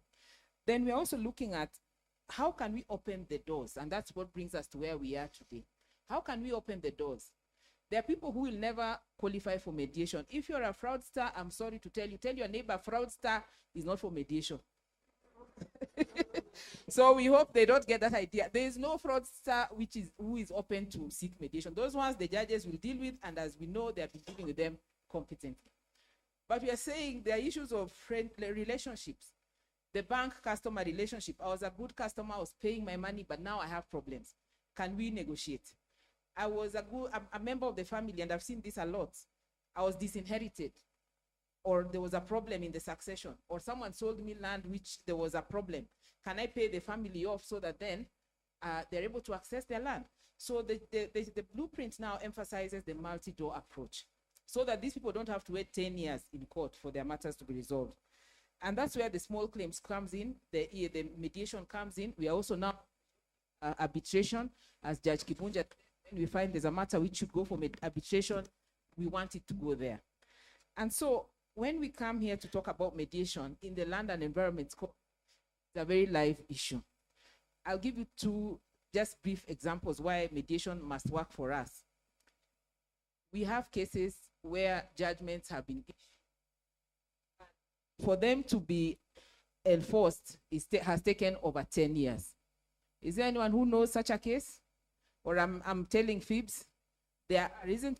So we are saying, how can we work to ensure that these are not problems that we face? We have cases which are recycled in court. You finish, it comes back again. So we have formed working groups to deal with the issues, these unique issues land justice faces and climate environmental justice faces in this country. But I'll not delve into that right now. What I will go into is, how does accessing justice bring about social transformation? I'll answer that question that I was asked to begin with. And allow me to say this. I think the Land and Environment Court has done a phenomenal job through their decisions. I'm not talking about mediation, through their decision in bringing about social transformation. Why? The decisions that the Land and Environment Court made, that a title is not sufficient, just a title is bringing about a revolution in issues of land in this country. Tell your neighbor it's a revolution. Yes, because you can't buy a title from nowhere and then somebody is dispossessed of their land, isn't it? And that was a decision which came from the courts, the Environment and Land Court, and went right up to the Supreme Court. Please clap for the judiciary, Jermaine. Makofi vizuri. Or there are those who might have benefited. But anyway, we are saying that through judges doing what they need to do without fear or favor, they bring about transformation. But mediation goes even extra. Some of the changes mediation would bring would be, just to mention a few, it restores relationships. I think everyone has talked about that since morning. In terms of land cases, there is economic empowerment, not only of the individual whose matter is in court, but also of the entire community. If all the cases in the Land and Environment Court were to be quantified, you would find they're worth billions. Those can now be released to the economy. There is also the issue of trust in the dispute mechanism. Many of us Kenyans don't trust the justice system. Tell your neighbors we don't trust. So when you have a matter, you're running all over the town, all over the town. So we are saying in mediation, you will trust because it is your own decision. The other thing we are saying is that we will bring to life the empowerment of what the Constitution intended, that the people make decisions for themselves. Ideally, you should sit in the seat where I sit and make your own decisions, but you have delegated that authority to me. But mediation gives you an opportunity to take it away from me. As a court, we would be happy if we only have to deal with a few cases, as Judge Odenya said, other than dealing with the many that we deal with. I know Caroline is looking at me, but I'm done. Thank you very much. Okay, Judge, kindly just let me give you half a minute so that you tell us about mediating environment and climate justice matters. Reason being, they never affect an individual like a title. Yes. The matter might be, I might have filed. So if I enter into a mediation consent and say you can dump here, you know, it affects the entire estate. So just comment on that 1 minute. Okay, I think Judge Oden will also be talking about that in a minute, but let me just say there are basic principles in mediation, and I think Judge Ocheng will tell you that in matters of public policy, you can't really come to mediate something which involves the public, because who is the representative of the public? But I would see environmental cases having a window for mediation, like now, for instance, when we have to resettle large communities. You know, when we want to protect the environment through resettlement, isn't it? I think there's room for mediation in that. So there are cases where they can be as an amicable settlement, especially where individuals are involved. But I don't think you can mediate something that is against public policy or something that is illegal. And that is a general principle that occurs across all cases, not only land and environment. Yes. Even if you're polluting, I think there can be a negotiation that you're moving your pollution from here and going to dump them in a good place. We don't have to charge you in court. We can have an amicable settlement so that that environmental degradation stops. But I know Judge Oden is also speaking on something like that. She will be able to add. Yeah. Thank you. Thank you very much, Judge. Thank you, participants. We are now moving to the Vice Chair, Mr. Ribin, to tell us about how mediation can be harnessed to offer long-term sustainable solutions compared to litigation. And Vice Chair, you know that lawyers know litigation. Mediation is something new, but it does not mean lawyers cannot know it, together with our other panel mediators. How do we harness this mediation so that it works for both lawyers, the judges, the consumers, and the mediators? Thank you. Thank you very much, Council Member Kasor. I don't know if Kasor said, but she represents the senior members in our council. Before I start, when Judge, you were giving directions, that tell your neighbor. I was at a bit of a fix because you're my neighbor and I couldn't tell you. So I hope I'm excused for not telling one of my neighbors the aspects that were said. But critically, mediation as an avenue for sustainable and long-term solutions for land use, and climate. There's one phrase which my pupil master, Senior Counsel Kiragu Kimani, says a lot, and I think it's applicable here. I overuse this phrase, so I apply it everywhere. He says a lot that the law does not operate in a vacuum. The law operates within the context of the society in which it exists. Now, allow me to paraphrase that to the aspect of mediation, in the sense that mediation does not operate in a vacuum. Mediation operates within the context of the society. And that brings me to my first point, because the general nature of a society is that we are relational. You see, if I was walking there and I accidentally bump into someone, my first instinct would be to tell you sorry. That's our first instinct.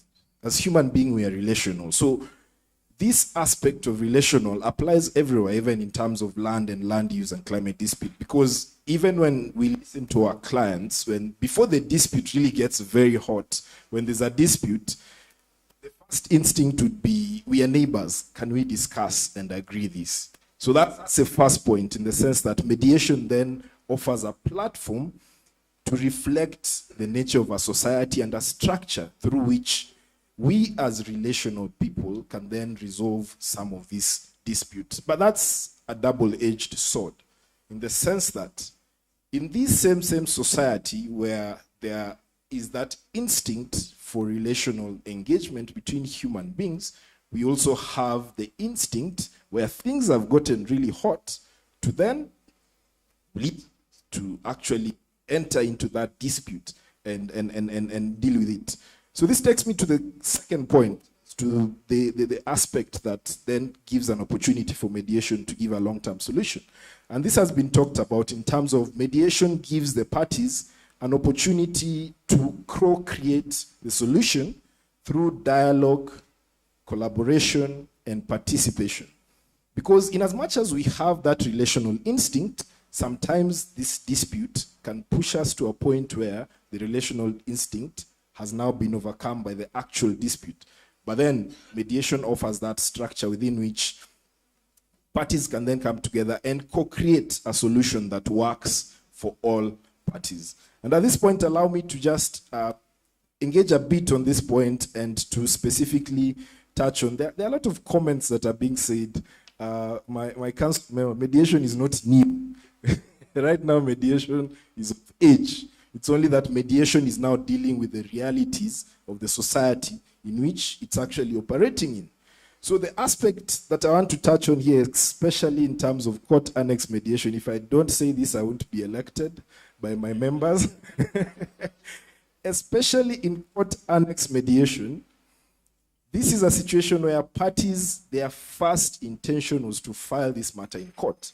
And we actually respect that this has been screened and it has now been taken to a court annex mediation. Now at this point, I'd like to request our mediators, please do not be rough with our members, because that's the first feedback which we are getting. That in court annex mediation, you are in court, you're going with your client, you've advised, then you've gotten there, court has referred you to mediation, fine, you comply, you go there, but you go there and you're told, one advocate, to non lang, stay there. So I understand in the context of a private mediation, that would work, because in a private mediation, parties have chosen that this is how we are going to resolve this dispute. And they've actually chosen who to present this dispute. So I am arguing for a bit of a nuanced approach, even as we are taking the court annex mediation. Remember where we started from. Mediation does not operate in a vacuum. It operates within the reality of the context of that dispute. At that initial stage, the context of that dispute is that these parties who are actually in a situation where they could not even see eye to eye, and they had approached a court to resolve this.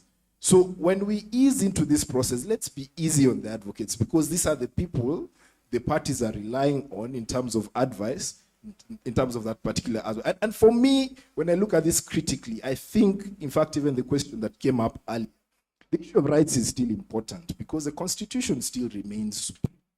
The issue of substantive rights cannot be done away with. I think what is then being done in terms of mediation is the procedural strictness of the processes within courts.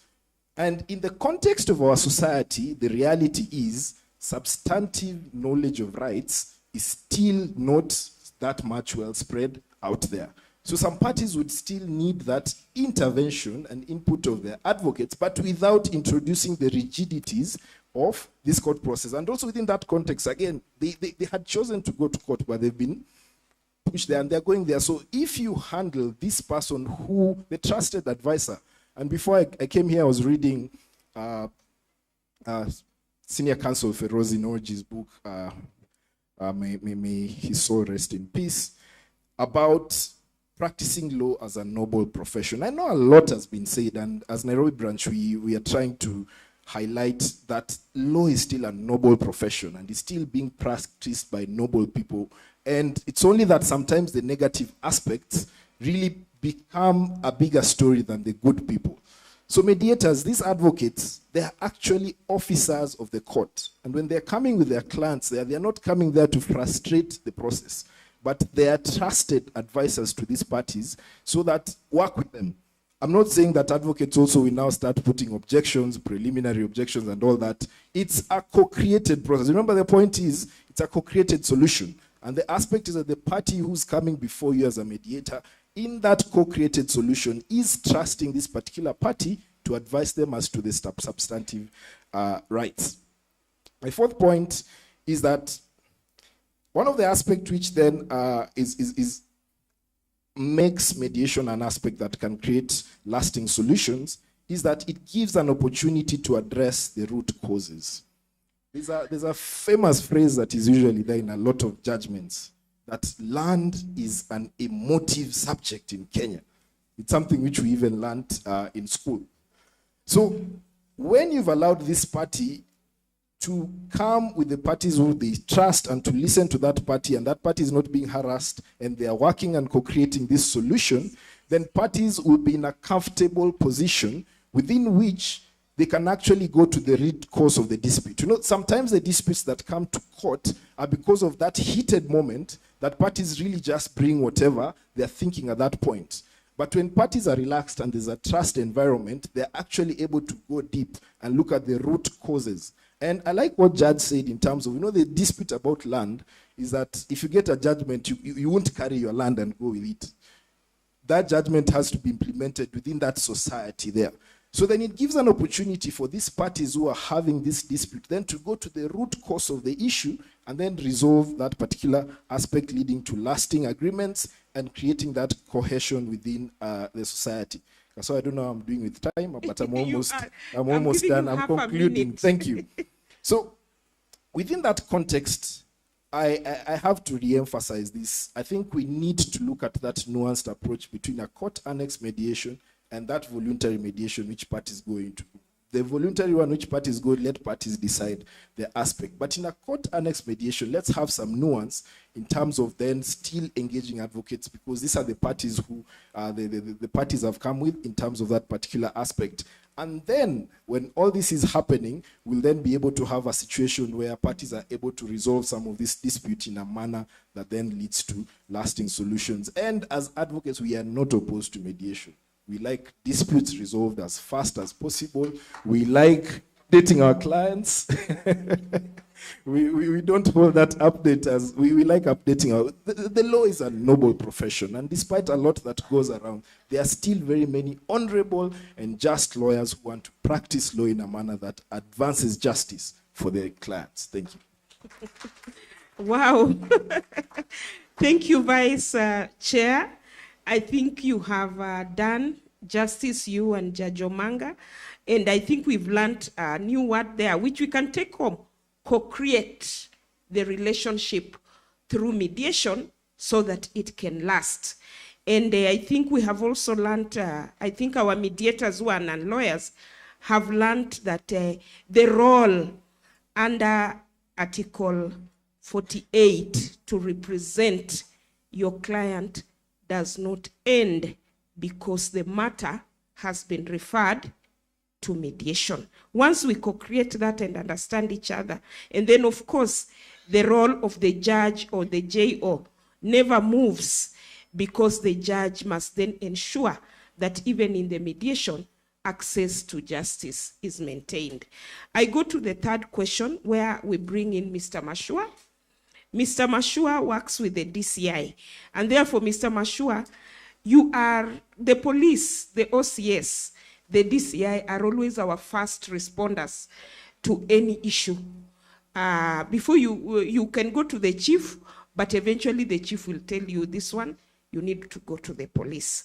Now, we would like to understand from you how mediation can help in ensuring access to justice in land use, and climate change disputes for marginalized and disadvantaged communities that face numerous challenges in accessing formal court systems. And as you answer that question, do you think even somebody who is terminally ill is a marginalized person, that even reaching your police station to report is an issue?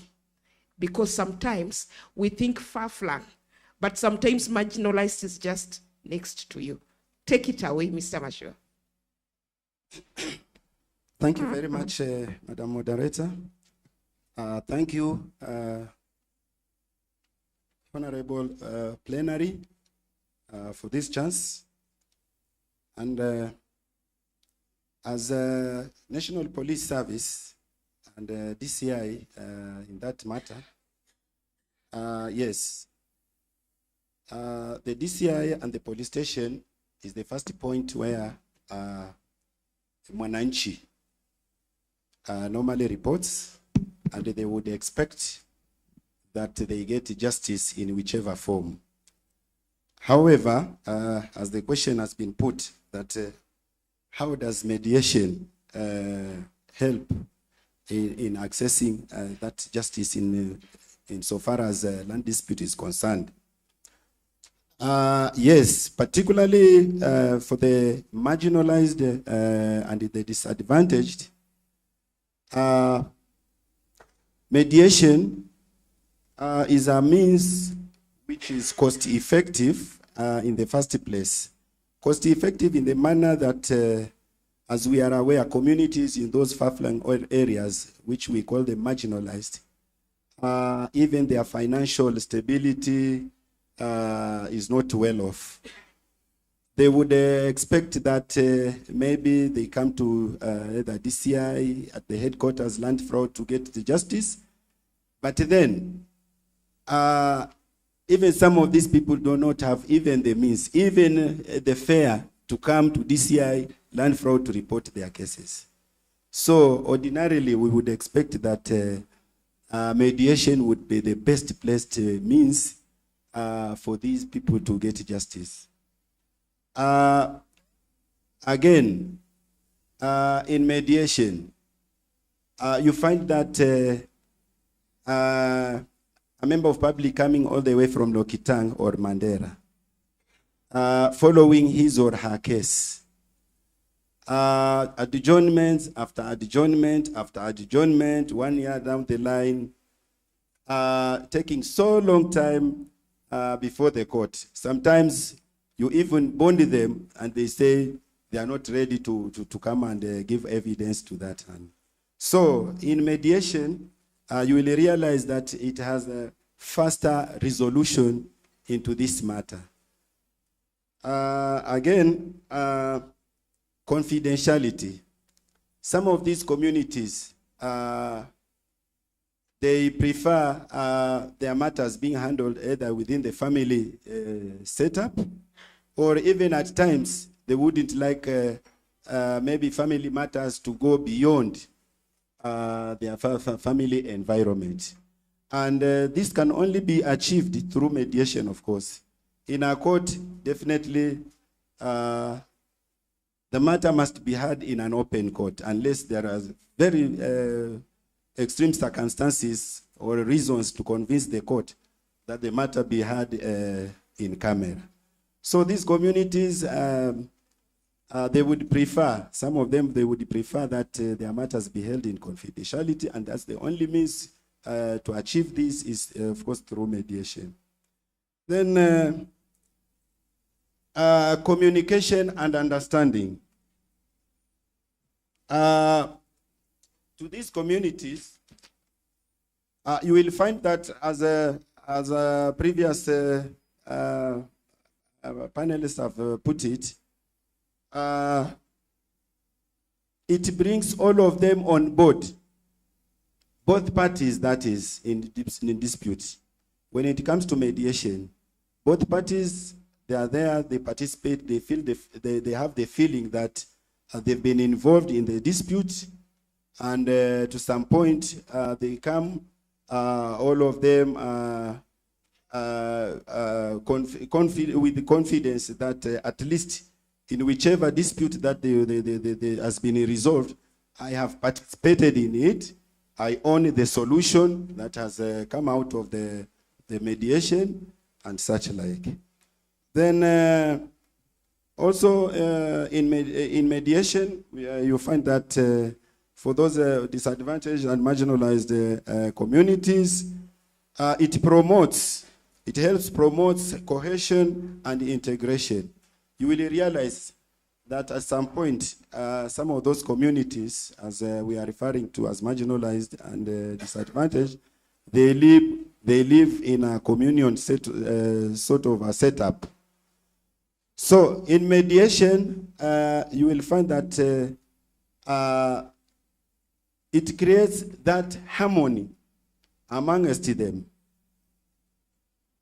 Unlike the other way of resolving it through litigation, where you find that at the end of it all, okay, justice has been done to one party, but then the other party, it creates a wedge of some sort.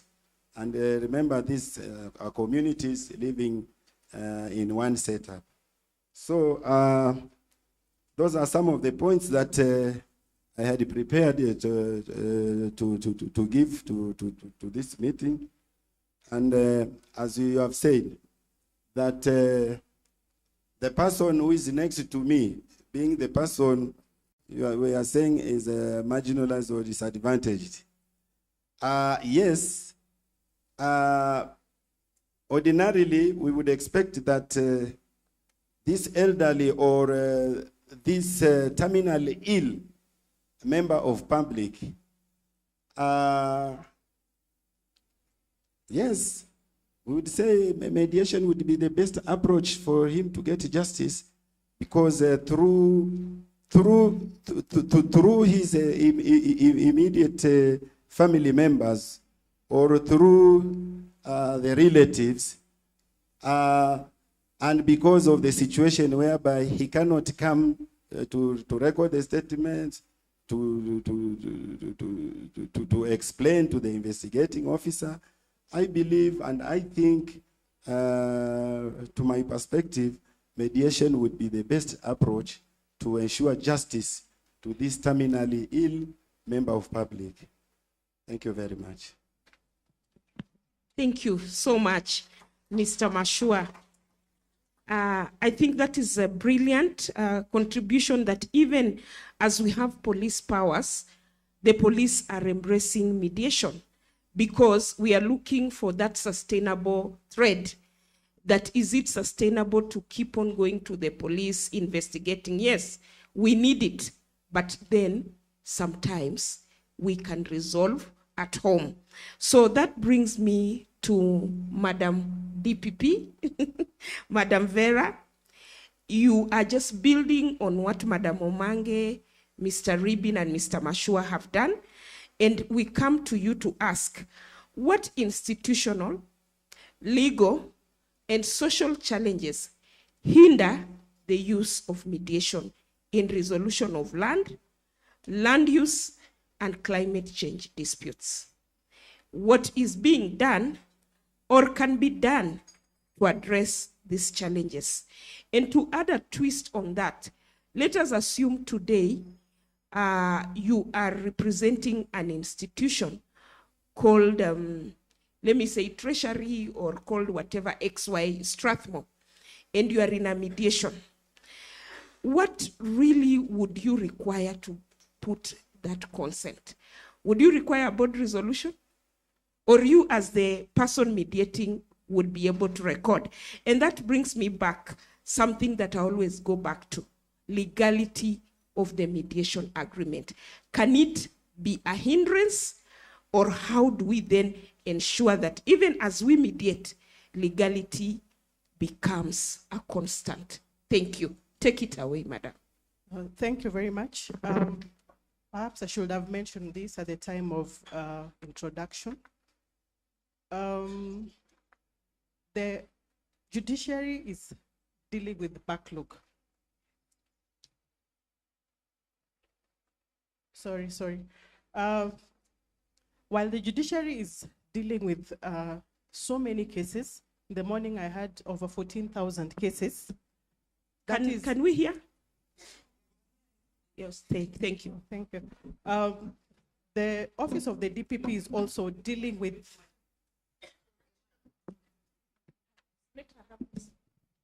sorry about that. Better? Okay. I was saying that I should have mentioned this at the time of introduction. Now that I have the mic, let me mention this.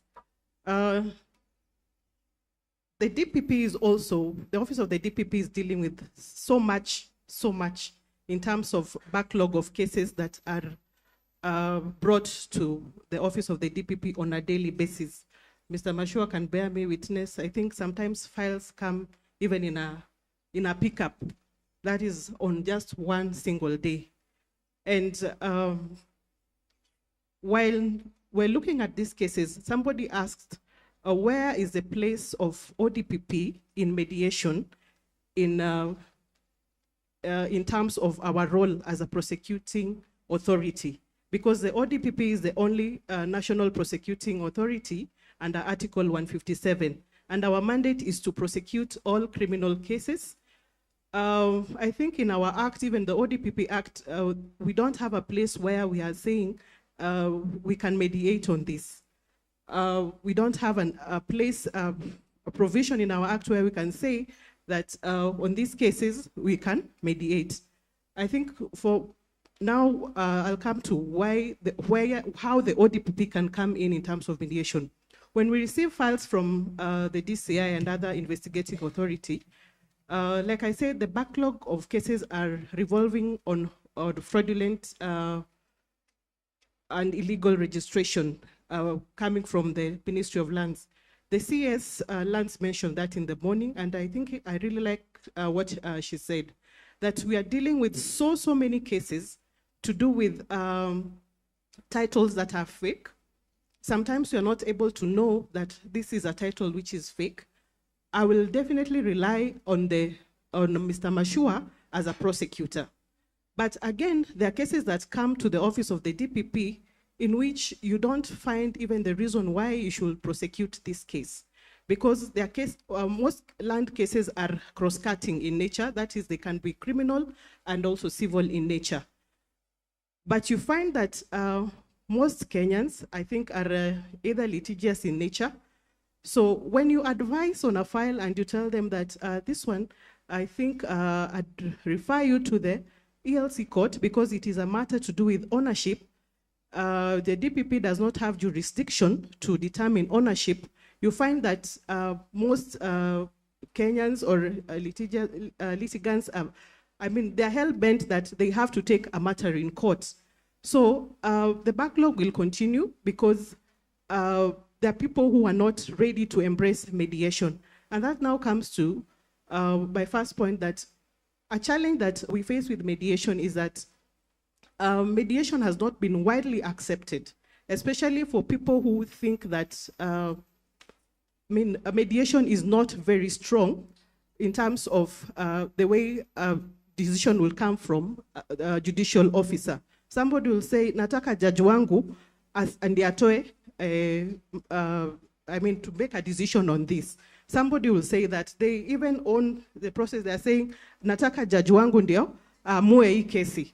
But it is, when you look at it, it's a case that if it was referred to mediation, if it was referred to ELC, which can now even propose mediation to the parties, or even advocates can propose, it's going to be a win-win, as opposed to a case that is going to be in court for the longest time.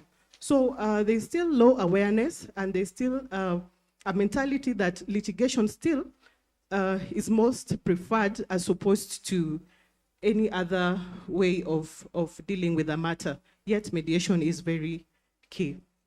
Like I said, I've just started and I'm told time. So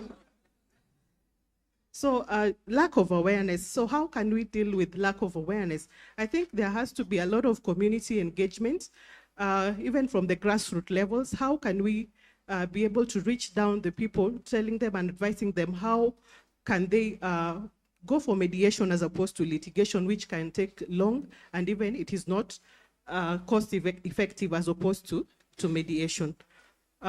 Secondly, there's a lot of political interference, especially on matters where land.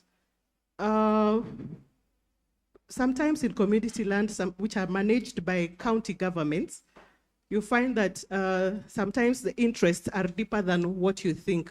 So in as much as you try to refer such cases, because we get letters from even from files where communities, for example, the Ogek community has been very vibrant, writing letters that we need to prosecute, And you look at it and you find that you cannot be able to, it is not practically possible to prosecute some of these cases, because if you are prosecuting squatters who are even over 1,000, how will you ever get even a conviction in the first place? So still, you find that the leaders of that community are just hell-bent on litigation. There's a lot of vested in such land. Then we have a legal framework that is not very vibrant in terms of the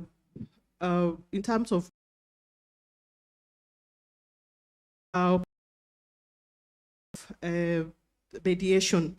You find that the statutes that you are having on law, on land and land law are not very vibrant in terms of putting mediation as a way of trying to solve a matter. So you'll find that it is a bit silent, and maybe as a way forward, we need to just try and strengthen and try and put our best foot forward and try and strengthen our legislation. I only have 1 minute. So there are so many challenges, Another one is, again, cross-cutting nature of land dispute. Like I said, there is criminal and also its borders around. Like, for example, a boundary dispute, it can be criminal in nature. It can also be civil in nature. So sometimes parties are not very easy when you're referring them, and it's a matter which is like a boundary issue. The people down there who are supposed to either lead the mediation process do not have that capacity. As such, I would recommend that maybe we build capacity, especially in the rural areas. Mediators mostly are mainly in major towns, but what about down there, mashinani? What can be done? Because there are cases and there are disputes, for example, to do with climate change, issues of pollution, issues of illegal logging. Those are issues that will be better dealt with down there instead of now filling our courts with so many cases to do with forest crimes and other crimes. So for the place of ODPP, I think there is need now for prosecutors now to sieve which case is better off being handled in a mediation. How best can we refer? What framework can we use to refer cases to for mediation instead of having all cases? Because our courts, the Chief Magistrate Court going down, where prosecution of criminal matters take place, are also clogged with so many cases. Some of these cases take years and years without being finished. But if you look at those cases, a close scrutiny of those cases, you'll find that they would have been better resolved through mediation process. The mic is being taken. I will have expounded more. Thank you so much. Thank you so much, Madam ODPP. I think maybe the first three panelists ate a bit into your time, but I hope we'll get an opportunity to continue interacting. I know members of the public here and mediators were interested in understanding how the DPP can prosecute environment and climate matters, and we continue the conversation. Mr. Odongo from the AG, the summit would like to know what is the role of stakeholders, including courts, communities, government actors, legal professionals, and mediators in promoting the use of mediation to resolve land use, and climate change disputes. Remember, the AG is the advisor on all legal issues, so we are looking at you to help us mediate and resolve. Thank you. Thank you.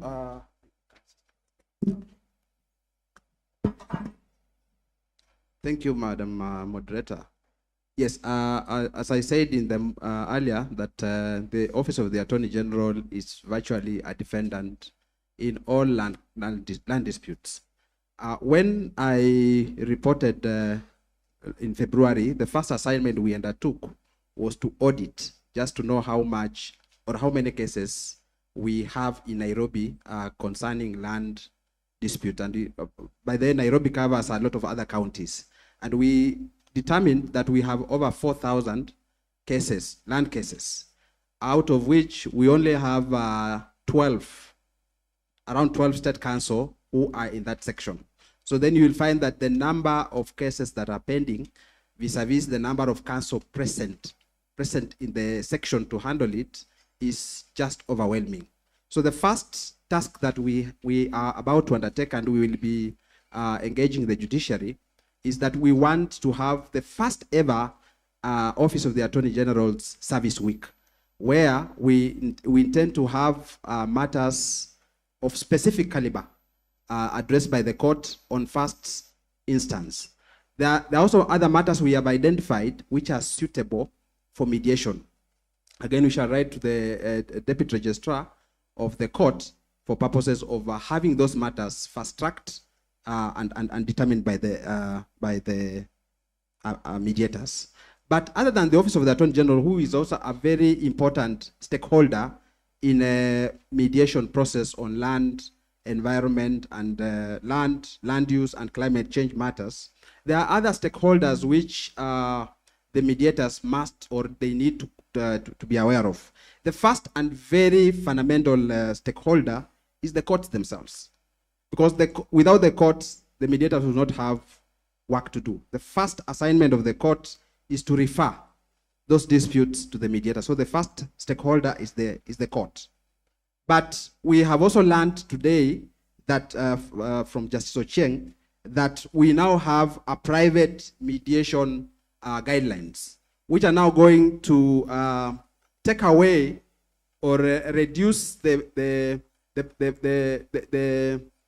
or rather change the perspective from a court annexed mediation. We'll have a court annexed mediation running parallel to private mediation. So the courts are very important stakeholder in terms of referral.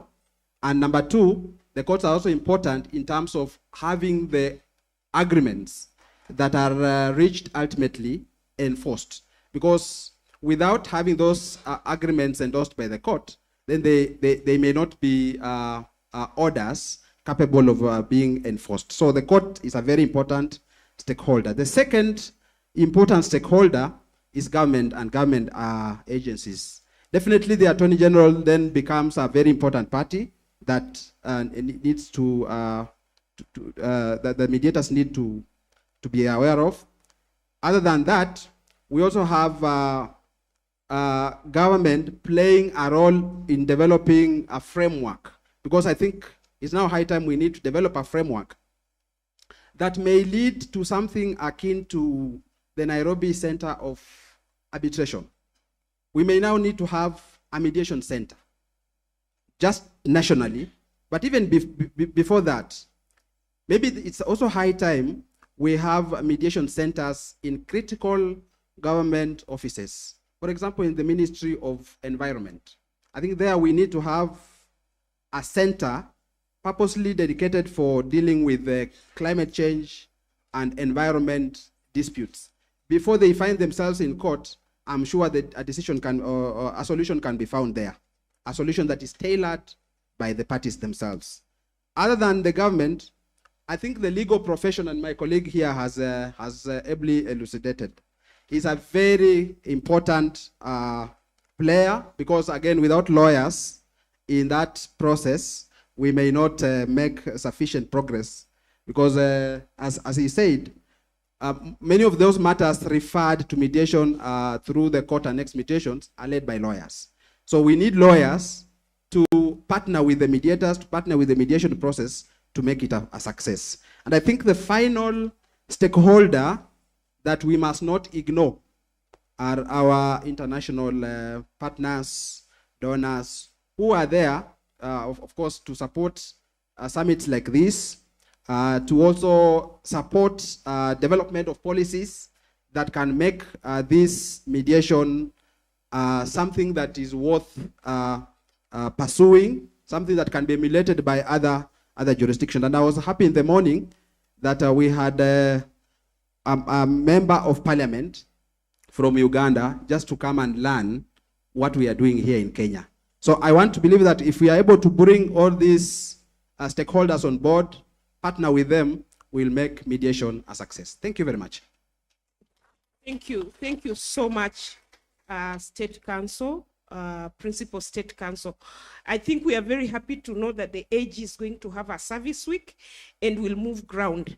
I believe this is something other institutions, be it NEMA, be it National Land Commission, will take up so that we can also have service weeks to push ground. Moving forward, and of course we recognize the role of international trainers like Judge Williams. You know, she has really worked with us. Moving forward, we come to Judge Odeni. Judge, the summit would like to know, climate change is a dynamic challenge that continues to affect communities. How can Kenya ensure a strong mediation culture to address any current and future disputes related to climate change? Thank you very much, moderator. Initially, we used to think about climate change as something that is abstract, but climate change is real.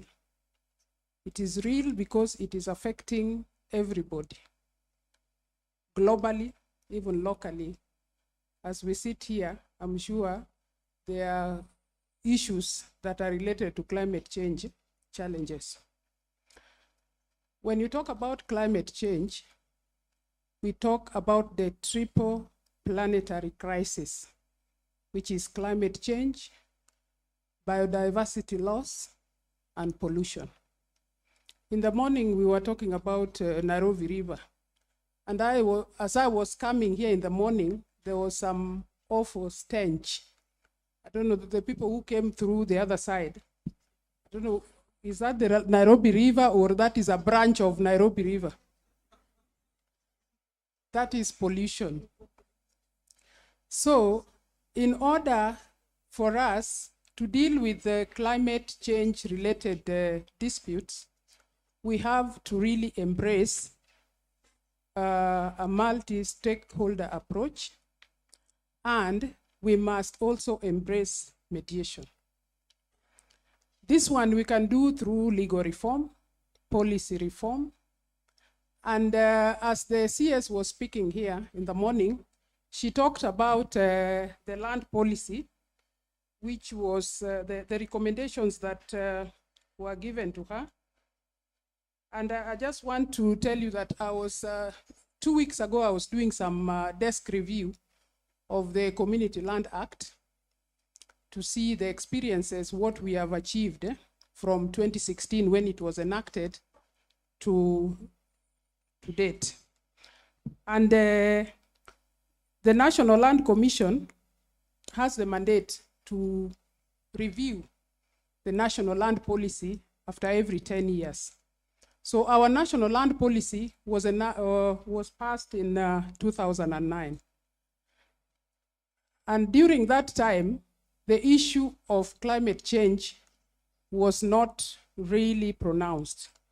So with the stakeholders, that is in collaboration with stakeholders, the Law Society, Pamoja Trust, Habitat for Humanity, they presented a comprehensive set of recommendations to the Cabinet Secretary in November 2023. So the ministry, as the CS said, they committed to complete the policy review and development process by the end of the financial year, including public participation, submission of the policy to the Cabinet for approval, and presentation to Parliament for debate. So at the time I was writing that review, the policy recommendation had been presented neither to the Cabinet for approval nor to Parliament for debate. So, but I think the CS confirmed that it has not yet been presented for approval. And this is something that should be fast-tracked because the new recommendations talk about climate change, which will help in developing strategies on how to deal with the issue of climate change. So we need to integrate that and also embed mediation in the action plans that deal with climate change. We also need a lot of empowerment. As we sit here, this is one of the the plus that we are, as Kenya, we are embracing mediation.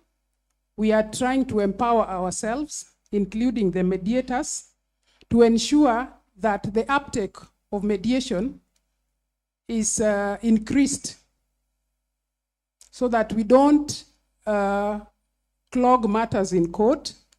Some matters can be resolved even in one sitting if we have the purpose, we have the will to do so. When I talk about empowerment, it does not only talk about, I've been given only 2 minutes to speak, and I've come all the way from Nakuru to come and speak here.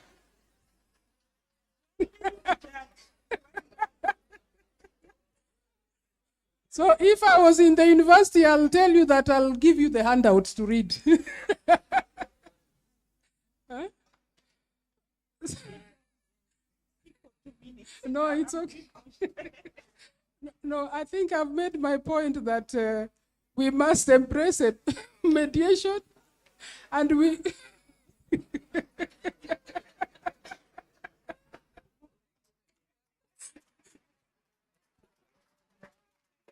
Oh my God.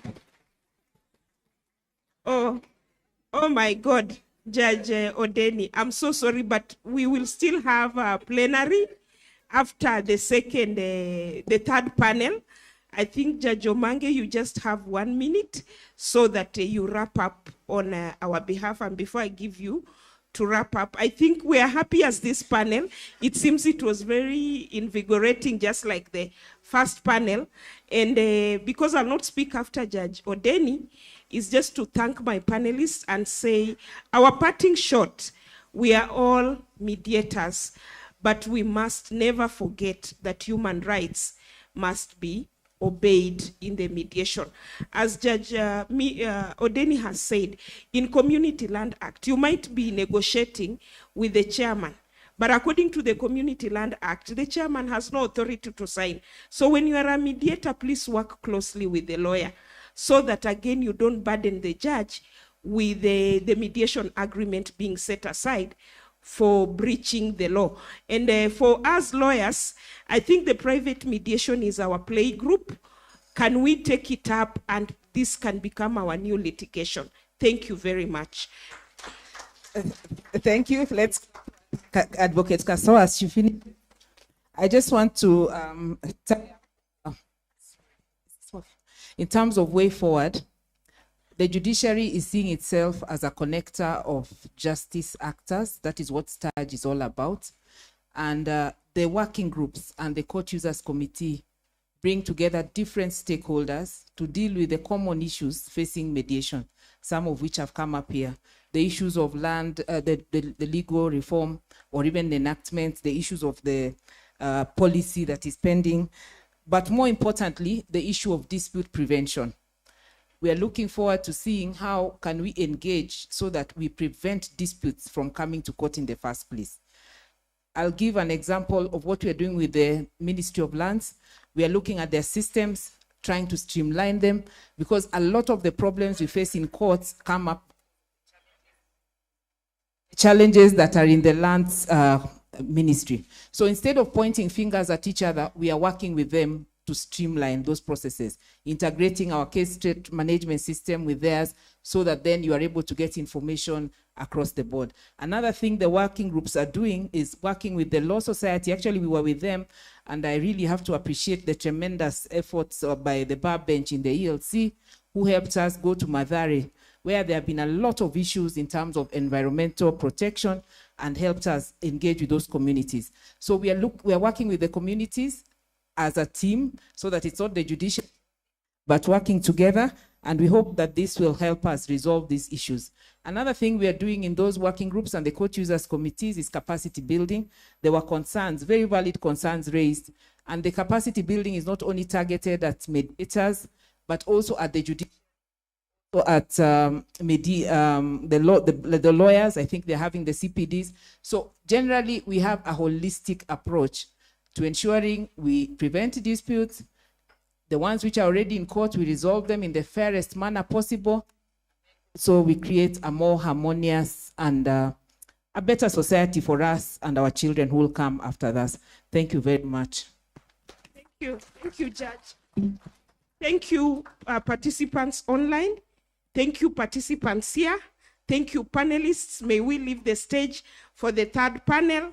I've been told to recognize Judge Mary Klausina by our DPP for being a former prosecutor. Our mediation chair is here, Madam Mwadumbo, the bar bench. Thank you very, very much. Judge in charge of mediation, tunasema asante. We can now leave the stage. It can never be enough. Judge Angote, for leading the ELC, tunasema asante. Thank you so much, Advocate Caroline. As usual, please just come here so we can gift you as we move forward. But even as we do that, I know we've been sitting all day. So we've brought someone special to us at the law at Strathmore.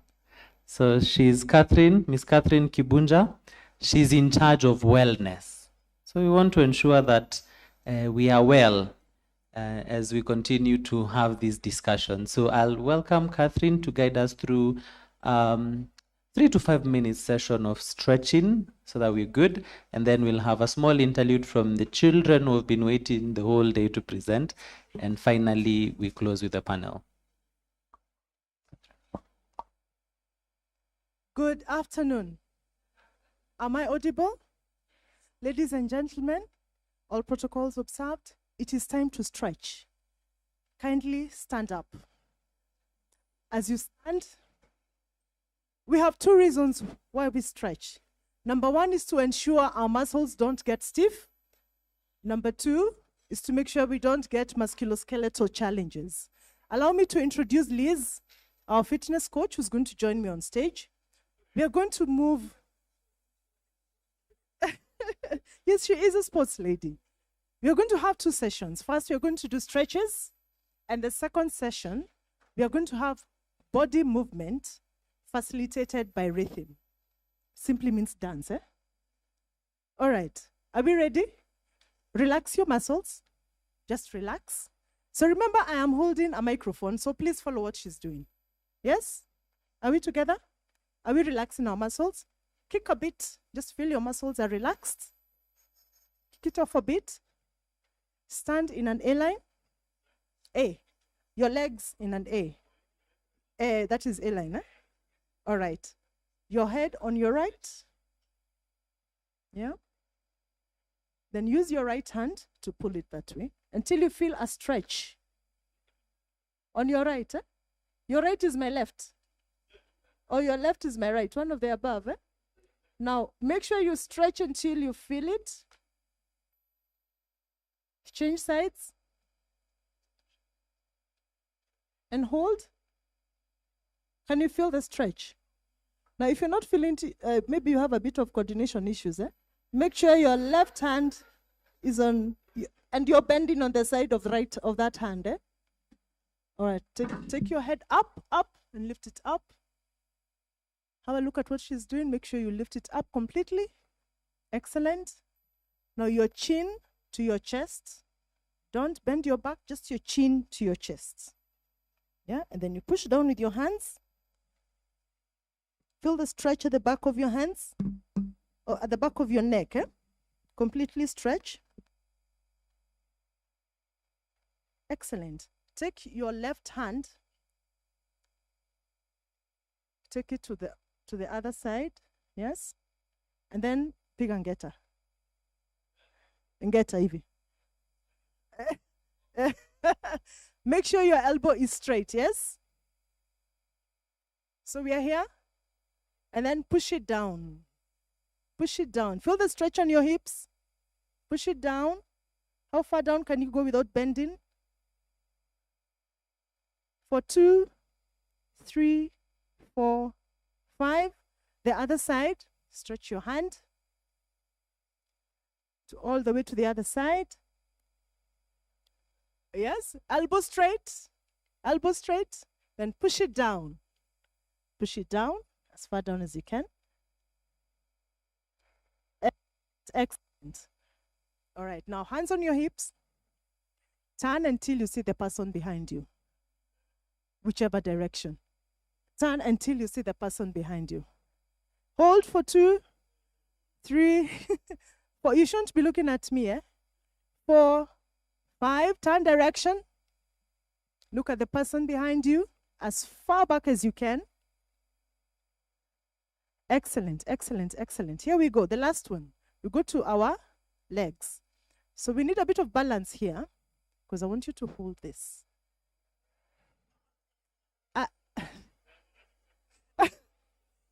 I believe we can do this. We can do this. Let's try. Yeah, you can support yourself. Support yourself if you need. We are stretching this muscle, yeah? You've been seated for long, so let's stretch this muscle. Are we holding it? Hold it for a minute. No, just a few seconds. So 3, 4, 5. Now straighten out. Don't step down. Lift in. Pull in your toes. Pull in your toes. I want you to feel the stretch at the back of your foot. Yeah? Can you feel it? As you're balancing and shaking, Good. We are doing the right thing. The other leg, the same thing. Please hold it up. Feel the stretch as far as you can. For 3, 2, 1. Don't drop it. Bring it forward. Toes facing you. Feel the stretch at the back of your leg. Tuko sawa? Apo. So we said the second phase is body movement with rhythm. So I can't dance to save my life. So somebody with moves is her. So I'll just stand behind her as you follow her moves. Karibu Liz. Hello. Hello. She said my name is Liz and I'm the fitness coach for Strathmore, and I can also be your fitness coach as at now. So DJ, please just follow me. Whatever I do, just do it. But if you can't do it, for example, if I'm doing this and you decide to roll it, you're right, I am wrong. So let's just move as long as we are moving, okay? So there is this part I would like us to do together, yeah? So the song, you just follow me all through, but there's a part that the song says, it says Nana. So we'll be saying Nana to, like, you see, I know you guys might feel tired, but we are saying Nana to that tiredness, yeah? So we are freeing our mind. So you'll be like Nana, you turn to the other side, Nana, okay? All right, just do what you can, okay? What you can. All right, let's go, DJ. Oh, na, na, na. Oh, na, na, na, na. Nana. Oh, na, na, na. Nana. Oh, na, na, na, na, na. Oh, na, na, na. Oh, na, na, na, na. Oh, na, na, na. Oh, na, na, na. This is an emergency. I'm begging urgently. This is a serious case. The way you put in work on me, just like a surgeon when you operate that face. Well, I don't need your love, but I need your company. Baby, please hold up, let me feel your company. If police show up, then they want to come for me. No, bring thing and give it to me. Girl, you are the remedy. How you whine on me, the thing that you're giving me, curing me, so I really need your remedy. Raise the vibe in me, give me waistline therapy, push back on me till you make me say, oh na na na na, oh na na na na, oh na na na, oh na na na, oh na na na, oh na na na, oh na na. Give me the picture I know, start to I know, start to I know.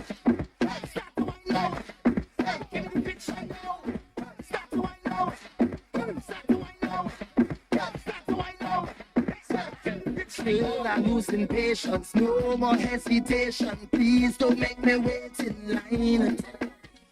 Need an explanation. Now follow the ways and cause it with the cure one time. But I need your company. Baby, please hold on, let me feel your company. If police show up, they want to come for me. Come, bring thing and give it to me. Girl, you are the remedy. How you whine on me, the thing that you're giving me, curing me, so I really need your remedy. Raise the vibe in me, give me waistline therapy, push back on me till you make me say, oh na na na, oh na na na, oh na na na, oh na na. Thank you. Thank you so much.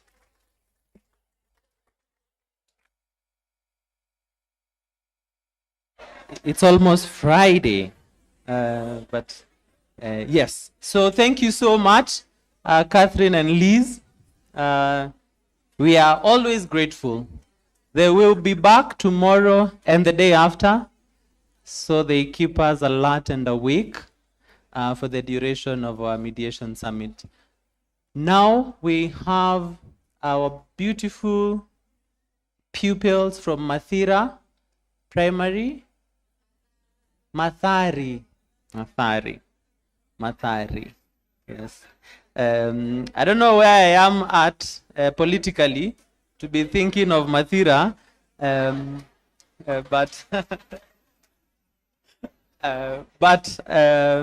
but yes. So I think we're good. So the pupils can come. So they're going to perform for us very briefly, because they have been waiting to wow you with their dance since morning. So let's give them 5 minutes to do that. Yes. So welcome, Mathira. Mathari. No, that was deliberate. That was deliberate this time. No, so that we are, I see whether we are on the same page. And I see now we are. Yes. Mathari Primary School. Karibuni sana. Let's appreciate them. Look at the young one.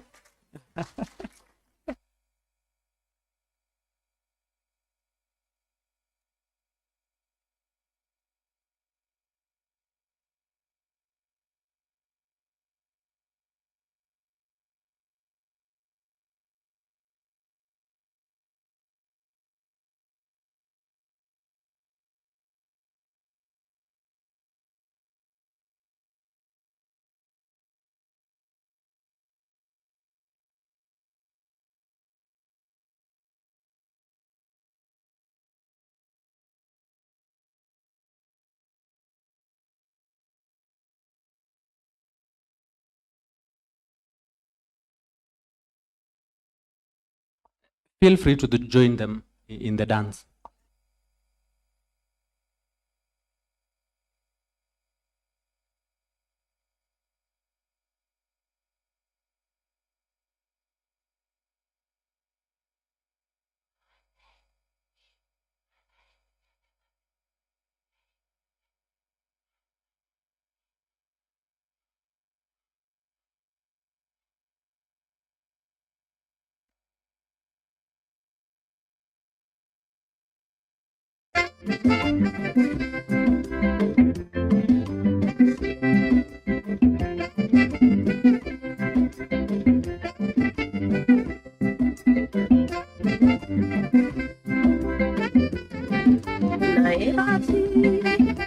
Suka siku singa mae Yanga ina mobali nangai Kontalo moku ba mama Kubalanda Kisuki sabilo bila moya bato Likola yanga ina sheri Suka nilitama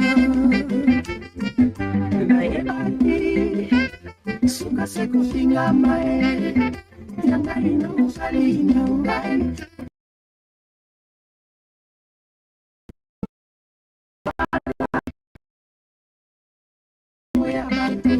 Ikola yanga ina sheri suka nilitama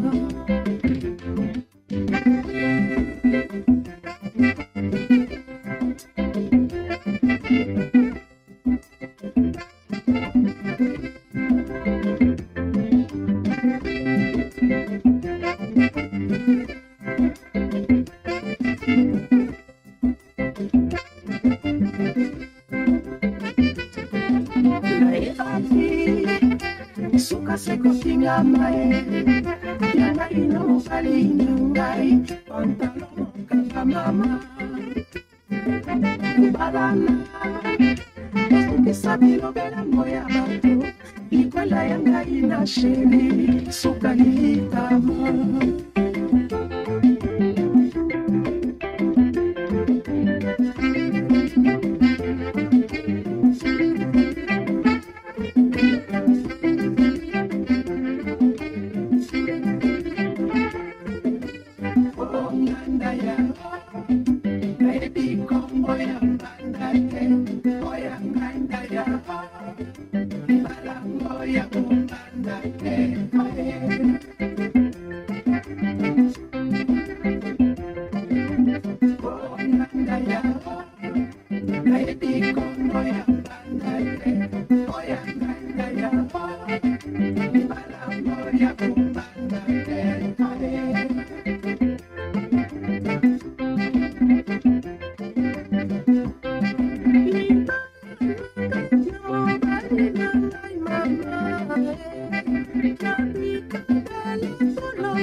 Thank you so much. Let's appreciate them once more.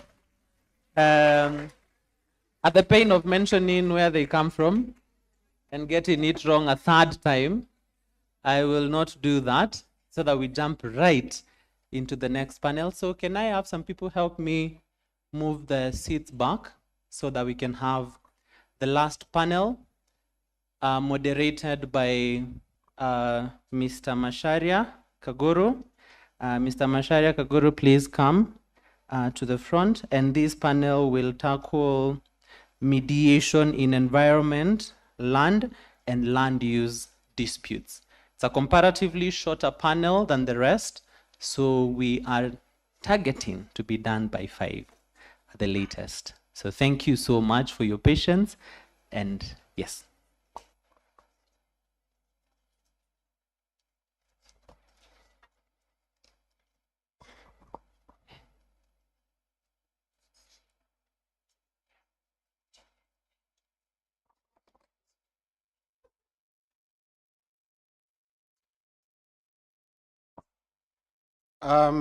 Good afternoon. It's almost an evening, but we're still in the afternoon.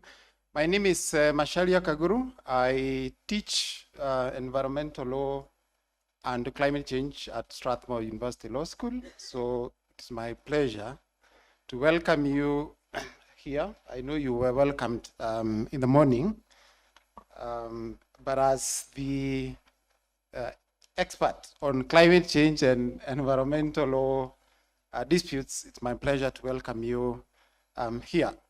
We have a relatively short panel. We'll be discussing mediation in environment, land, and land use disputes.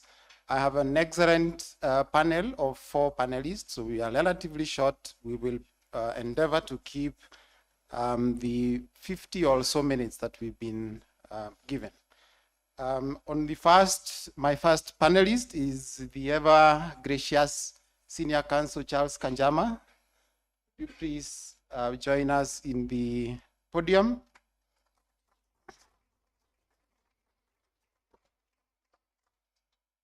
Next is Dr. Mumbua Munyao, the Director, Institute Advancement, Partnership and Liaison at National Intelligence and Research University.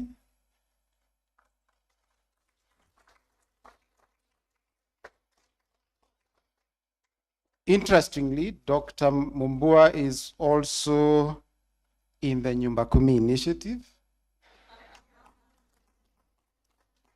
And her household name is a mediator. Next is Counsel Angela Mwandumbo.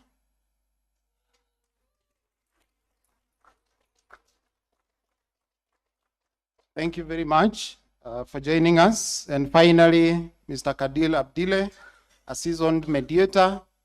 Mtu wa ground, deals with conflicts related to in ASAL areas relating to land, land use and environmental disputes. So you can agree, we have a very excellent panel from a senior counsel, Angela, to our Nyumba Kumi chair. She will tell us where that is. And Mr. Kadil, who deals with these disputes around ASAL areas, arid and semi-arid areas. So he has very good experience on communities and local communities disputes relating to environment, land, and climate change and land use. And just to echo what the children have done here, I know you have probably mediated issues to do with family issues and children. Judges in the Environment and Land Court are very well aware that we have now a new crop of litigants in climate change litigation called children and youth. And they are bringing different aspects to the courts.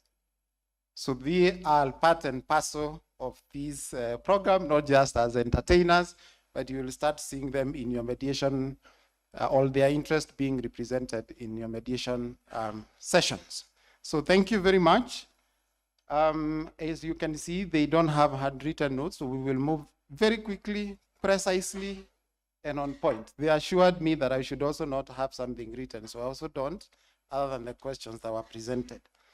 Okay, on to the first question, and we'll engage Senior Counsel Kanjama.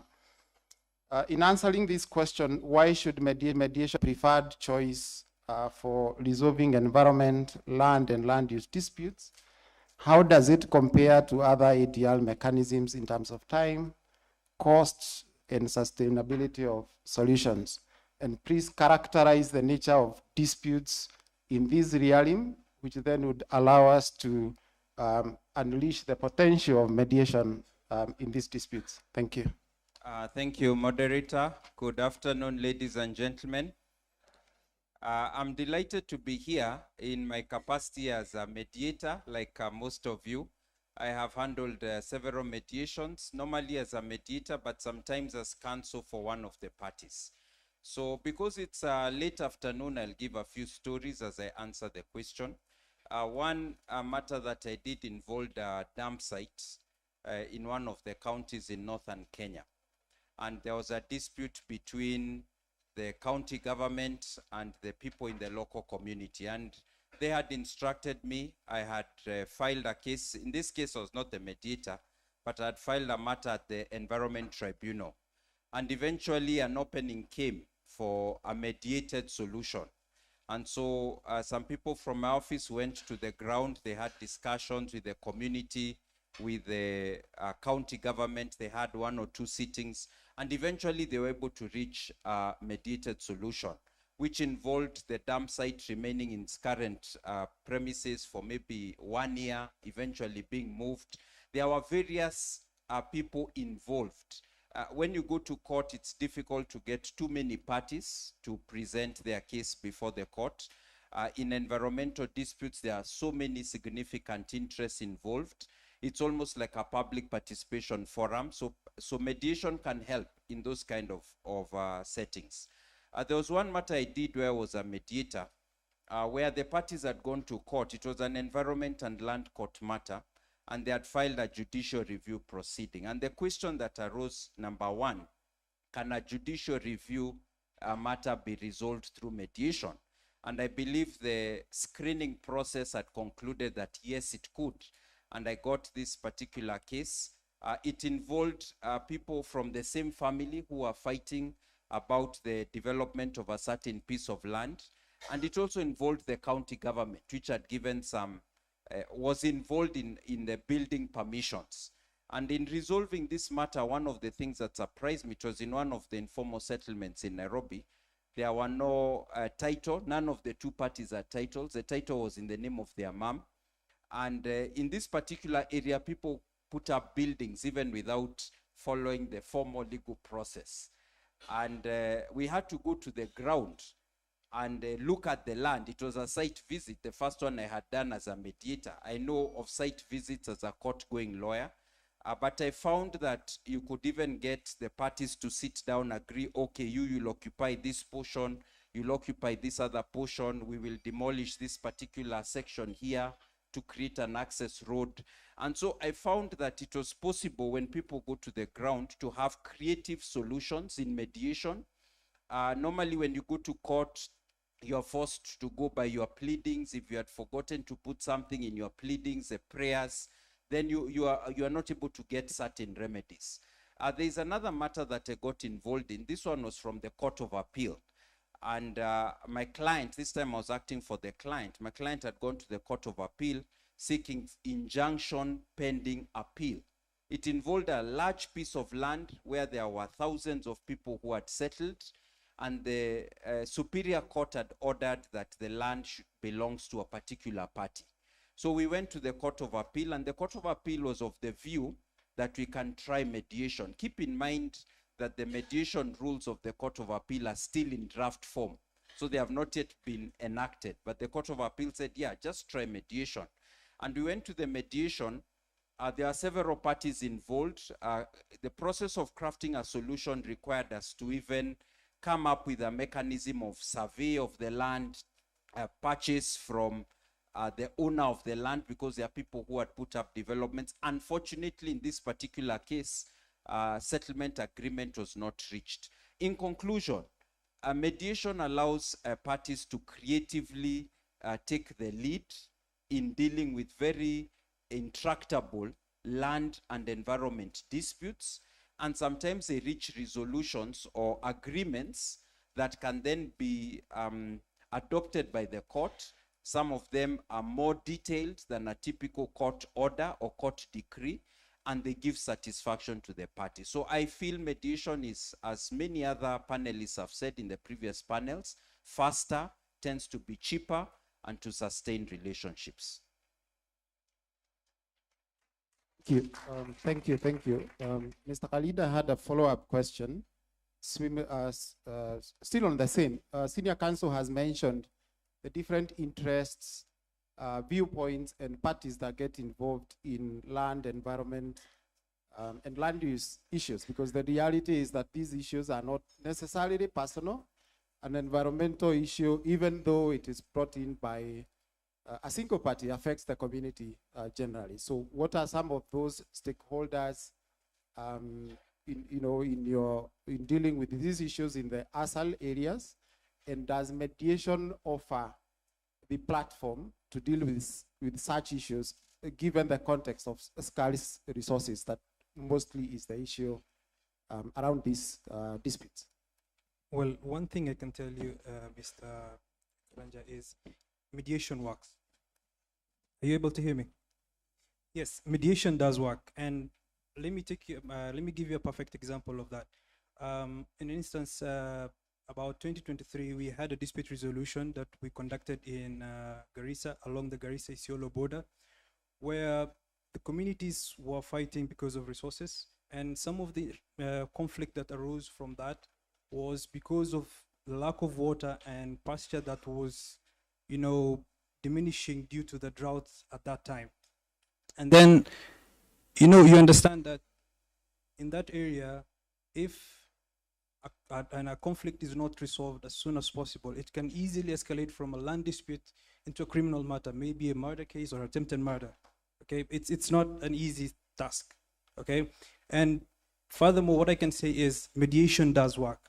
And what I can say primarily is some of the achievements we have had is we right now have a way where we can have rotational grazings in those areas, and we have developed, a conflict prevention plan, so that at least when we are expecting a conflict and we learn that there is a conflict that's imminent, we assess it, sit down with the community, and discuss how we can change that, trajectory, and have at least, a committee that, primarily deals with that conflict itself. Yes, we have a multifaceted conflict resolvers that are there, We have the international community that helps us and supports us with donations. We have the community members who have formed themselves in committees. We have civil society organizations that support us. We have, individuals, maybe like me, individuals like, the county commissioners. We have individuals like, the chiefs who take up those responsibilities, sit down with the community, see how they can stop this conflict from happening. And, through community mediated dialogues, we have achieved a lot. Because of resource-based conflicts are always there. The rain there is, for a short period. We have rains that are, maybe don't even appear during the season that you're expecting. And then out of nowhere, a conflict arises because one of the herders had, transgressed into another person's field. Just because of that land conflict, it can even lead to a criminal matter, maybe possibly murder or anything else, okay? So what we do is we try to assess probably once we have, we notice that we have an extensive drought, we have extensive, scarcity of resources. We come together, have a conflict committee, sit down with them, sit down with the community, tell them, yes, we understand that there is, scarcity of, resources. We sit with them, discuss how we can have, an amicable way that they can grace together and live in a harmonious manner. Okay, thank you very much. Our Nyumba Kumi expert, are you able to give us a story involving either land use, or environmental dispute that you have had at that level, or that was a annex mediation that you'd want to highlight, and particularly if your parties thought that this is undoable and all of a sudden we have solved it? Thank you very much for the opportunity. And I come from the county, the place to be, in a village called Ngonyomo in Mua Hills, and I am the chair of the village. It is called Ngonyomo Social Welfare, so I chair that those homesteads. And for one reason or another, I don't know why I find myself being stopped on the road, being pulled, being spoken to in low tones to be told who has done what to who. So the most interesting case that I managed to sort was in a family during COVID, where the parents are aged and the children were suspecting each other that if our parents go to stay with so and so, they are likely to be given the land because the parents occupy a big parcel of land up there. So they had formed this routine of getting the parents to go and stay with them in where they have settled. Then a lot of tension developed because as parents age, we tend to lean towards where we are treated well, isn't it? And especially when you are in your son's house, you need to go where the daughter-in-law is looking at you nicely. And where she talks to you in the morning, Mom, what are you taking?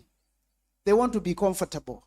So this antagonism was there, and the mother, because we go to church together, she looked for me. Like what is happening in my home because the children are not talking. She has 3 sons and 1 daughter. My children are not talking to each other, and I don't like what is happening. So one of them I called him, I told him, what is the problem? Your parents have refused to, they'd been invited to one of them, I'll not name where they stay, and they declined to go. Then I told the parents, what is it? They told me they are tired, they don't want to keep moving around, they have resources, what do you want? Imagine, the tension was that the parents needed those children to upgrade their home to be comfortable, and then they stopped moving. So when I talked to them individually, there was a lot of suspicion. And they thought that the parents had already secretly, when they're in this so-and-so's home, maybe he has been given more land, and that's suspicion. So when I talked to them individually, they agreed. I told them, what you need to do is that your parents are able, upgrade their home, let them continue staying at home, and then after that, the inheritance will be done. Then I talked to the parents because they are able people, they are people who had been working and they have resources. Since then, they have subdivided the land, including the daughter equally given. Another one now I'm dealing with is very interesting. A neighbor has decided to come and build next to the fence of the other one. Now this one who has come to build next to this one is saying, you want to be hearing when I'm snoring at night, why? Then the other one is saying, it is my land. And there is so much tension. But I'm sure that one I'm going to sort it out. So I think when you are in those villages, what Judge said, we have houses here, but we have home, isn't it? So when you are there and you're in the position of leadership and you're able to mediate, it's better. And many, many others had done out of just what I would call wisdom by God's grace and sorted. Since I have been trained, now the mediations are more structured and it is a success story. So mediation works, it creates unity in the family, and that family is no longer suspecting one another that they had been given more land than they thought it was happening. Okay, thank you, thank you. You can clearly see I have a very exciting panel. Angela, do you have a case that you'd want to highlight that you've dealt with as a success story for mediation, knowing that environmental issues, land rights and land use sometimes go beyond the legal history, just like Ribin, I think, mentioned? Yes, and this is a matter where I was the counsel on record for one of the parties. And just as you have highlighted, sometimes when we draft court documents, the case is there. It is styled as an ownership dispute, but that is not the dispute. The dispute is normally not in the pleadings. It is pale kwa ground. Although as an advocate, you know, advocate-client confidentiality, you know the way you can tell that this is not my client's issue, but I have a job to do. So we drafted the documents as per instructions. But when the matter was referred to mediation, it came out that it was actually a business deal gone wrong. And one of the parties sought to retaliate to the other using the court process. And that all came out through mediation because of the basic tenets of mediation. You know, there's confidentiality, parties are allowed to speak without interruptions or some other privileges that you are accorded in mediation that may not be available in litigation. And the matter was resolved, and as the judge had said previously, that was one of the matters where the parties just went to court and the agreement was that the matter has been settled fully.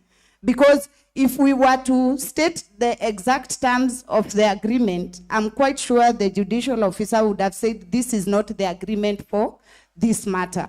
But of importance is that the matter was resolved because there were apologies involved and there were several concessions that were involved that might not be technically legal, but for the parties, that was the resolution that worked. Thank you. Thank you. Thank you very much. I think that's a very good point. And I am sure Judge Ongote wouldn't want to hear a case on snoring. So it's good that that was resolved at that level. I will come back to you, Angela. Most land disputes are affected by traditional, customary, and community practices. How can TDR processes be used to complement mediation for purposes of fairness while respecting constitutional principles?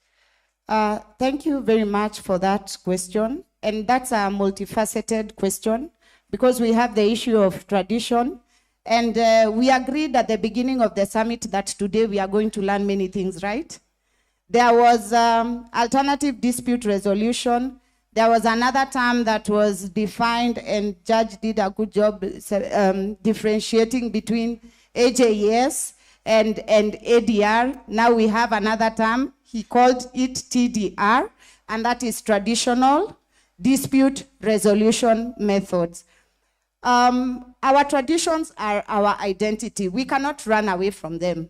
Some of us have very many qualifications and very many letters after our names, you know, MTI, TD, PhD, LLB, but at the end of the day, you are basically either a Kikuyu woman or you have Luo roots, or wherever you come from, that is your identity. So we cannot afford to ignore our traditions, because ignoring our traditions would is akin to ignoring our identity. Now we have traditional dispute resolution mechanisms, and the question also involved constitutional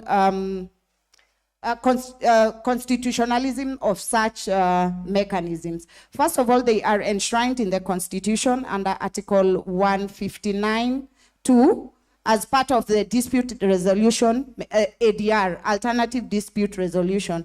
But Sub-Article 3 goes ahead to quantify the extent to which we can use the traditional dispute resolution mechanisms.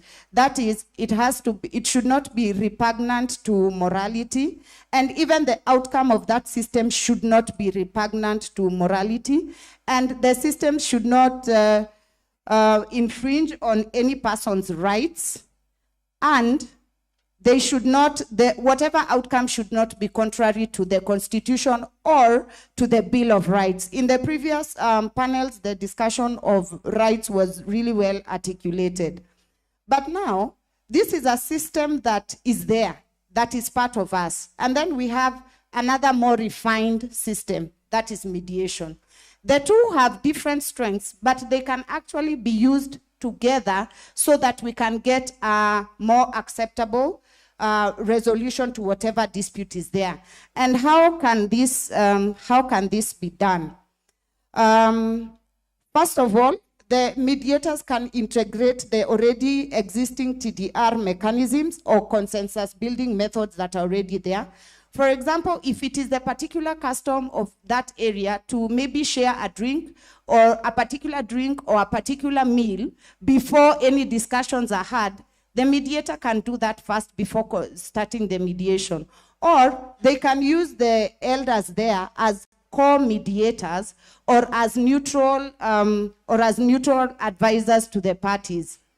This will ensure a greater buy-in by the participants and stronger voluntary compliance to the system.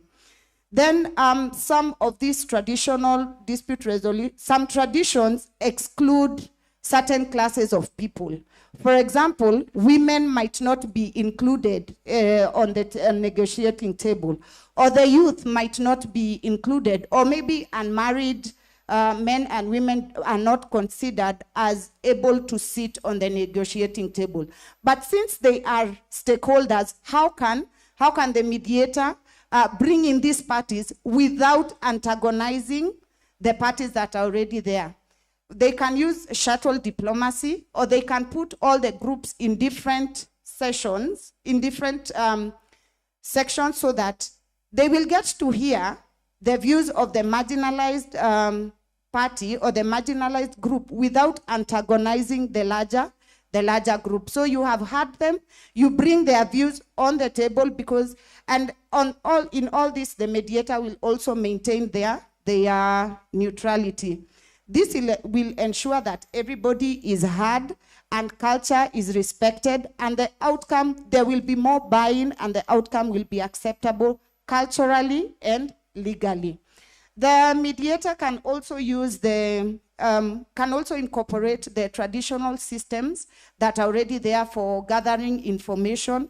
For example, if they can use songs, they can use narratives to get information, but this one can also be used alongside the formal processes. Like, although you can be sung for a song, you can also consider the documents that the parties have, if the documents are there, such that the informal processes can be used to gather information, to get to the root cause of the issue, or to get the historical background of the dispute. Then you use the more formal systems or the more structured negotiations now to get to brainstorm on ideas and to lead the parties towards settlement. Back to you, Macharia. Thank you very much, with very practical examples. Senior Counsel, I want to come to you as a follow-up. What are the practical ways in which traditional elders or community leaders can be involved in mediation processes or the TDR processes without creating an imbalance, especially when the practices are exclusionary of vulnerable groups such as children, youth, and women.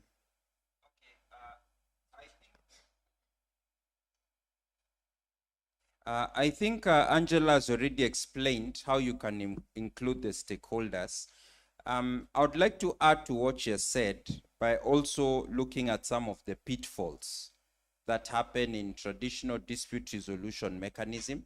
Not all mediation cases are a success, and sometimes they fail for one reason or the other.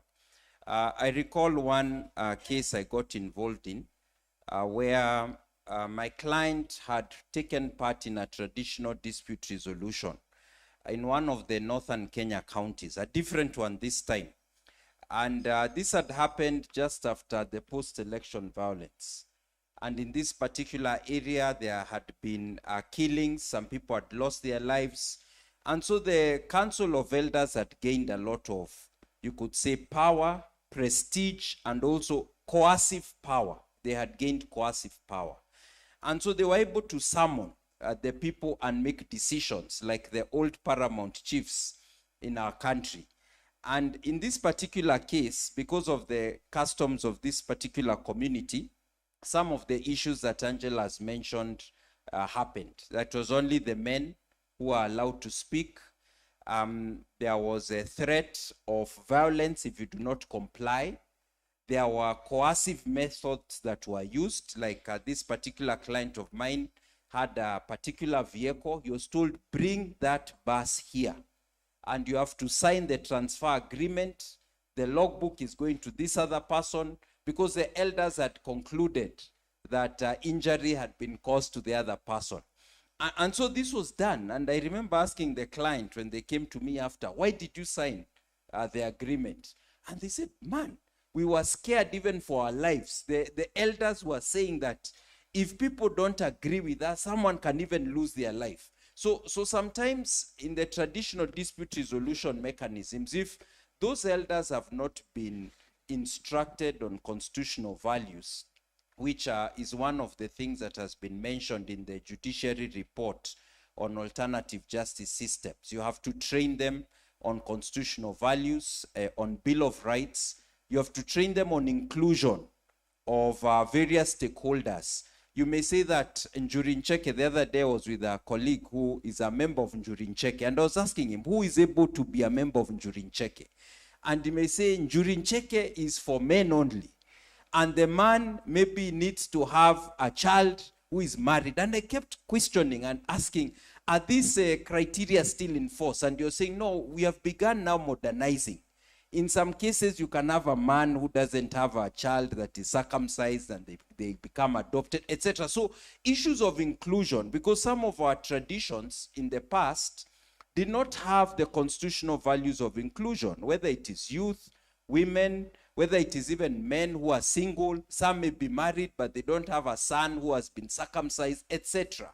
So those are issues that will need to be brought in under the traditional dispute resolution mechanisms. And I think the best approach, as again Angela has alluded and has been set out in the AJS framework by the judiciary, is that those traditional dispute resolution systems can work very well, say, with a mediator, or if they work alone, that there is somebody who's knowledgeable about the law who can guide the traditional dispute resolvers to ensure they meet the minimum constitutional test in Article 159 of the Constitution. Thank you. Thank you very much, Senior Counsel. Back to Dr. Mbua. You are a seasoned educationist, managing both private and public institutions. And recently you were setting salaries for some of people here. So in a real sense, then you don't have a legal background. So how better can mediators, especially those who don't have the legal background, be equipped to address complexities of environment, land, and land use disputes, which you already are assisting in that process? Thank you very much for that. And first of all, mediators are not necessarily lawyers. Mediators are drawn from all professions, and there's evidence that non-lawyers who get trained to be mediators do very well. But that's a very good question. I like the word complexities in the question that you are posed to me, because environment, land, and land issues, I want to believe, are very intricate and multi-layered. And listening this morning, I've collected quite a number of complexities that are related to environment, land, and land conflicts. For example, land issues going back to historical period during colonial time will find your way for you to sort. We have had complexities related to weak legal frameworks, climate change that come with pollution. We have had competing interests of stakeholders. We have heard about resource scarcity. We have heard about political interference, power imbalance, social and human rights, community dynamics. All these things come into play, and they make the environment and the land mediation space very complex. Then you have asked, how then can a mediator who does not have a legal background be capacitated to manage this? I want to say that having looked at this matter and interacted with it, I see three very strong standpoints that strengthening or empowering or making mediators who don't have a legal background like me get better is, first of all, it needs practical skills that will be acquired through practical. We cannot also do away with the importance of theoretical knowledge of the area, that a bit of it, of what you are doing, and the need for collaborative approach. That coupled with that, I want to believe that mediators who are not lawyers must have an understanding of basic legal framework. We are not being converted to lawyers, but friends, we must appreciate that the law sets the beacons. And in the previous panel, we have been told that even when matters have been referred for mediation, the Constitution, I don't know which clause was quoted, I don't want to quote because I don't have the memory to remember. But the lawyer is allowed to be there if I didn't get it right, isn't it? So it is important that we appreciate the basic legal framework. You cannot be mediating on land cases and you have no idea what the Land Act says. You cannot be there and you do not know what other regulations are talking about. Another aspect that mediators who don't have a legal background need to undertake keenly is to training. The environment and the land space is evolving. The panel who are here were telling us issues of climate change, issues related to pollution. I think it is important that mediators take initiative to get trained and see the dynamics that climate change brings to and the issues that are likely to come with it. I also want to imagine, and I think it's an important thing, that if mediators can make an attempt to create distinct niche of specialization. And what I'm saying is that if the courts are specialized, we have the Court of Environment and Land issues. Mediators can also make a deliberate effort to create an interest in whatever they are mediating, such that you are not mediating in environment, you are not in labor, you are not in finance, you are everything. I think it is important for mediators to make deliberate effort to create a niche, read, grow, learn, have mentors, and become a distinct and a respected mediator in a certain area. I think that would be very good. Another thing is develop capacity to prepare good agreements. Agreements that are anchored by law, and it is important in this space to appreciate the law of collaboration. For example, you heard from the chair of Lands Commission. The documents are from everybody. You'll get a report from a surveyor. You get a report from environment. You get a surveyor from an ecologist. You get a legal report, and it is in front of you. You cannot assume you understand this. A collaborative approach is very, very important. You need to be taken through what those reports are written by specialists are talking about and be able to understand. And then also building communication skills, presentation skills, learning to listen such that you listen to matters without bias, creating credibility. And again, you know, this space which is associated with the lawyers. Lawyers are very smart, isn't it? You cannot go to mediate a case when even the people the parties cannot trust you. You must look the part, isn't it? Be confident, project that mediation works and is a process that can be trusted. I also want to encourage that mediators understand community dynamics. Very important to know that anytime you are dealing with land matters, there are dynamics that get involved in it. There are power imbalances. Government priorities play a key role. The political, the elite class also play a very critical role. And then the place of continuous learning is very, very important. A summit like this is a learning opportunity.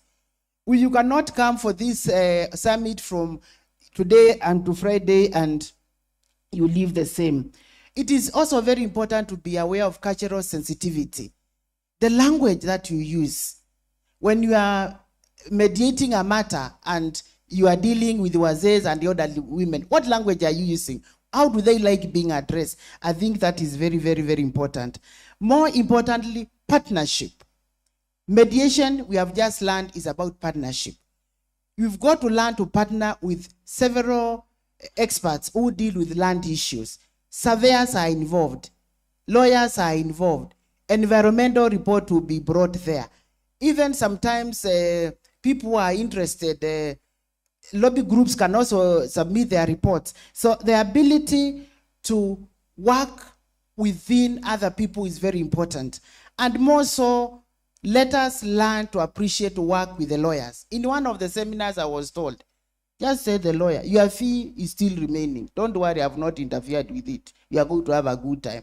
But let us not look like we have come to antagonize them, yet they are very, very important. Imagine drawing an agreement which is thrown out. I think it discredits you as a mediator, it discredits the mediation process, and yet we are pitching it as a strategic move towards sorting up mediation issues.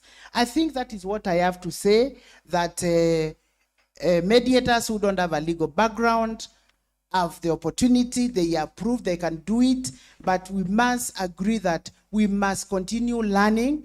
And I don't know what the judiciary is going to do about it, because we have seen proliferation, for lack of words, of training institutions. There is one of them we saw, 40 hours of mediation training, pure online. Online. And then I wondered, what mediators will come out of this training? Imagine a mediation training with no role play, with no simulations.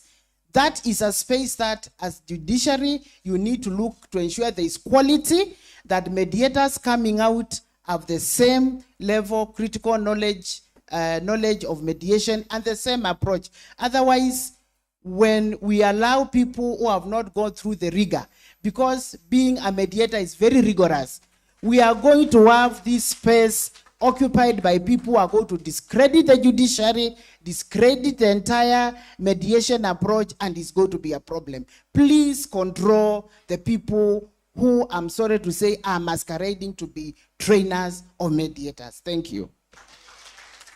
Thank you. Thank you very much. Just like I promised, we are delivering. I will ask Mr. Khalid to also give you, maybe in 1 minute, because you are also not a lawyer, not having that professional background, given your experiences dealing with local communities, what is it, your international relations, professional background, what is it that we can do to facilitate mediators who are not lawyers necessarily into the conversation? Thank you. Okay, I can give a perfect example of a project that it's in its early stages of development. We are currently developing a curriculum for the community members in Garissa, where we want to integrate modern mediation with traditional dispute resolution mechanisms. This curriculum is going to enrich the elders who make decisions in the community. It's going to teach them on how we are going to integrate mediation, modern mediation, into how they were particularly handling conflict resolution way before. Some of the advantages we're going to have out of this is we're going to have them learning about fairness, we're going to have equality, and we're going to teach them on basics of human rights, so that at least we cannot have instances the way Mr. Council Kajama has said, where somebody is threatened to do something out of coercion. Well, I can tell you for a fact that happens in the community, and it's something that has been there. You're forced to do it, and you will do it whether you like it or not. So some of the things we want to uphold is, we want to bring out dignity in conflict resolution. So this curriculum is going to bring out that dignity, and it's going to give the community, a less rigorous conflict resolution process. Thank you very much. Senior Counsel, environment, land, and land use disputes may require experts for fair resolution. What is being done or can be done to integrate this expert knowledge in mediation processes to ensure informed outcomes whose decisions would not be set aside when they go to judicial officers? I think we've already in this panel discussed about it. I think the traditional mediation, leave alone the one in land and environment, the mediator tends to have already received adequate training to feel confident that just by discussing with the parties, they are able to reach a solution or a resolution. But in this area of land use and environment, you start realizing that the people in front of you as the mediator are not sufficient by themselves to resolve the matter, especially for the more complex issues. There's one mediation which I eventually did not succeed because I kept summoning the representative of the county government of Nairobi, and they were not showing up. And we needed some critical records from the county government of Nairobi. And I tried to get the parties who are before me to go and look for those records. They could not get them. And eventually we needed to do a report to the court and see whether the court was going to summon this party to come to the mediation. Eventually the parties gave up, so the process did not continue. Some of the experts you need, or the people with critical information, are government representatives. And one of the challenges that many of us who have done mediations have faced is that the government people sometimes are difficult to get to come for the mediation. At least the senior officer. You may get a more junior person coming, but you want the officer, lands registrar, and they don't think they should come for this mediation. So one of the challenges and one of the ways we'll have to deal with it, the mediation rules that have been passed allow the mediator to issue directions and to give a certificate of non-compliance. There has to be a mechanism in which the mediator can communicate to the court for court annexed mediation, so that some of these officers who may be needed to give information, if they are not ready to respond to the mediator, there is a process of communication with the court. You also need the other professionals. You need surveyors, you need valuers, you may need somebody with some expert knowledge about the community. I mentioned one mediation I did where the mediation settlement agreement required a map annexed to the agreement. It was not just words. We needed a map. I'm a lawyer. I cannot draw the accurate map. I asked the parties to draw a map of the compound so that we see which portion everyone would get. But we needed a map. So you may need a surveyor or somebody who's expert in drawing a map with the proper dimensions, and it is attached to the mediation settlement agreement.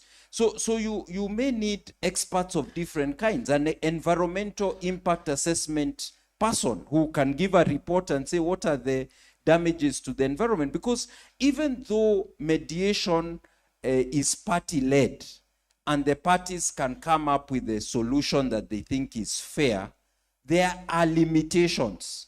The parties cannot enter into an agreement to cause pollution or to damage the environment.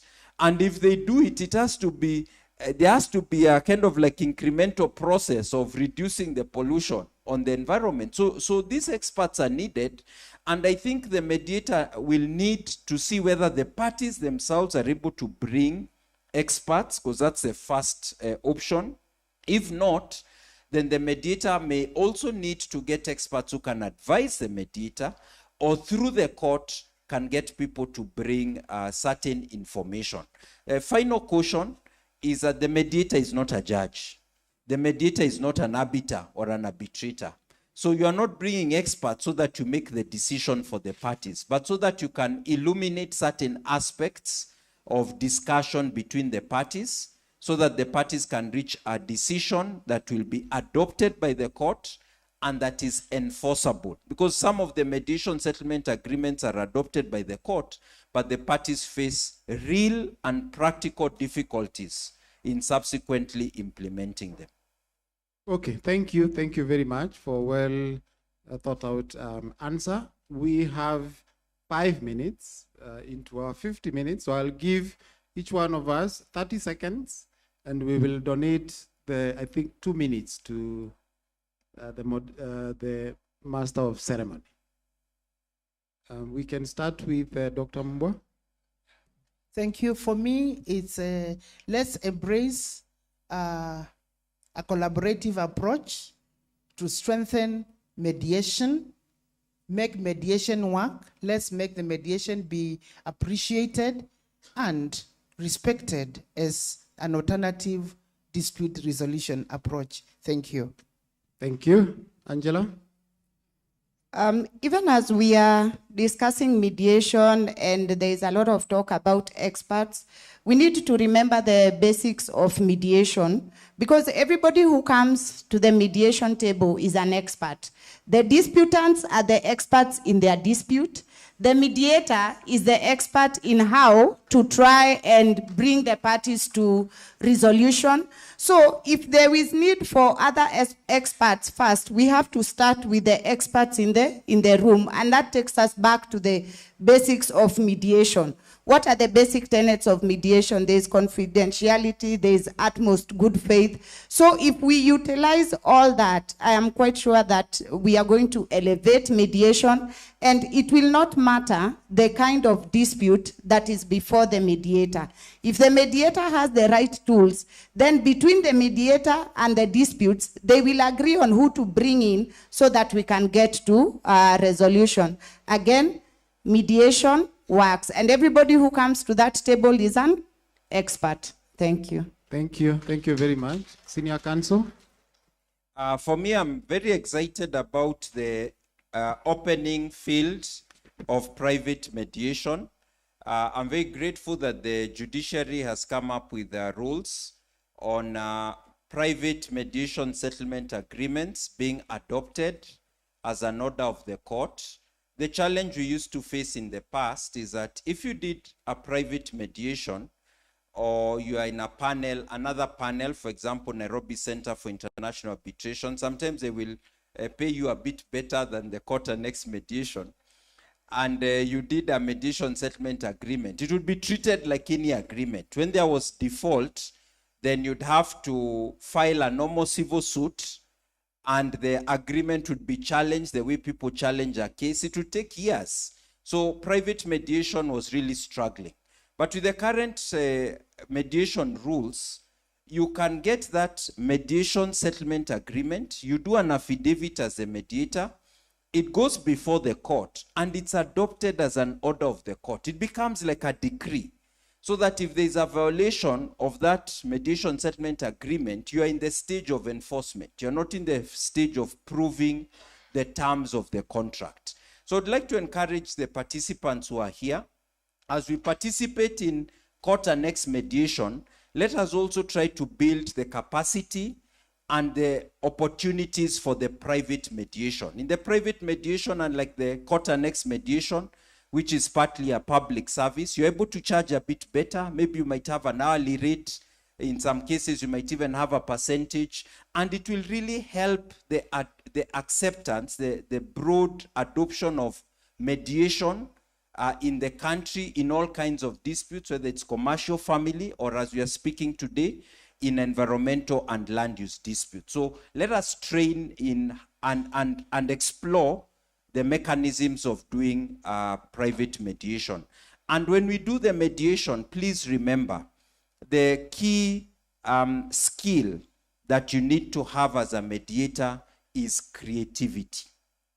You need to have the creativity to explore different ways of arriving at a solution for the parties. The parties arrive at the solution, but different ways of assisting the parties arrive at the solution. And that means if creativity is critical, sometimes there may even be some rules you received in the training in mediation that you decide to bend a bit to see whether that can help the parties reach an enforceable and mediated settlement agreement. Thank you. Thank you very much, Mr. Khalid. Okay, I can see we have eaten up into the donated time. However, I'll close with just one remark. I'll borrow words from Judge that mediation is not just an alternative dispute resolution. It is the appropriate dispute resolution. Let's use it. Thank you. Thank you very much. We promised to finish at 5. It is now 5:01. Clap for us. I will wait on the Master of Ceremony whether to take questions from plenary or enter. Now, we might not be able to get questions, but because I'm going to be exciting you to a cup of tea as we head home, the panelists will be there. We can engage them during that coffee break. But just a couple of closing comments as we award the 2 panels. So I'm going to invite Advocate Beth but let me deal with this one first so that I don't keep them here so long. So let me invite Lady Justice Judy Omange to help award this panel. And the members of panel 2, please get ready so we can award you immediately after this. And Advocate Beth will help us with that. All right, thank you. Thank you very much. It was nice. Thank you to the panelists. Thank you for listening to us. All the best. Thank you so much, panelists. So in this order, Senior Counsel Charles Kanjama. Let's appreciate Senior Counsel for the thoughtful comments.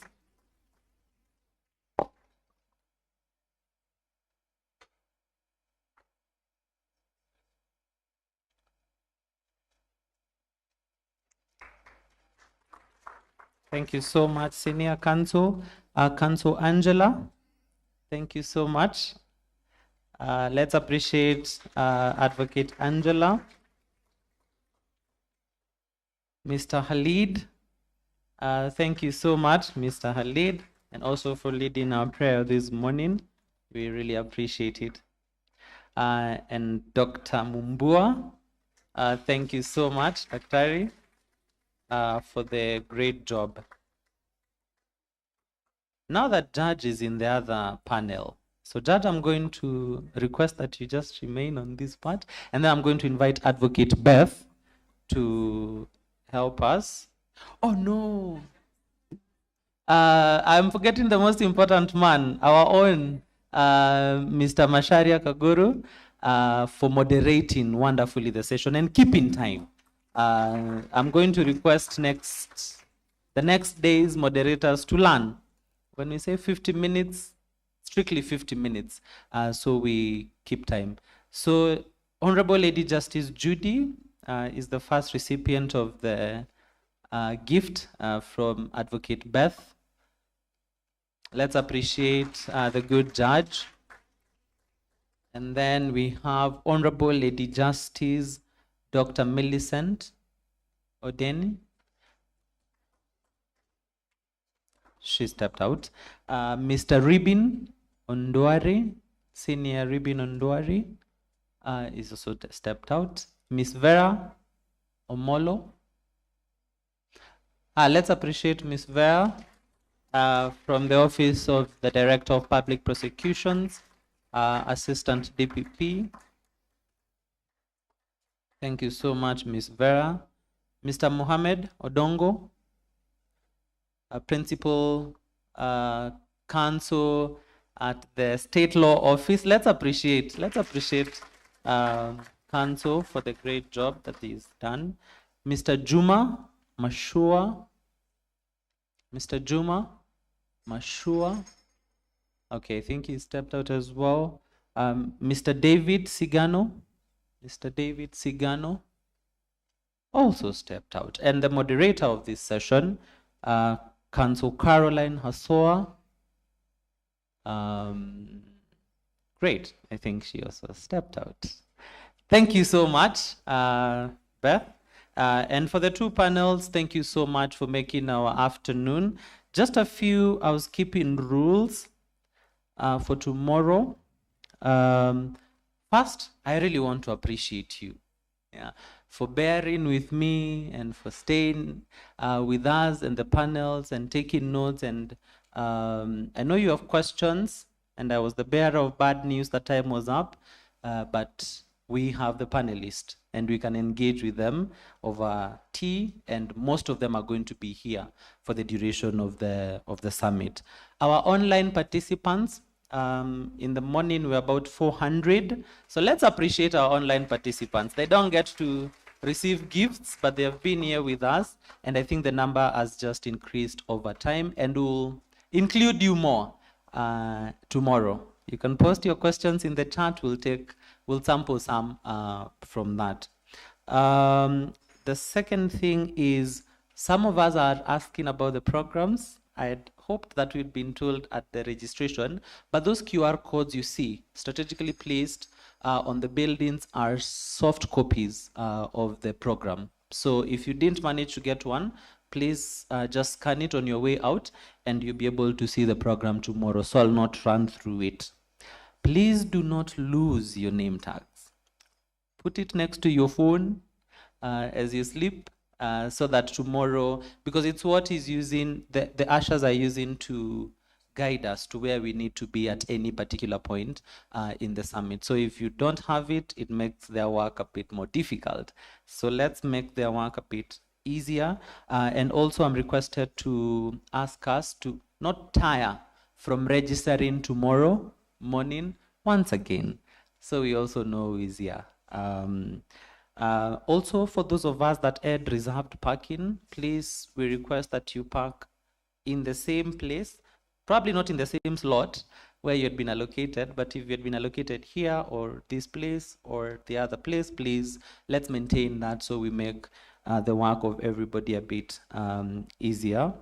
And then lastly, I'll excite you to a cup of tea so we can close the wonderful day that we've just had. But before that, I invite Honorable Rose Makungu, who is the registrar of the court that has brought us here, to officially close today's proceedings. Thank you so much and enjoy your cup of tea.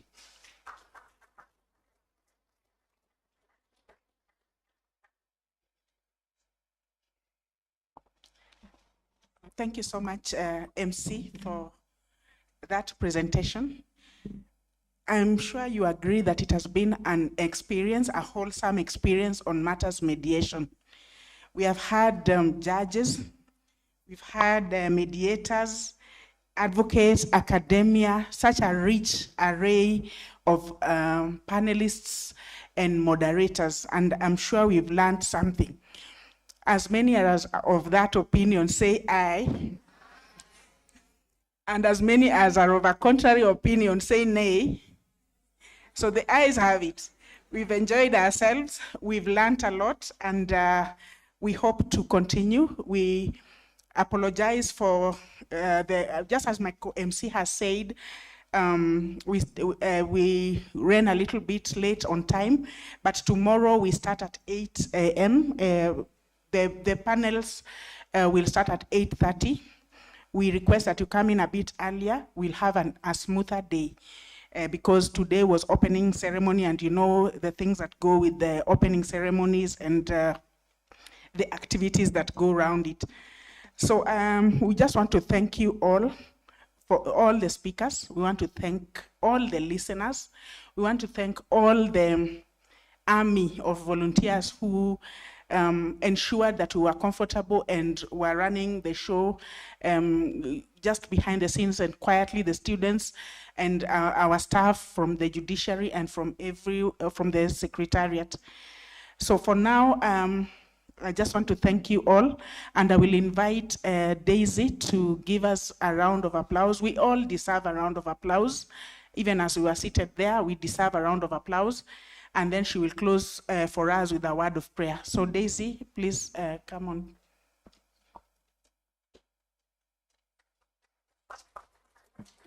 Thank you. Thank you so much. It's been nice. Has it been great? Have you enjoyed? Have you learned?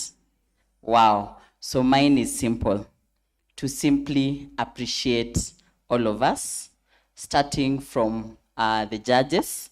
So we will flower them. Do you know the Kamba claps? Okay, we start with Kusia. Very good. Prepare your hands very well. Kusia. I am seeing that person who's not doing it. Kusia inge. Kusia muno. Ikia mala. Ikia mala. Hiyo ni ya judges. Ikia mala. Sema maglini. Maledi. Ma yellow. Ma papo. Mambulu. Valuchia. That is for our judges. Thank you so much. We are so honored. We have enjoyed the learning. I was seated there and I was like, I'll go and write a book. Now, for the magistrates in the room, I met my very good friend today. The magistrate was in Nakuru. Tuwapatie ya 5 factorial, all the magistrates. All. Si mnajua 5 factorial? Najua ya judge haiwezi fanana na ya.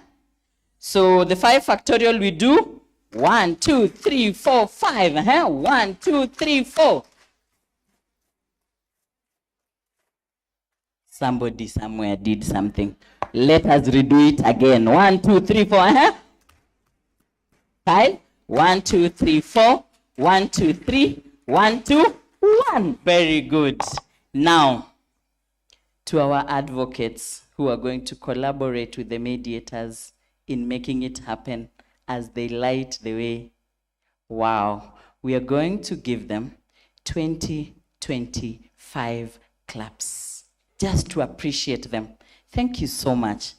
Collaboration is key. So do you know the 2025 claps? Again, we'll teach you. So we do 1, 2, 0, 1, 2, then a pause. 1, 2, 3, 4, 5. Twende kazi, eh?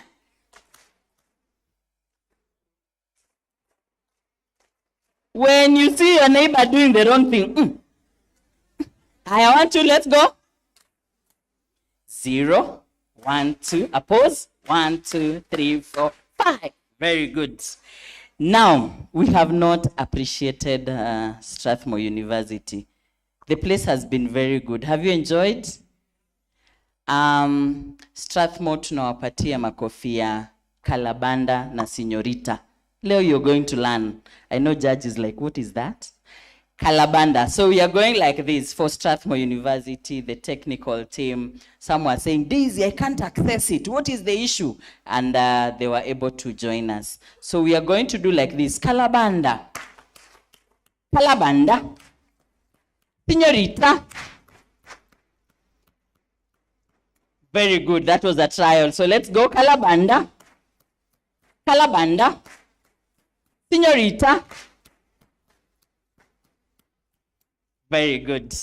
And finally, esteemed Mediators. How do you feel, mediators? In the rooms, they were like, we are getting it. Yay, this is the best. So for mediators, we want to give them, me being part of the team as a mediator, we want to give them, which one? You can't get the one like for the judge. Eh? The one for my law, judge, and you know when it's an order, my trainer is here. Judge Anne has trained me as an international mediator, and she says, Daisy, we want the kusia, so let's go. Mediators, you're doing a wonderful work. So mediators, kusia. Wacha kwa nyima, weka vizuri. Kusia inge. Kusia muno. Ikia malaya mediator, 69 billion. Ikia mala. Sema glini. Maledi. Ma yellow. Ma papo. Mambulu. Valucha. Thank you so much. Thank you so much, and may God bless you. Bishop Maderi, please lead us in a word of prayer. Allow me to break the protocol. I was supposed to pray, but tumecheka sana, wacha Bishop waweze kutongoza. Thank you, Madam Daisy. Shall we be upstanding to thank God for the day? Heavenly Father, we want to thank you. You have been with us. Thank you for this great summit. Thank you for this place. Thank you for the food and whatever that you have taken this place. You have sustained our health, both spiritually and physically, oh God. Thank you for bringing us. Thank you for all that you have bestowed upon each one of us, oh God. Thank you even for the 3 days tomorrow and also on Friday. And we pray that you may guide us.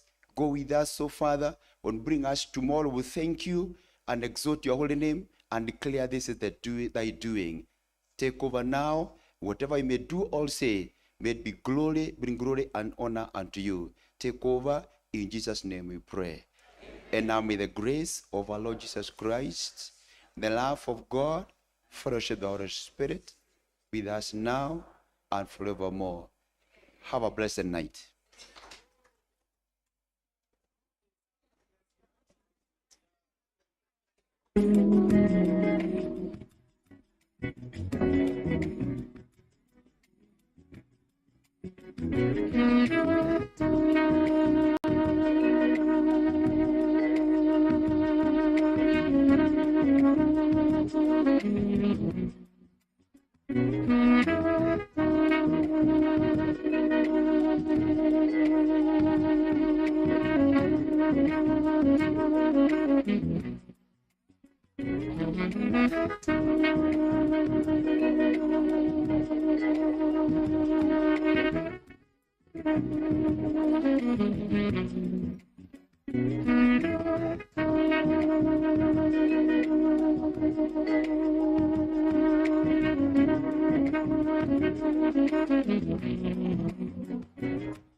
Mm-hmm.